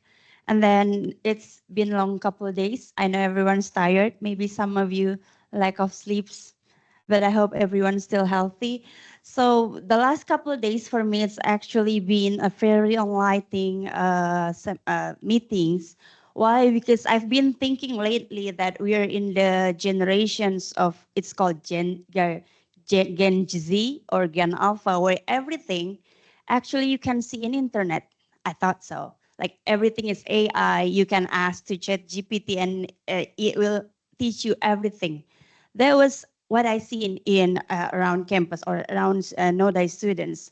But attending the ISS, it reminded me once again that actually not all everything is on internet.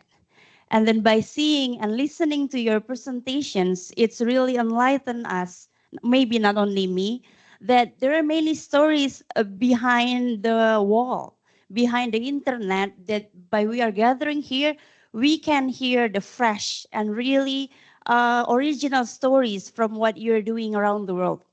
So for you who attend this ISS, I think it's a really huge opportunities for you to learn how things actually done in each countries. And then it's cross the borders that we don't need to visit Brazil to know the stories because Jose explained really good. And then we don't need to go to Tanzania, but we can hear the stories. But what I want to say is that this is a great opportunity for you to share with others what happened is actually around the world. And then by deciding next theme, I'm expecting that someday in the future, you will work, maybe not in your country, maybe in other part of the world, maybe in other communities. So I want you to think once again, when you think that, okay, I have these issues in my country, whether this issue can be applied to another countries, try to think it widely and more globally so that it can be applicable everywhere. That's the first point that I want to express from these couple of days hearing your presentations. And the second one is you won't be students anymore for long, I mean all time. In the next 2, 3, 4 years, maybe you will be graduated. But the ISS will stay for the students. So I hope that your project will also be passed on to your juniors. And then when hearing many presentation, I have things in mind. Can this project be sustainably conducted? Whether the next generation can actually apply it. So when you do your workshops after this, please remind that as well. If there's no funding from other organizations, for example, from the UN, from the sponsors, from the awards that you receive, will this project can be implemented as well? So let's remind it once again how each of your project can be applied widely and then for the long time in the capacity as a students in under university body. So that way it's easier for you not to look up to the public policy, the government should do this and that, but instead in your capacity as a student of university, mainly the undergraduate, which is only 4 years, but it will last forever. It can give legacy to at least leave something that the next generation can make this as a seeds to continue to the next steps. So I really expect for the more workshops after this, and then look forward to the general discussion tomorrow. Thank you.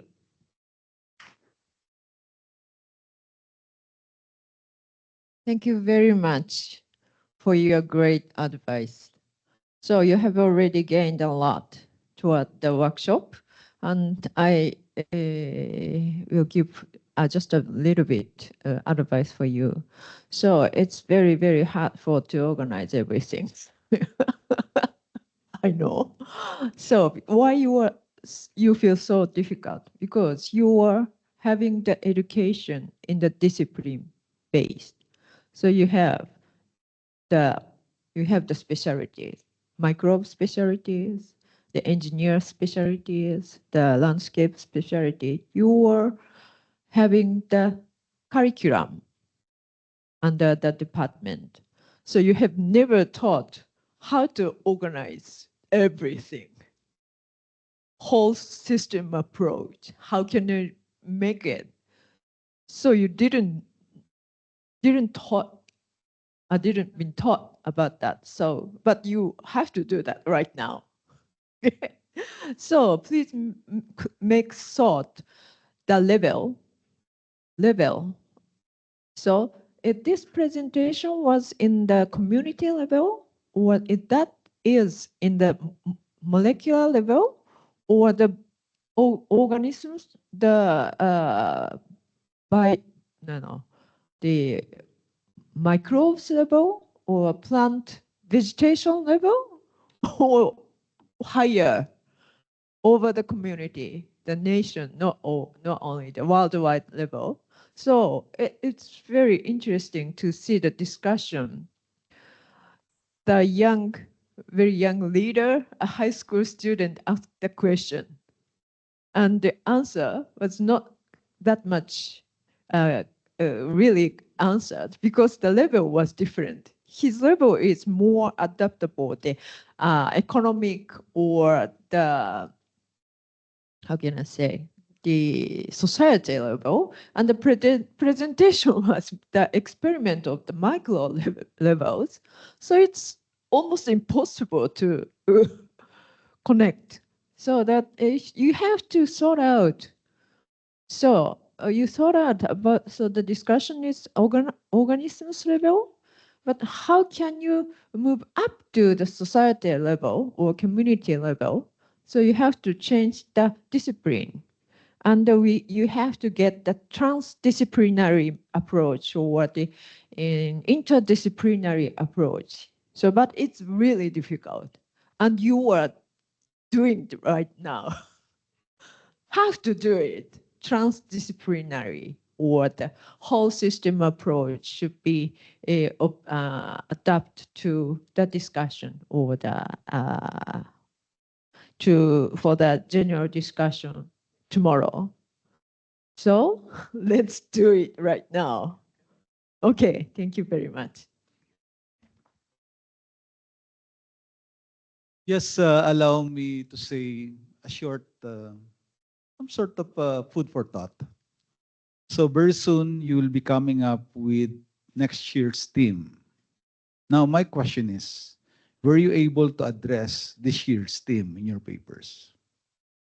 So probably some would say yes, some would say maybe, some would say no. Why is that so? Maybe the topic or the theme that was set was so high that data or activities at the moment cannot address. So what I'm trying to say here is that what you will be doing for next year theme is not for you, but for next year's participant. Okay? So I want some sort of consideration regarding next year's participants. So we have the tendency not to duplicate what has been done. And it might be good for everyone to look at the teams in the past 23 years. And normally, what is guiding us is not to repeat, because we don't want to be known as a copier.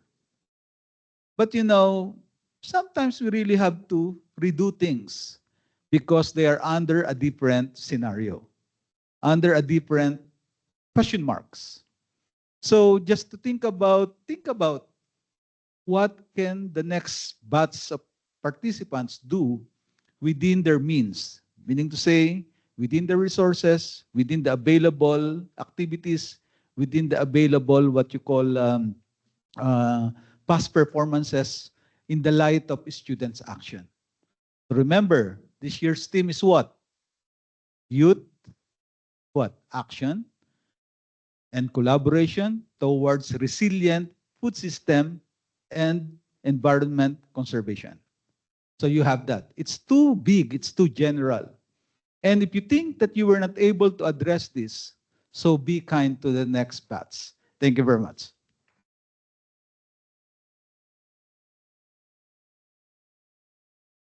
Thank you so much, advisors, for the wonderful remarks.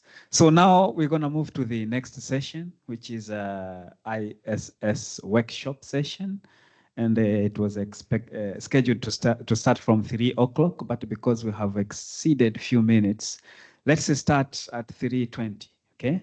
The place will be the next conference room, the one that we used to have lunch in, that one. So please be there at least 5 minutes before. Now it's coffee break. We have tea and coffee, juices ready outside. Make sure you drink something. It's so hot outside. For Group G, thank you so much for the remarkable job. Take a group photo somewhere there.